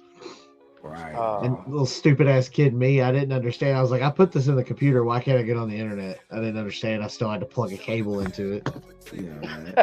He was trying to get low ski. Tried to boot up the CD. I'll be like, hey, do you want this for your computer? I was like, oh, sweet, we have internet now. Right. I don't know. I didn't the rest of the setup, yeah. Where's the rest of it at? I ain't gonna lie, I used to be tight too, right? Because sometimes I wouldn't tell my people I'm getting online, and then somebody will pick up the phone, bro, and crash the whole. I'm downloading stuff off LimeWire. This is going on. We got new music online. They just pick up the phone. I'm like, man. And you know, as a kid, you run over to look like, what happened? You see somebody, I wouldn't even dare say anything. I just look like, fuck. Right, you know what I'm looking like. That's what you were getting, computer AIDS. Yeah. The stuff we did for free music. Right, man. Real, bro. That viruses was crazy. We ain't even know it. Nigga, yo, they had all our pictures and info. They've like, had our identities since LimeWire was installed. Right. And they like, man, he ain't got nothing here. We ain't fucking with him. Yeah. Right. Like, this guy can't even go buy a CD. Like, he's having to download. Right, or pirated music. That's your bum ass. All right. This guy worth nothing. I was screaming. That's funny as fuck. But I mean, like, even on that CDs, DVD, I remember like consuming content wrestling wise. It used to feel so fun, bro. Trading tapes with your friends, bro, for sure. DVDs, special WrestleManias with the behind the scenes content. Mm-hmm. Like, even if they drop that today, who the hell gonna put? Like, I don't got a DVD player, bro. Right, then I ain't even watching that shit. I'm not gonna put the shit in my PlayStation. I gotta switch everything around just to watch. What's up, Marco? What's up, Montana? Still, one of the best memories I have with my aunt. Me and my sister went and spent the night with her and my cousin, and she took us to Kroger to rent videos before like dinner and making big Rice Krispie treats and all that. She was like, all right. She told my sister, you can pick a movie. And she's like, Christopher, you can pick a movie. I was like, tight. So I picked the 1996 King of the Ring. I was like, I could probably watch the whole thing. And she did. I don't think she'd ever watched wrestling a day in her life. I was like, I want to watch this because I know Stone Cold like wins this. She was like, that seems weird. You already know, but okay. And she actually stayed up and watched it with me like all night. I don't think she had any idea what was going on. But it's still like a super core memory for like with her. Like I got to watch this wrestling VHS, spending the night at your house one night. Like it's a staple. Yeah. Stuff that don't exist anymore, you know, memories you don't just really have like that anymore. Yeah, man. Or lining up at GameStop when the newest wrestling game comes out, and you're, you know, at GameStop out overnight. Yeah, man. I was just talking to my girl about that. I said, man, you don't understand the vibes. You used to be out there camped out, you meet people, exchange, you know, information. You never really hit them up. Maybe you did. Most of the time you didn't, but you still got their information. And it was just at least get a gamer tag out of it. Yeah, you get a gamer tag. You know, and it was like everybody was there for the same vibe. It was just like something that, you know, we'll probably never get again like that because of the way things are. You know what I'm saying? No, because the game that installs it comes out in 2 months. I've already got pre-installed on my Xbox. Exactly. Already got it so it's like I said, it'll never probably be like that. And I don't think people give a fuck about collector sets enough to be lining up. Okay, now you got folks fighting at Costco's over Pokemon cards. Yeah, that's crazy. Yeah, that's not. It's overconsumption stuff is crazy. Yeah, bro. I mean, but I feel like a little bit of you feel a little bit of ownership when you have a physical item versus digital. Like when I had all of these ways of watching wrestling, it was on my time. Now I feel like, well, when You on WWE that feel time. like, yeah, y'all could go to Netflix or just change your programming. It took them a long time to put everything on Peacock. It was a few months where a lot of the stuff they had on So Mark. WWE Network was unavailable. But they still haven't moved it all over to Netflix. Like I think it's got like the first 1993 Raws, and that's it. They haven't Yeah. moved all the other stuff yet. Everything's not gonna move from Peacock until after the PLE deal ends. Love to me. What's up with you? Thank you, Michelle. Appreciate you guys for being here. At the end Michael of this year, Carrington. Garlington, I'm sorry. What's up? First, Yes, This sir. year Brent, what's up next with year when you? the PLE deal ends. But even so, even when they dropped those, they said it was gonna be almost impossible for them to upload every single hour of content that they have. Because on Like they top was of that, gonna I'm slow. sure they're gonna reformat it, and then of course with say the Benoit stuff, they're gonna try to edit all that out, or not even put it well, they out. didn't surprisingly on Peacock. Like if you go back and Right. watch Raws, like it's all still there. It doesn't. He's not in the title cards and stuff, but it's still there. So hopefully it stays that way. Because Mania 20 triple threat match is still there. They did edit the ending where it's not as much time with him and the family in the ring. Oh, so they cut out the stuff with him and Eddie. No, that part was there, but like when his family gets in the ring. Oh, and after things, Eddie like, walked out, yeah. Apparently, they thought that was in bad taste. It just says multi-year deal. Nothing that says when the current deal expires. I know. Oh, 2026. Okay, so next year. The TKO president said that was the end of the deal. And I think SmackDown ends a couple months after that, something like that. Mid part of 2026. So as of March, they were starting to begin talking Negotiations. negotiations. Okay. Yeah, because right now the SmackDown stuff with USA, that's strictly just like a handshake. What's deal. up, Esteban? Yeah, Tammy it's Butler, probably a thank lot you of for the that. Vince credit being carried over and let them do stuff they normally wouldn't do. For USA's part anyway. Like, yeah, we've been with y'all for a while because of this. Yeah, you started with us. You're ending the TV regime with us. Yeah, here's a few months. Yeah. But they are switching, I think, in a week back to the 2-hour format for SmackDown. I thought I was gonna push back. Really? If it got pushed back, I hadn't heard that, but I heard it was starting. Like I heard last week or 2 weeks ago that there was no. They're still like ironing that out, so they may push that back by a few months. Well, honestly, I think the sooner they go back to 2 hours, the better. What's crazy is the last few weeks have been great. Yeah, June 6th. It's going back to 2 Yes, hours. that's the target date, but that may not be the for sure date. Yeah. But The last few weeks have been fantastic on SmackDown. It's just sucks it took that long. Well, we'll see what happens. My concern is once we get back to 2 hours is are we gonna get another batch of roster cuts? Yeah. You got to find that balance of, it's too crowded in 2 hours. Oh, we don't have enough stuff for 3 hours. Like, you just got to find that perfect. Well, even when you get the stuff for 3 hours, it seems like some days it's not enough. Some days it's just right. It's like there's no consistency. Yeah. Now Raw's last few weeks have been kind of good. got it up with the 2.5 hour mark, but it's like, why can't we just have everything the same across the board? I mean, NXT doesn't have a problem with 2 hours. It's just SmackDown seems to be sometimes. It's all Road Dogg's fault, apparently. Why? Because he's sober now? No, he's like head of SmackDown Creative under Oh, Triple H. he's on SmackDown. What, Bruce runs Raw? I guess Bruce is the main guy I for guess. Raw. It's funny how all Triple H's homies is running the WWF. WWE, I mean. Just a little fun. And they started out off as DX hassling the boss, and now they run everything. crazy? And now the final boss runs them. Ain't that crazier? Ooh. You know what I mean? And I feel like they're on some some DX shit to him too. It's like we didn't like Vince, and we ain't gonna like you.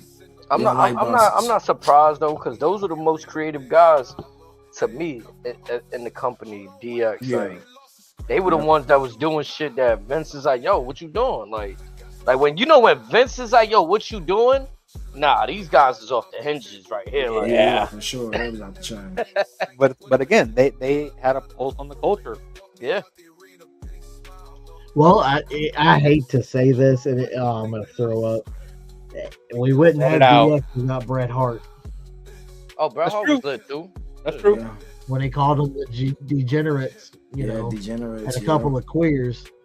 Then that clicked it in Triple H's head. Like, wait a minute, You went crazy on him. Yeah. Then Triple H, well, we're not homos. Like that, there's no way they can even touch that. Compared to today, like not even. Right. Well, I mean, they tried it 20 years ago with Billy and Chuck with the wedding. Yeah, and then they're like, you said this wasn't gonna go that far. We got nothing against gay people though. That's funny. God, 96, 97 was a crazy time. Yeah, it was. Super crazy. I think the perception of wrestling from the people that don't understand it is what kind of kills it too. Sponsors, the people that work at the networks or streaming platforms, because it's like at the end of the day, kayfabe. You know what I'm saying? It's kayfabe. So we know this is in the same lines of a television show. In the same, the only difference is we're seeing it in real time. Yep. We That's know what that makes it stand out compared to a regular TV show. Like people they're like, they'll try to say the F word at me. Like, it's fake, right? And it's just like, did you go to the movies a few years ago and be like, oh shit, Iron Man just stopped that alien invasion? Like he legit did it. No. Like it's people indulge in fake shit all the time. Them TikTok videos that they think are real are actually staged. Them fake cops pulling over in a parking. You think they in a drive through in the street? They in some regular drive through in a parked car environment. They don't see it though. They just it's almost everything you digest, whether it's on social media, on television, Netflix. Most all that shit is fabricated, bro. Yeah, I tell you what's not fabricated.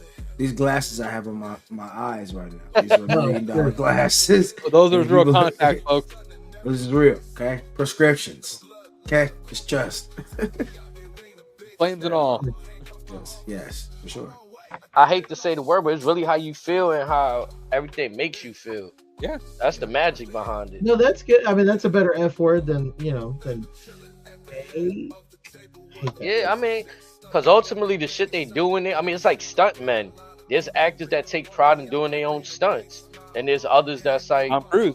Yeah, Harrison Ford. Yeah, this is the thing. It's not like a movie where you've got, you can shoot it 18 times until it's perfect. Right. You have only one got shot, one and done. Yep. One opportunity to capture it, or just let it slip. He's like, how's that song go again? How do I say it again? DMCA. And that's what I'm saying. How can people not see that this is a different type of entertainment?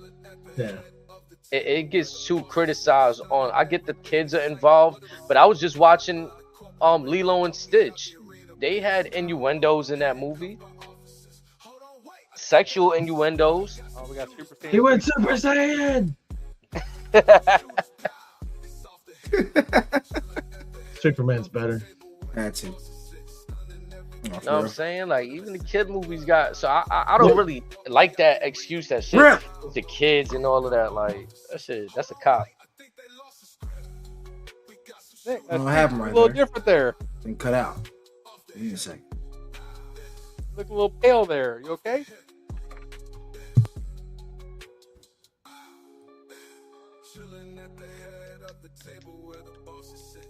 Broke it. It's like the head's moving, but the ears aren't.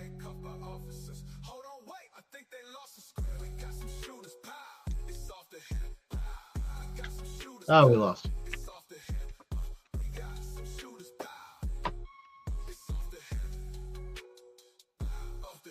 still stuck, Streets.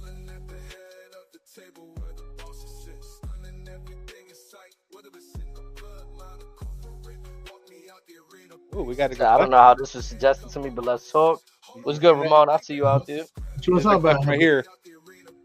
He's all gas, no brakes. You know what I mean?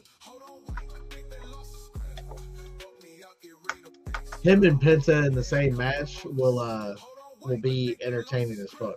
Oh, most definitely. But I'm just curious as to how who else you put in that triple threat qualifier.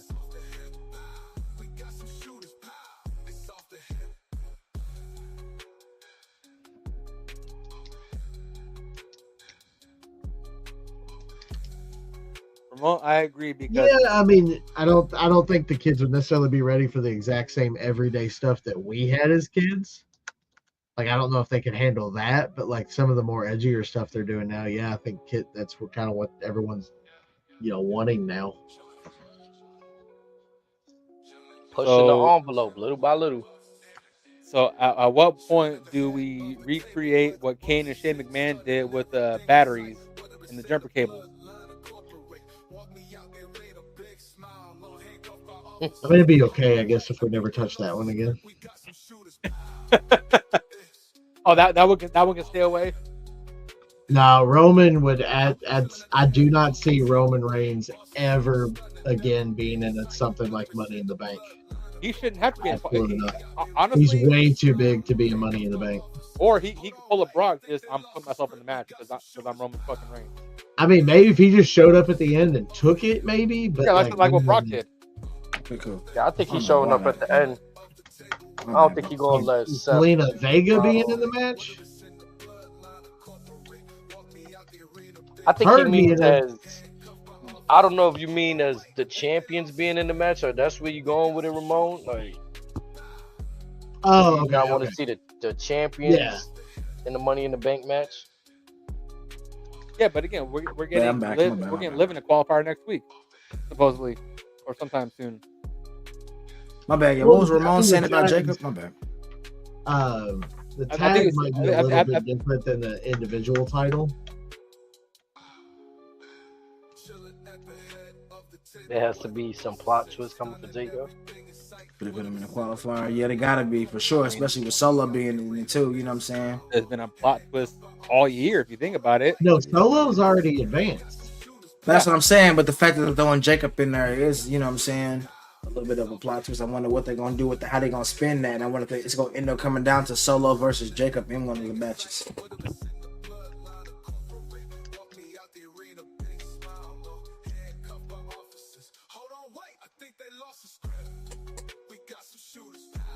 I mean, it's interesting for sure.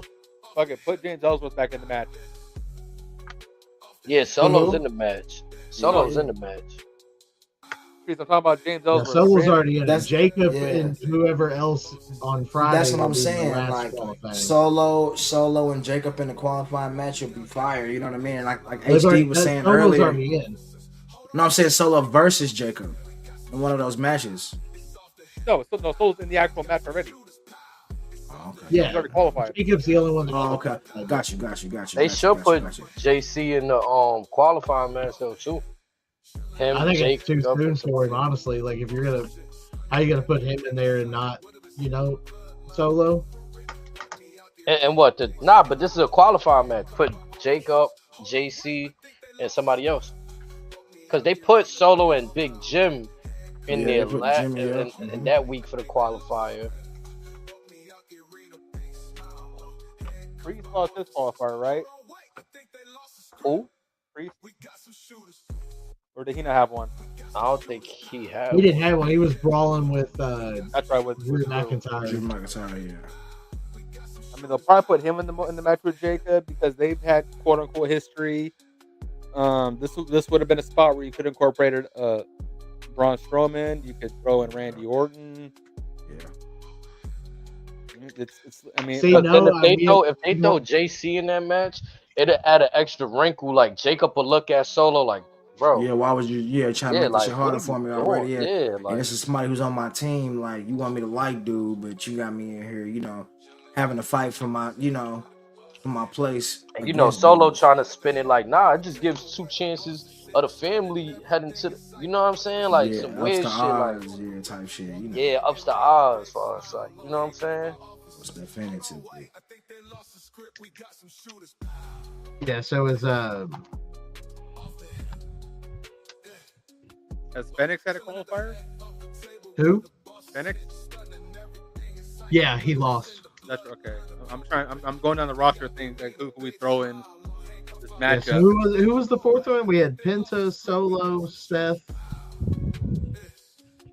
And LA Knight. Yeah, and LA. That's right. he stole that last week. Yeah. Yeah. And then we don't know who Jacob's gonna fight, but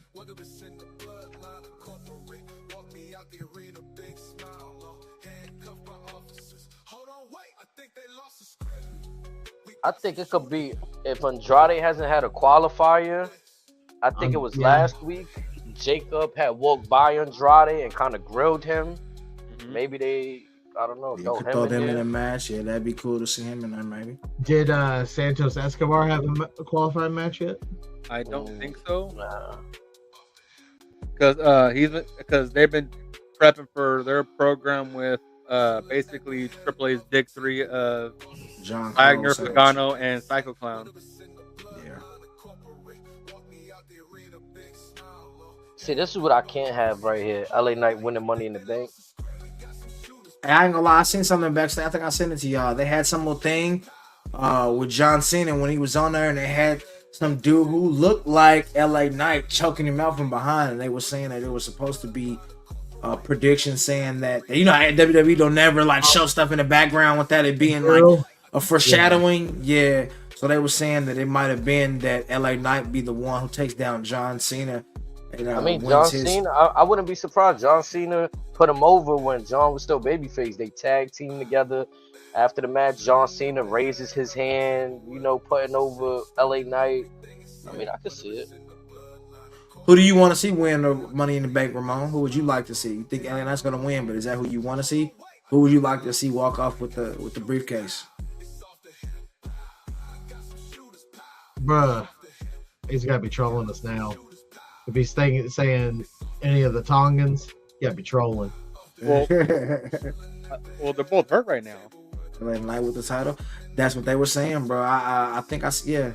He said nothing. I'm not a big LA Knight fan either, but they had definitely had this artwork on the wall when they was walking backstage. I forgot. I think it was Nick Aldis was walking backstage, and it showed him doing an interview, and they had the picture of John Cena right there and LA Knight on it, choking him out like somebody had drew. Again, I said this earlier. A chance to do something different. They dropped the ball right there. See, look right here. Look. I don't know if you can see this, but hold on. Look, if you can kind of see. Hold on. Let me move this real quick. Trying to move this right quick, man. But you see a little picture in the background and got John Cena and there's a dude choking him out. That dude choking him out is supposed to be LA Knight. And then hold on, I'll show you. Hold on. Should look like Randy. Let's say, did you catch this little sneaky segment? Look.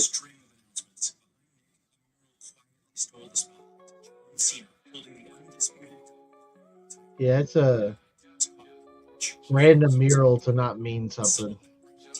All right, so I think on SmackDown, their last one, I think it'll be Jacob in the match. Waller. So that's what they were saying, man. They were saying that they were thinking that Waller's on Raw now. Are they signed exclusively? Yeah, they got traded.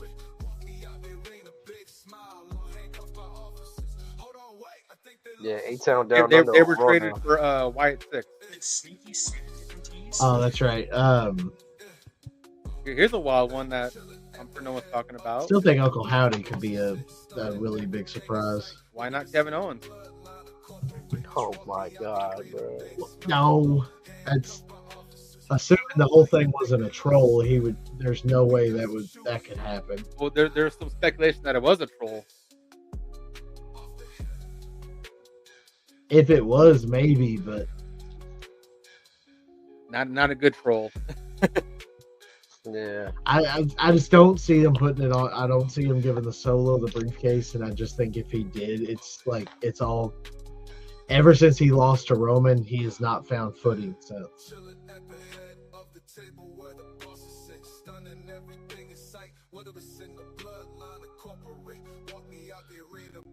Or again, get a TNA guy in there or an NXT guy in there, mix it up a little bit. So if they're picking if you just pick just from SmackDown and Raw, I think the match Friday will be Jacob,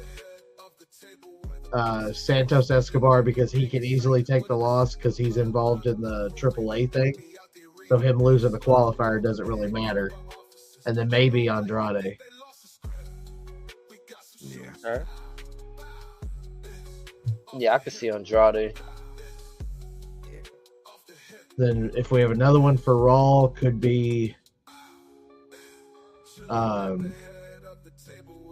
Chad didn't win, but maybe Grande could win a qualifying match. Yeah, I'm so tired of him. I'm not gonna lie, I'm tired of his buzz ass. Has Dom had a qualifier yet or no?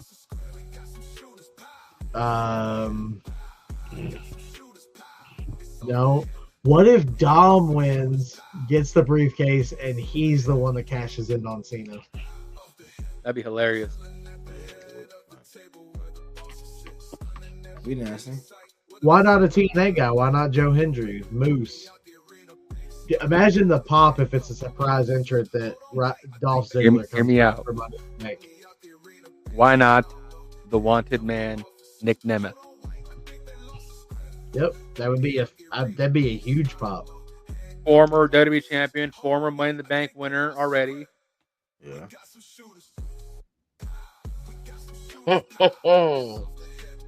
You've been wanting the Nick Nemeth back in WWE for a while now. Hey, I finally got Santana in the door. We got four so far. So far, it's Penta, Solo, Seth, and LA Knight. Correct.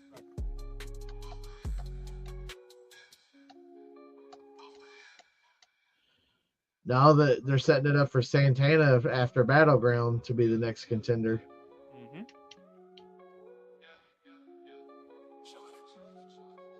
And Santana basically told everyone that to be all you gotta do is hit my line if you want these hands. They ready to eat for everybody. Now he's involved with the AAA event. He's about to take the title off Del Rio.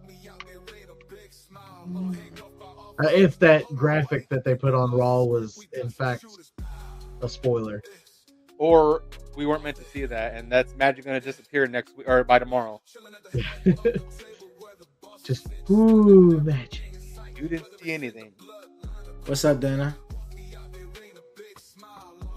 Or what if they throwing us off the scent so that we could think everything is all gloom and doom for Del Rio, and then bring him in like we think it's like, oh, his tenure with AAA and WWE may be done. He lost. They taking the belt off him, and then boom, bring him back to the main roster. Again, that'd be absolutely hilarious. Yeah, that'd be crazy. The way Roman his character has been lately, I just don't see him coming out messing with Seth and not messing with Solo too. Like, what's another Superman punch or another spear? Oh yeah, because with both of them, it's like I've been touching on since the end of Mania 40. Since losing the belt, he's taken on more of like a primal role to where all he knows is him winning and nothing else, and everyone, the way he sees it, is turn their backs on him. So it's basically him versus everybody. Yep. Yeah.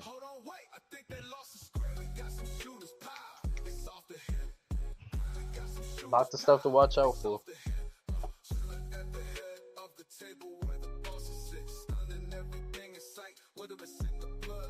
No, so I think Solo winning right now would be the biggest dud they could possibly do as far as all the people that are announced so far. A bigger dud than LA Knight. Well, I think LA Knight will still get a pop if he wins. May not be as big as other ones they could do, like if Jacob was to get it or something, but I can't stand. Mm. I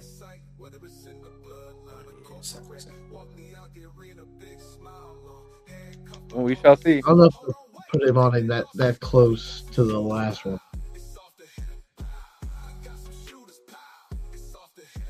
What you thinking, HD? I'm with you. I'm thinking we should see like we kind of dissected almost every avenue we could go down. We still gotta wait for 2 more participants to happen. Worlds Collide. What's that? Next week, Worlds Collide. Next weekend. Both shows Tuesday. next weekend. Yeah. So. Oh, today's Monday. Yeah, so it's like a week and a half. Yeah, the 7th.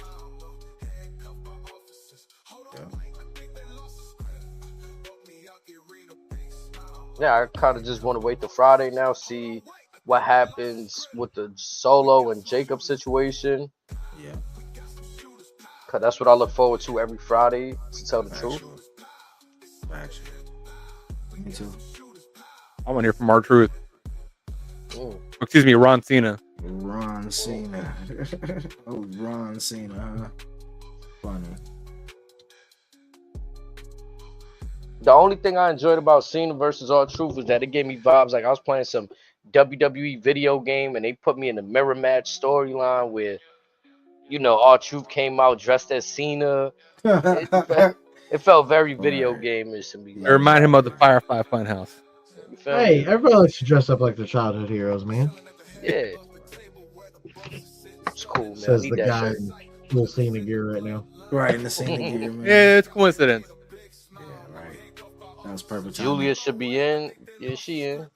No, is she? Yeah, she is. She qualified. Yeah, she's in it. Yeah, she's in. She was the first person to qualify. Yeah, fact. No, I thought was she the first? No, I thought it was what's her name? Rhea Ripley, right? No. The other short girl, Alexa Bliss, yeah, for SmackDown. Alexa Bliss was the first one. Yep. When the qualifier started, Friday or Monday? Friday. Okay, so then Julia was the first. I thought it was like last week. Cause remember Solo. Oh no, you're right. Yeah, you're right. Yep. So you're right. Yeah, it was. Yeah, it was a girl, Alexa, for sure.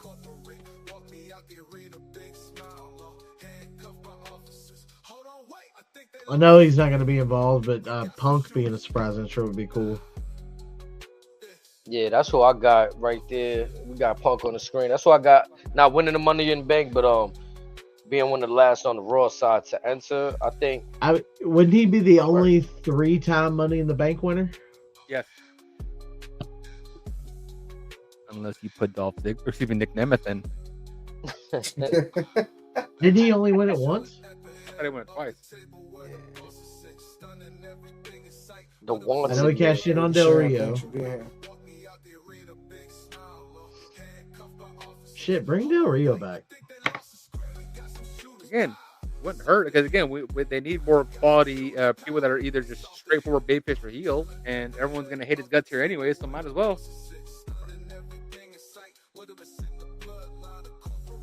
Yep.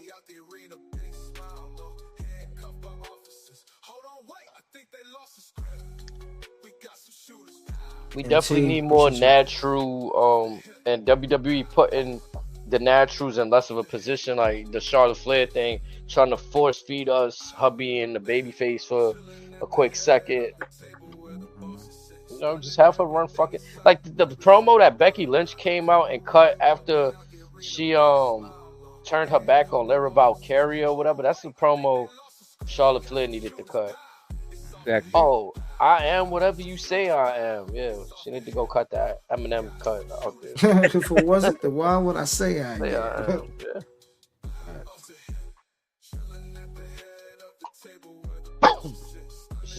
A few things are weird. And again, it's hard to look forward to other stories when you're not stories ain't lining up and ain't finishing out. Yeah, you're not nurturing them the right way. And that's part of that the problem too. Like it used to be what you had you had 4 weeks of TV, 1 pay-per-view, and now it's like we're going two weeks major events. Like that's part of what sucks too is it's just such a short build. It's still like a decent quality product, but it's like not that you don't have that long slow build. Mm-hmm. I think the problem is too that they don't pull the plug. I go back to when Gable and Otis were supposed to have their match. Like the momentum that could have went on a PLE.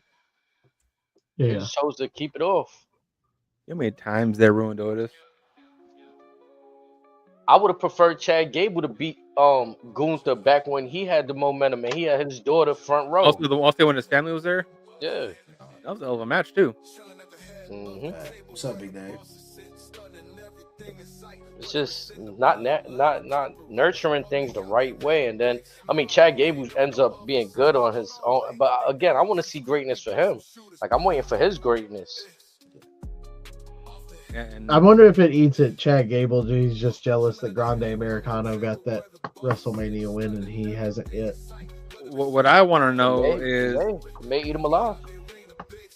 who was the guy in Mexico with Gable when Gable was handed that box? Question: it's Chad Gable versus Vikingo, right? Yes. Oh, remember my concerns about Grande Americano the other day? They're gonna slowly stop mentioning him, showing him. I think they're doing. I could be wrong. I feel like they're doing that. I appreciate you. It does seem like that. Just a tad, a tiny bit. Well, Michael Cole was bringing him up pretty heavy tonight. Okay. I didn't really catch that, but yeah, I mean, Pat And usually then has Pat 5 or McAfee 6 clearly matches of told him. him he was crazy and it's impossible for Chad Gable to be Grande Americano because Pat McAfee's the only voice of reason around there. Hey, when this whole thing first started, I thought that the imposter Grande Americano was Vikingo. yeah, I thought tonight would have been a good night to execute that too. Maybe have like this imposter Grande try to attack Vikingo and then Vikingo gets the better of him, or just gets What an if we attack just on Vikingo. looked into the future for next Monday? I bet you something like that happens as the go home show for Worlds Collide. They could.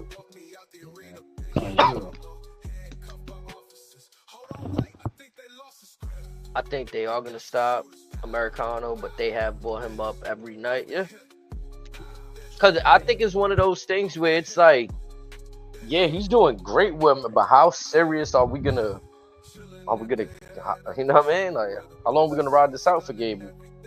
Because I heard that it was gonna culminate maybe at a SummerSlam with Penta and like a mask versus mask match, which would be fine. But again, you could have done this a while ago. It's a very unique situation because Americano is getting more popularity than Gable himself. He's getting a lot of love. Right. And they're both heels. Correct. So, I mean, Chad Gable was just an amazing Gable talent. some kind of likable face, I think. It's the face, bro. Got a jerk face.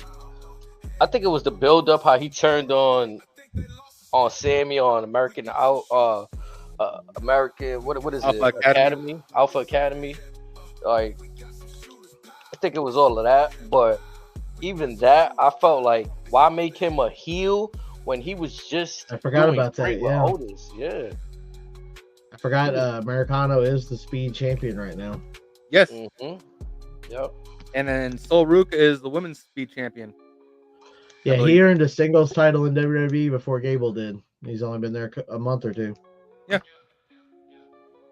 Again, the second greatest luchador of all time. I mean, After but Dirty Dom.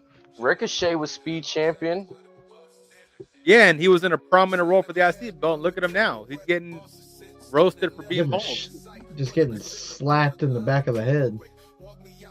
I mean, the match with Mark Briscoe was alright, but still, it's like, I mean, he's been there how many months, and it's just not clicking for him. When again, you could have been IC champion right now in WWE.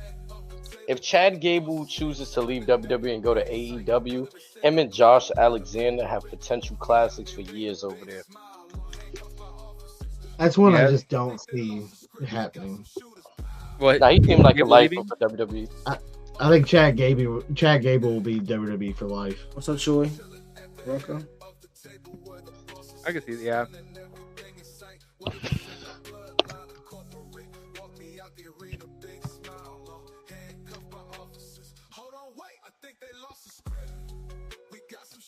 We had an awesome show today, guys. I'm gonna let y'all know that, man. Oh yeah, The shit going up. we've been outside 4 hours in. You know how it is. We out here bobbing with the 4.5 community. deep. H we ain't gone this deep in a minute. Yeah, AEW, take that. Crazy. Hey, Justifies if this we go another stop hour and a again. half, we're at an average AEW taping. I think I don't know if I was having this combo with y'all, but Ricochet was better off as Prince Puma. Like, you know what I'm saying? That gimmick for him, I thought it was a better look. He told a better story with that. Well, again, you got Conan to thank for that. Yeah.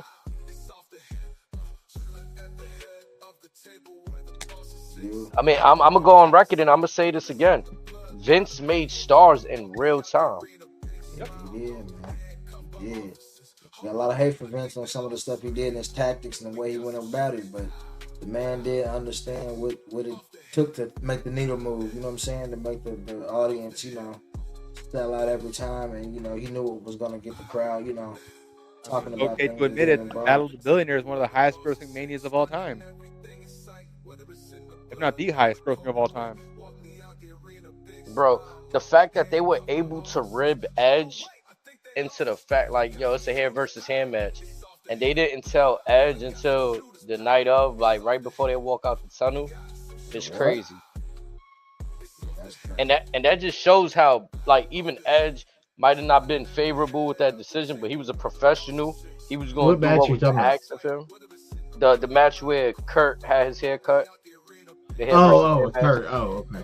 Yeah. He said the Battle of the Billionaires. I was like, whoa, Edge wasn't No, part no, of no, that. not that one.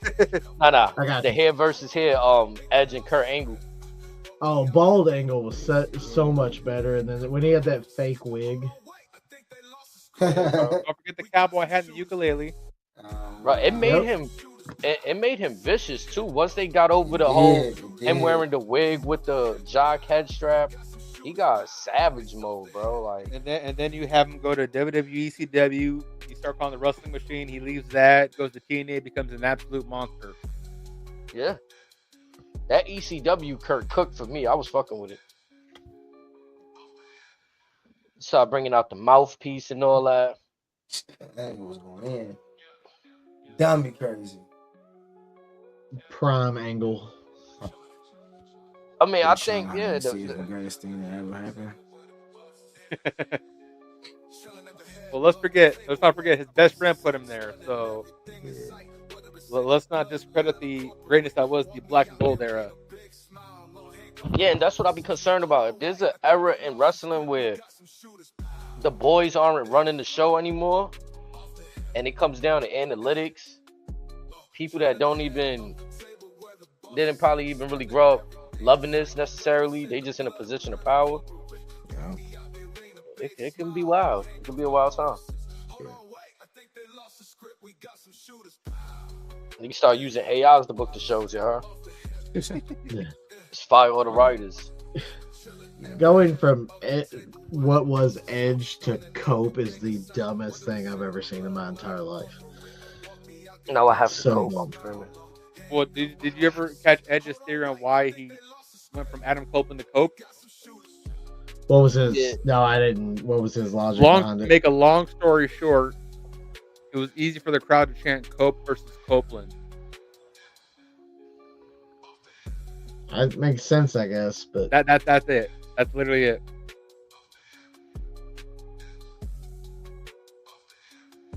And he went there because he didn't want to be a mid card in WWE, yet he was bad in AEW and ended up breaking his leg.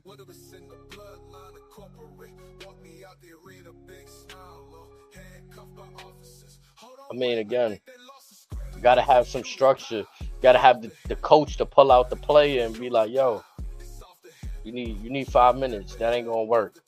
Or right you had if somebody was him, you had to tell him you are too old for that spot. Why are you jumping off of the cage through a table? why are you attempting to throw your ankle out and land on it? Like silliness. You were never a high flyer to begin with. That was Christian.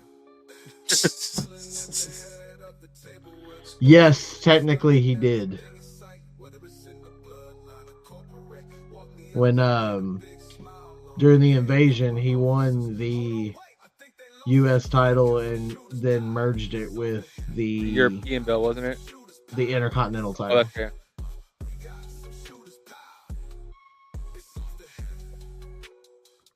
But I guess if you're there in the twilight of career, it's one thing versus the folks that are young, like Tony Storm, a powerhouse Hobbs.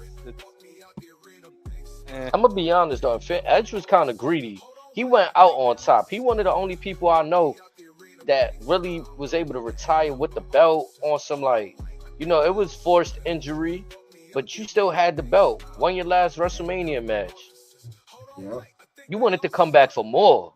You wanted to win at well, I mean that moment though. I mean, you think about it, like how was it? 10 years later, coming back at the Rumble like that had to be beautiful. Euphoric. You asking a lot. I mean, for us, it was Roman Reigns. Fantastic. I can't imagine how he felt during that whole thing. Beautiful again, but you asking to be our tribal chief, wasn't it? That's a tough bargain. Him and Danny if anybody Bryan could have dethroned Roman, then it could have been him. Like, and it would have that. I don't think like that would have been the best way to have done it. And you could have call it as just a wholesome comeback story. Because even right now, Edge is one of the most decorated WWE champions of all time. Yeah, I think just himself alone has got almost 50 championships. That's kind of all championships. I don't know, bro. It's kind of like not everybody get to do that, bro. Like, right. Yeah, the current landscape we have in terms of WWE and I guess technically even AEW, if you go far enough, is all strictly because Roman Reigns got COVID in January 2021. Are you talking about was that the day one match with Brock or something else? Yeah, when he was he had to call out because he got COVID, so they threw him in, made it a 5-way. Yep. So the streak would have never happened. The tribal chief would have never went 1,316 days or whatever. Well, I think we still would have got there. It's just I don't think it would have been. Well, no, he was supposed to drop it that night. He was supposed to drop it to Brock. No, but I'm saying, but just the lengthy reign in general, I don't think it would have been as impactful. It probably still would have. It wouldn't have happened at all.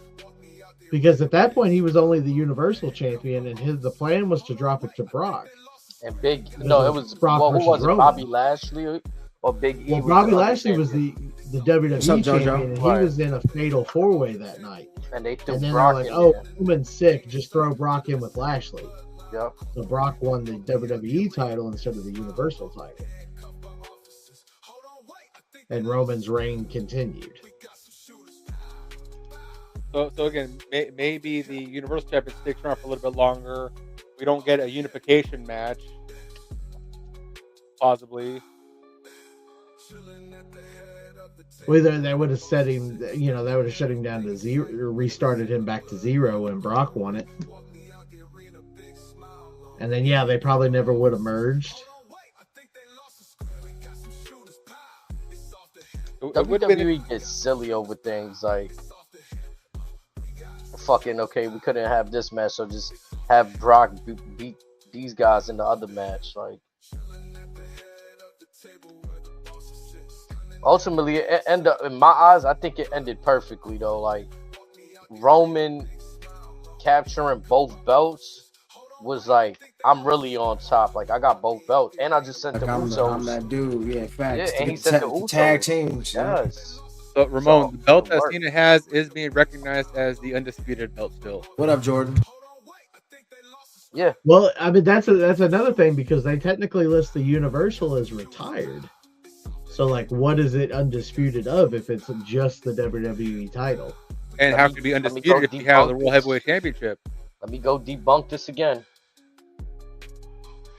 The WWE tried this in the early SmackDown days when they had an undisputed championship, and then Raw had the big Well, okay, so They Okay, merged yeah, them the after Universal Championship Invasion. is out. Yeah, Finally. it's listed as retired or inactive right Yep. now. Finally. So after the invasion, WCW and WWE title merged to be the undisputed champion. You had both the Big Eagle and the Big Gold carried around. And they were like, "No, we need one belt." That's when they gave Triple H that.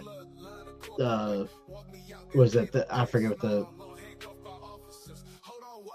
It was one of the title and Eagles. the IC belt, something like that.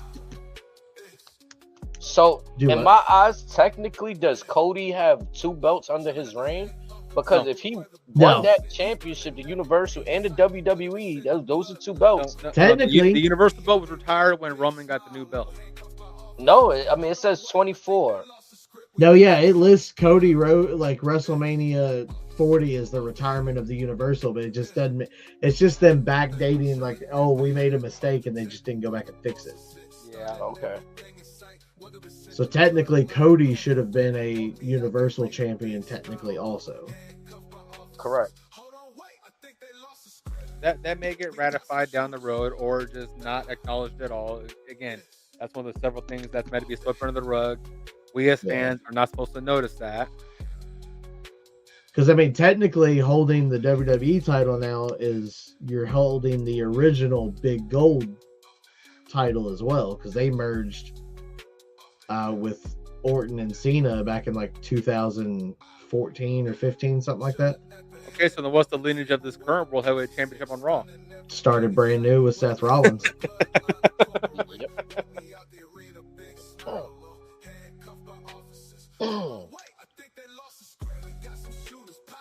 I can only really speak to that freshly because I just had to break it down for my cousin. Like, I think it was day before yesterday, like where those splits occurred.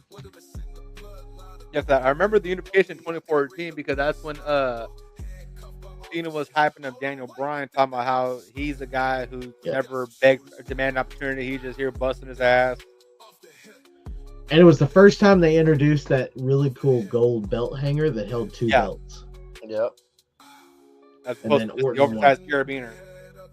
Yep.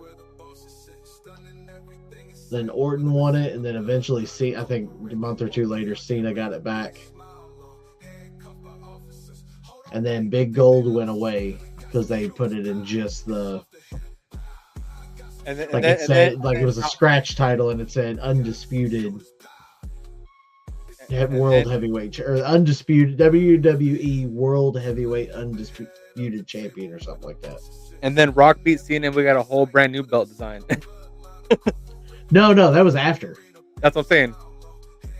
No, like the stuff with Orton in that happened after. What? Yeah, that was after. The Rock was the first one to introduce the new like logo title. With the current WWE logo on it, correct? No, with the current WWE logo, that came with when they just revamped the title, and like I don't think it had like a big presentation. It just got swapped because it was right around the time they introduced the Universal title, which would have been like 2016, 2017. Yeah. Okay.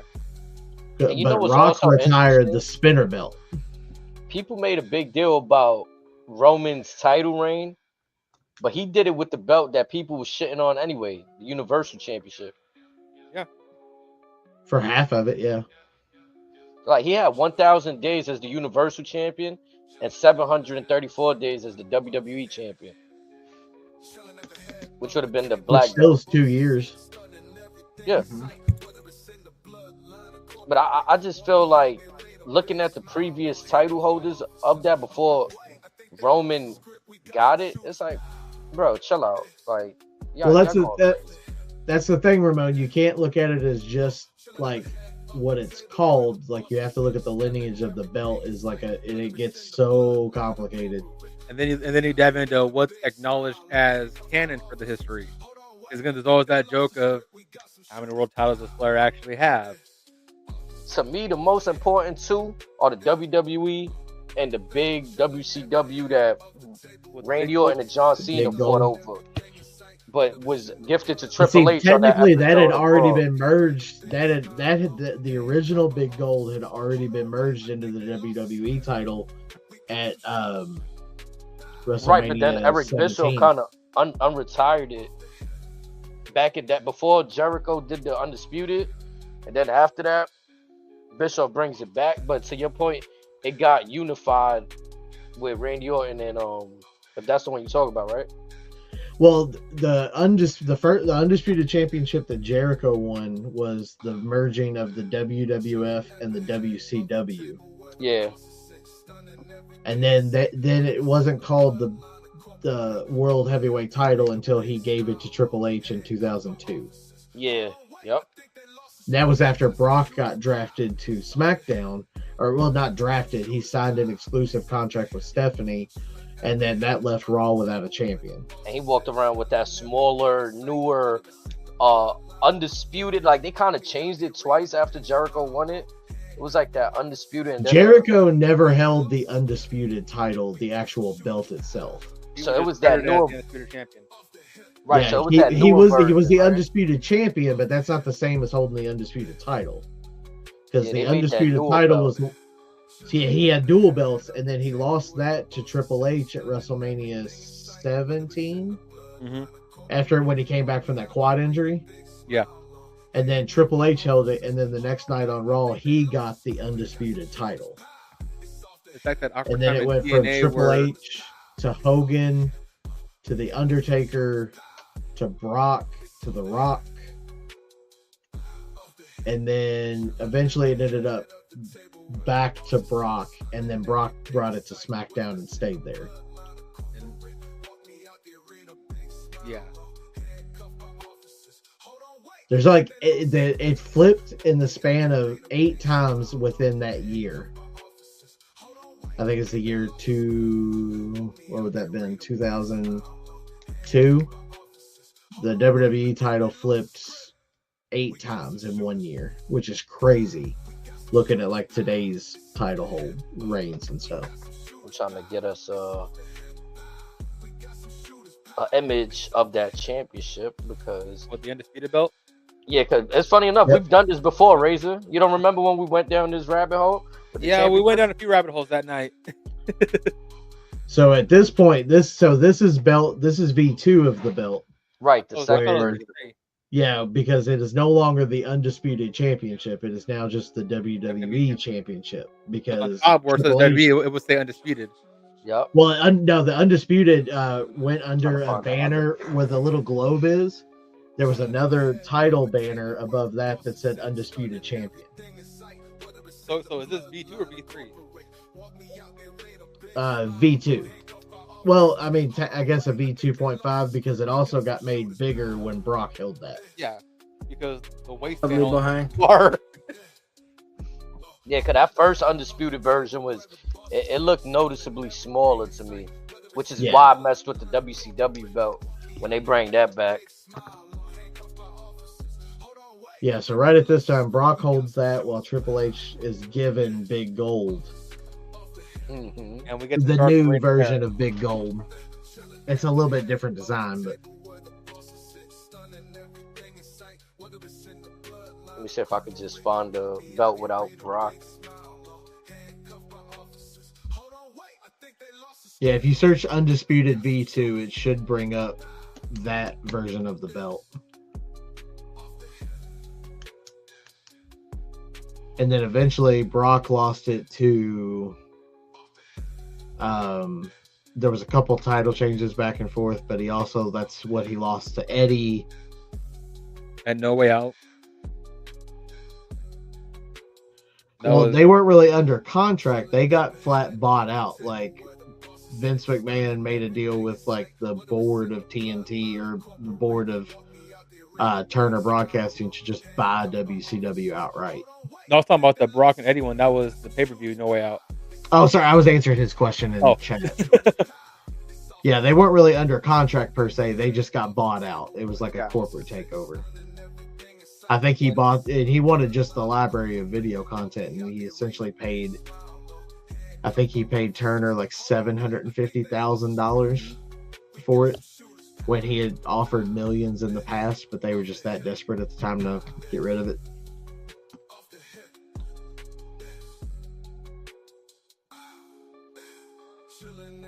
You know it's 2002 because Heyman still has, for the most part, a full head of hair.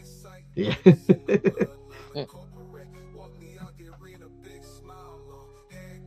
Let's see. I know that as far as that version of the belt, well, that in the undisputed version, Triple H had it, Undertaker had it, Hogan had it, Brock, The That's Rock. who Brock took it from, right? Hogan. Wasn't that his first? Triple H heavyweight? dropped it to Hogan. Hogan dropped it to Taker or Brock. I Big think it might Show have been had Brock. It might have been Brock because that was the time where Brock and or Heyman was jumping ship between Lesnar and Big Show.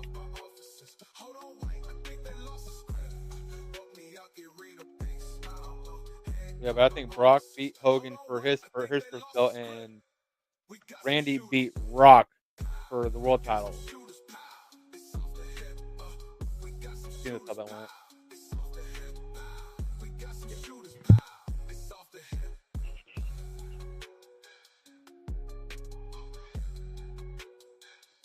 Yeah, so like the two different versions I'm seeing, and I'm not sure how accurate because I feel like I've seen the one that says undisputed on it, and I don't know if the internet is trying to And like Triple H was the first one to have that. yes, I don't know if they're trying to like scrub that away from history, but I'm not finding that one at all. Like that's crazy.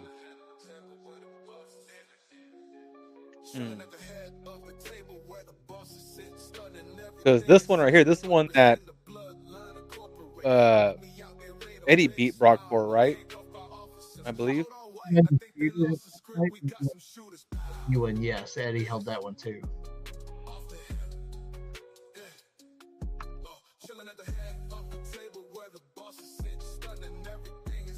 I guess. So that would No, mean I mean, I guess the only difference from this picture, I'm trying to find Triple H with another picture. but- Okay, so it went from Seems they just added more detail to it.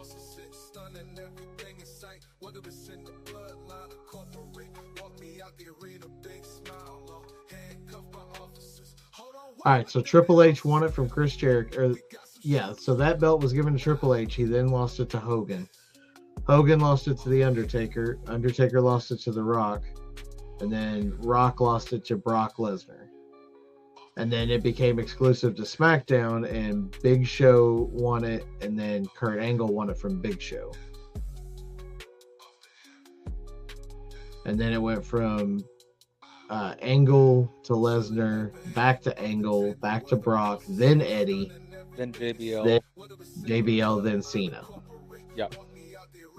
And that was where it got retired, was after WrestleMania 21. Then we got the spinner belt.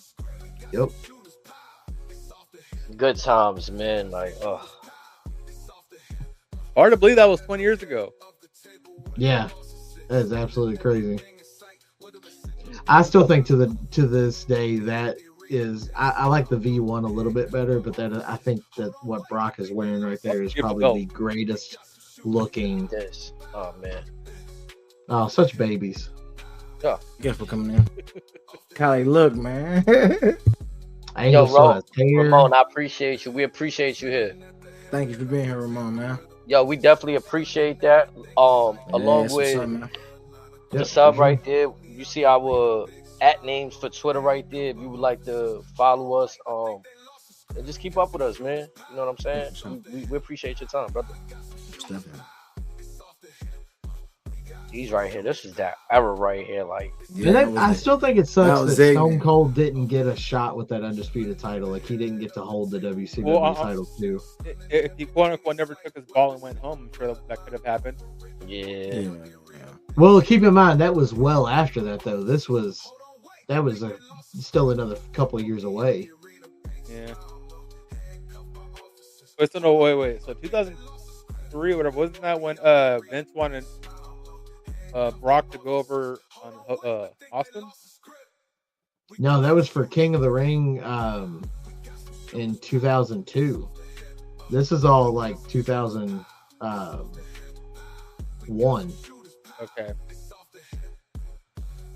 They did get merged at the beginning of 2000 because The Rock was still the WCW champion when 9/11 happened. Right. Yeah.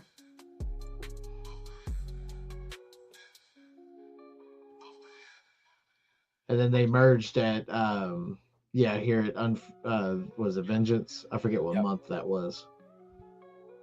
And then I could also see why the changes have, at that time were made also.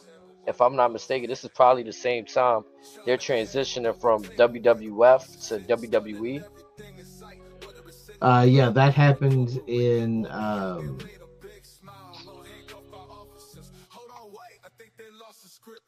was actually Hogan was the first WWE champion. Or no, I'm sorry. Hogan was the final WWF champion. And then The Undertaker was the first new WWE champion after Hogan. And that was in Judgment Day. He won that in 2002. And that's when we got the birth of Some the Navy American vet. Badass. Yeah. Bro, like, just look at this. Like, I'm not trying to disrespect nobody now, right? Like, I'm just saying, but like, bro, like, come on, like, this is the lineup of champions, and somebody was gonna complain about that? No, that Judgment Day, that one was in Nashville. The one you're all talking about was in like '99 when he came back as the American Badass, and that woman sued because she got injured at Freedom Hall. Here, the girl here, huh? Yeah. Rolling, Triple rolling, H. rolling, Oh, there rolling. you go. There you go. Yeah, that's all 8 people that held the undisputed title. That's what I'm saying with this lineup, bro. I'm not trying to disrespect nobody now, but I'm like, Oh, that's goated lineup right there. I mean, Yeah. even with Hogan being involved, that's a goated lineup. right, like, and concurrent at that, like, this is like, it went from this person to that person to that. I'm more Like, surprised wow. there's no picture of Yeah, Eddie in 8 the lineup. times in 1 year. Which you look at like Roman Reigns' reign, that's crazy that the title changed 8 times in 1 year. But in my defense too, I felt like, bro, at that time there was nobody character-wise that was worthy enough to maybe, like you said, Edge. I give Edge. He had a compelling story. Everybody else though, it was kind of like, bro, With Edge, it all started from taking his best friend's girl.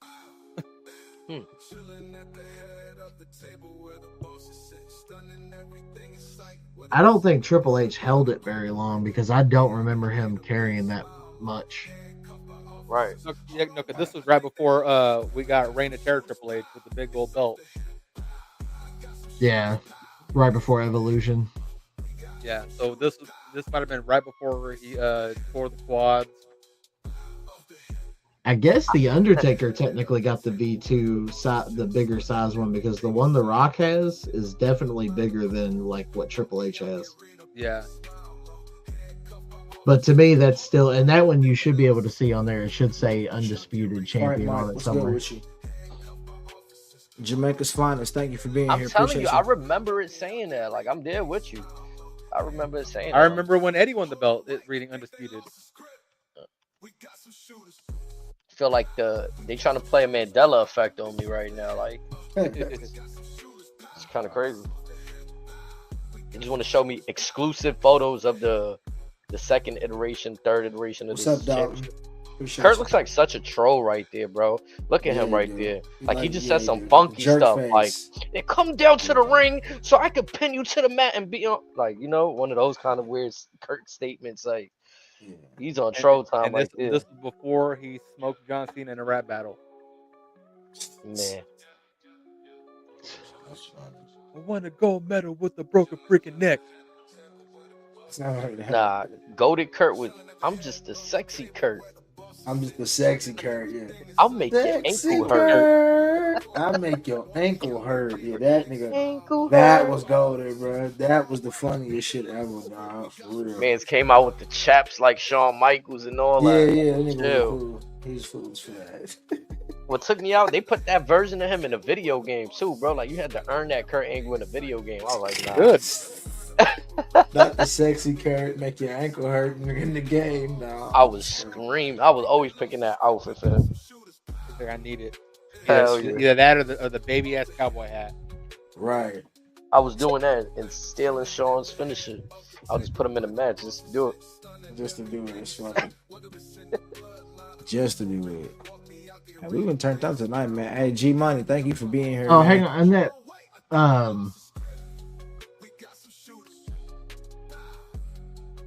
according to one thing I see, apparently Undisputed was above where the globe is. Like, there's one that's what I picture that shows remember. it written up there, but I can't really tell from the way it's holding on Triple H's shoulder. No, you would. It would be in between the globe and the WWF logo. So that's where it would have been. Yeah, I'm telling you, they trying to like. Yeah, it's where I remember seeing it that way too. Like, yeah, I'm thinking it's like a Mandela thing too, because I know I've seen it where it's like in like it's like a script thing and it says Undisputed Champion. Yeah. But the only thing I can find is where in the middle where it says World Wrestling Entertainment in the middle of the globe. There's a picture of one belt that says Undisputed Champion there. It just says Undisputed. Yeah, What is the site even? Oh, hang on, never mind. That was a Create Championship that looked really real. My bad. Also, I stand corrected about Eddie's belt. The script read World Wrestling Entertainment. What's up, everybody? What's up, Juan? What's up, Papa T? Matthew. My bad, I'm sorry. Yeah, maybe it was a Mandela effect. I'm telling you, bro. I feel like I remember seeing Undisputed written on the championship with like a black background side plate kind of thing. You know what would be great if we could find it from the time, an old copy of WWF magazine where you could order belts on the back and it had all their pictures. Yeah, I remember I used to want to get one like that. I was supposed to get one and I ended up saving up my money and I broke my mirror. I had glass mirror doors and I broke it. My mom made me pay for that instead of getting my title belt. I was crushed. That's why I said when I just went to this new wrestling event at Raw, I was like, I'm finally gonna get me one. It was like $600. I was like, ah.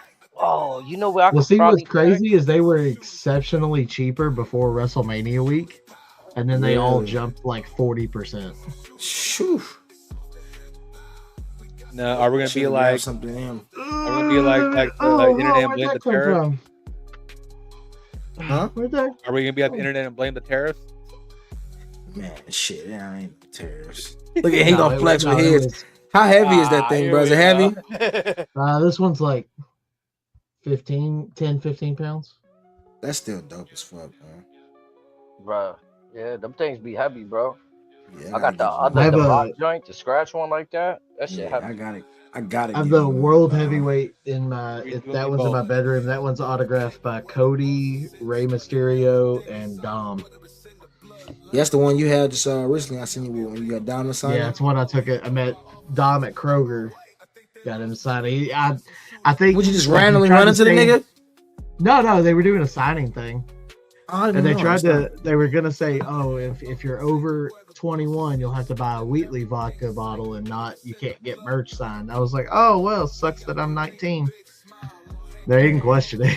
They just let me up there, and I was like, yeah, I met your dad a couple years ago. What if I bought some chicken nuggets instead? There were people actually bringing him bags of like Wingstop, and like I was like, he said he ain't never had no KFC. He's like, man, I've always been here and I ain't never. It's what he said. He said in the interview. He's like, man, you know what? I've been to this place all this time, Kentucky, and nobody's ever offered me any KFC, any Kentucky Fried Chicken. He's like, I've never had any KFC. He said from Kentucky Fried Chicken from KFC. He said he wants some. Yep. He also said that Wingstop tenders are slept on. What is? He also said Wingstop chicken tenders are underrated and slept on. Their wings are good. No, their little fried corn stuff they got's really good too. Yeah. What's up, Scoops 33? Yeah, he was doing the Wheatley signing when they were here, and it was a free event, and he. No, I'd have pulled up on him. That'd have been tight. Yeah, I met him. You going to Lexington? You going to Lexington? Yeah, I'm trying to, and he signed it, and he was smiling because I was showing him on that belt where his dad had signed it, and I was like, yeah, I just happened to meet him outside the Yum Center stuck in traffic. And I held it up, was like, hey, would you sign this? And Ray rolled down his window and said, come here, I'll sign it. right outside. And then he signed it like right next to his dad's signature. Oh, that's fucking dope as fuck. Yeah, so I was like, you could, if you wanted to write like, hey, he's a scumbag dad, I wouldn't be upset about it. I would find it hilarious. Do whatever you want to do. Here's the deadbeat signature. Yeah, if you just want to write such a deadbeat, whatever, I'm totally fine with whatever you want to do. And he was like, oh, this is cool. I like to think next time he saw his dad, he's like, man, I met this guy in Louisville and he had your signature and I got to sign right next to it. Right next to it, yeah. Happened. Yeah, for sure. I got brought up at the Mysterio family dinner or something. Yeah, factual. At least in my head canon, that's what happened. Facts. I definitely what happened. Or again, what if he's actually Guerrero? We may never know. Oh man, I met Eddie's son. I was not emotionally prepared to think about that. Again, this year marks 20 years for that. Yeah.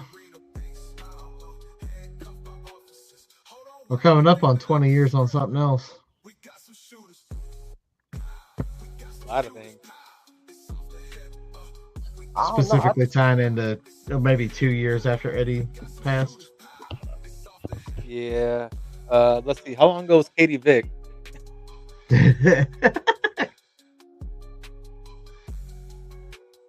I don't think the McMahon-Helmsley family would take too kindly to that flashback right there. Man.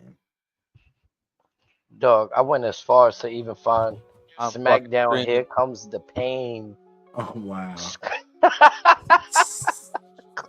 Hey, I ain't gonna lie. He looks zesty right there. His face he's making, he look a little zesty, dog. You don't like the way he's Zestmeister. Yeah, his face is the Zestmeister for sure. Hey, DHQ was on some bullshit back in the day. Zesterson. Like, Jaya, what's up with you? Dear God, look at the gap between his traps and his pecs. Almost, it's pretty accurate. I ain't It's gonna like lie, sunken in. bro. If you wasn't picking him, you was picking Goldberg, Jeff Hardy, or Rey Mysterio. Those were like the four people. It was like, because look at how massive, bro. I remember the clothesline. I was picking Eddie. I was picking Val Venus. That's another all the one. random ones. Nah, Eddie's another good one because he had the same abilities. Yeah. Yeah, Val Venus. I don't know. You was probably Ryan, getting what's up smoked with you? unless you was playing against Appreciate the you being computer. You can't Val tell me Venus. this team though. wasn't fire with that saxophone. Lopez, what's up? Which version? 64 or PlayStation version? The song the theme that had the saxophone. Oh yeah, no, that shit was me. Me chopper your little pee-pee. It set the mood, so to speak, right? Doing the fan of the money shot. That Kaientai segment when they had him backstage, like Oh man, that choppy. was nuts. Yeah. Hey, but look, you still got Taka Michinoku and Dick Togo still running roughshod in New Japan right now. Hey, Taka Michinoku is a G. This motherfucker has not aged a day. I'm telling you. I've been calling for a light heavyweight championship in WWE. Give it to Dom though. Man, Don't be mad man, at that. bring it back. I do like how the Intercontinental belt, it always said heavyweight, but like when they put the graphic up, they enlarged the belt so much that you can see that it says heavyweight champion on the Intercontinental belt. I don't know why. I feel like people disregard the mid card titles, like oh, they just like, you know, like whatever. I think that's as a kid, Taka Michinoku was probably one of my favorites, and I played with his figure probably more than anyone else's figure I had. Me too, Yeah, and the Nintendo 64. Mm-hmm. That's why I'm glad I'm one of the people that know what the Taka Michinoku driver. All right, Him and your boy Naki over here. Yeah. Naki, man. SmackDown's #1 announcer. Man. Indeed. Oh, okay. He has changed one thing. He's bleached his hair. Oh yeah, yeah, Taka, yeah, Oh, it's blonde now? yeah. The front, yeah. Tajiri was that dude too. Oh, yeah. Jerry's still wrestling too. Yep. His hair white as a ghost. I saw a thing today that said the best wrestling themed gender reveal you could have is Tajiri showing up and misting the mom with whatever That's color it fucking is. That's crazy. I mean, if it happens, that's what we're doing. What about you get Tajiri and Oscar, and you could tell by Gender You might as well just get Shinsuke and Bray Whoever Wyatt on wins the top of that. match, Right? that's what it is. Whoever wins the match, that's what gender it is. Yeah. You get them all lined up. They all aim, look at the sky and just all miss all at once. I missed. I'm screaming. Throw Triple H in there too, just because What? with the water. Put food. Yeah, he got the food coloring in his water. Man, I remember that. I remember the rivalry that Taka Michinoku and Brian Christopher had for the light heavyweight title. Brian Christopher, bro. The late great Grandmaster Sexay. Charity King's good old boy.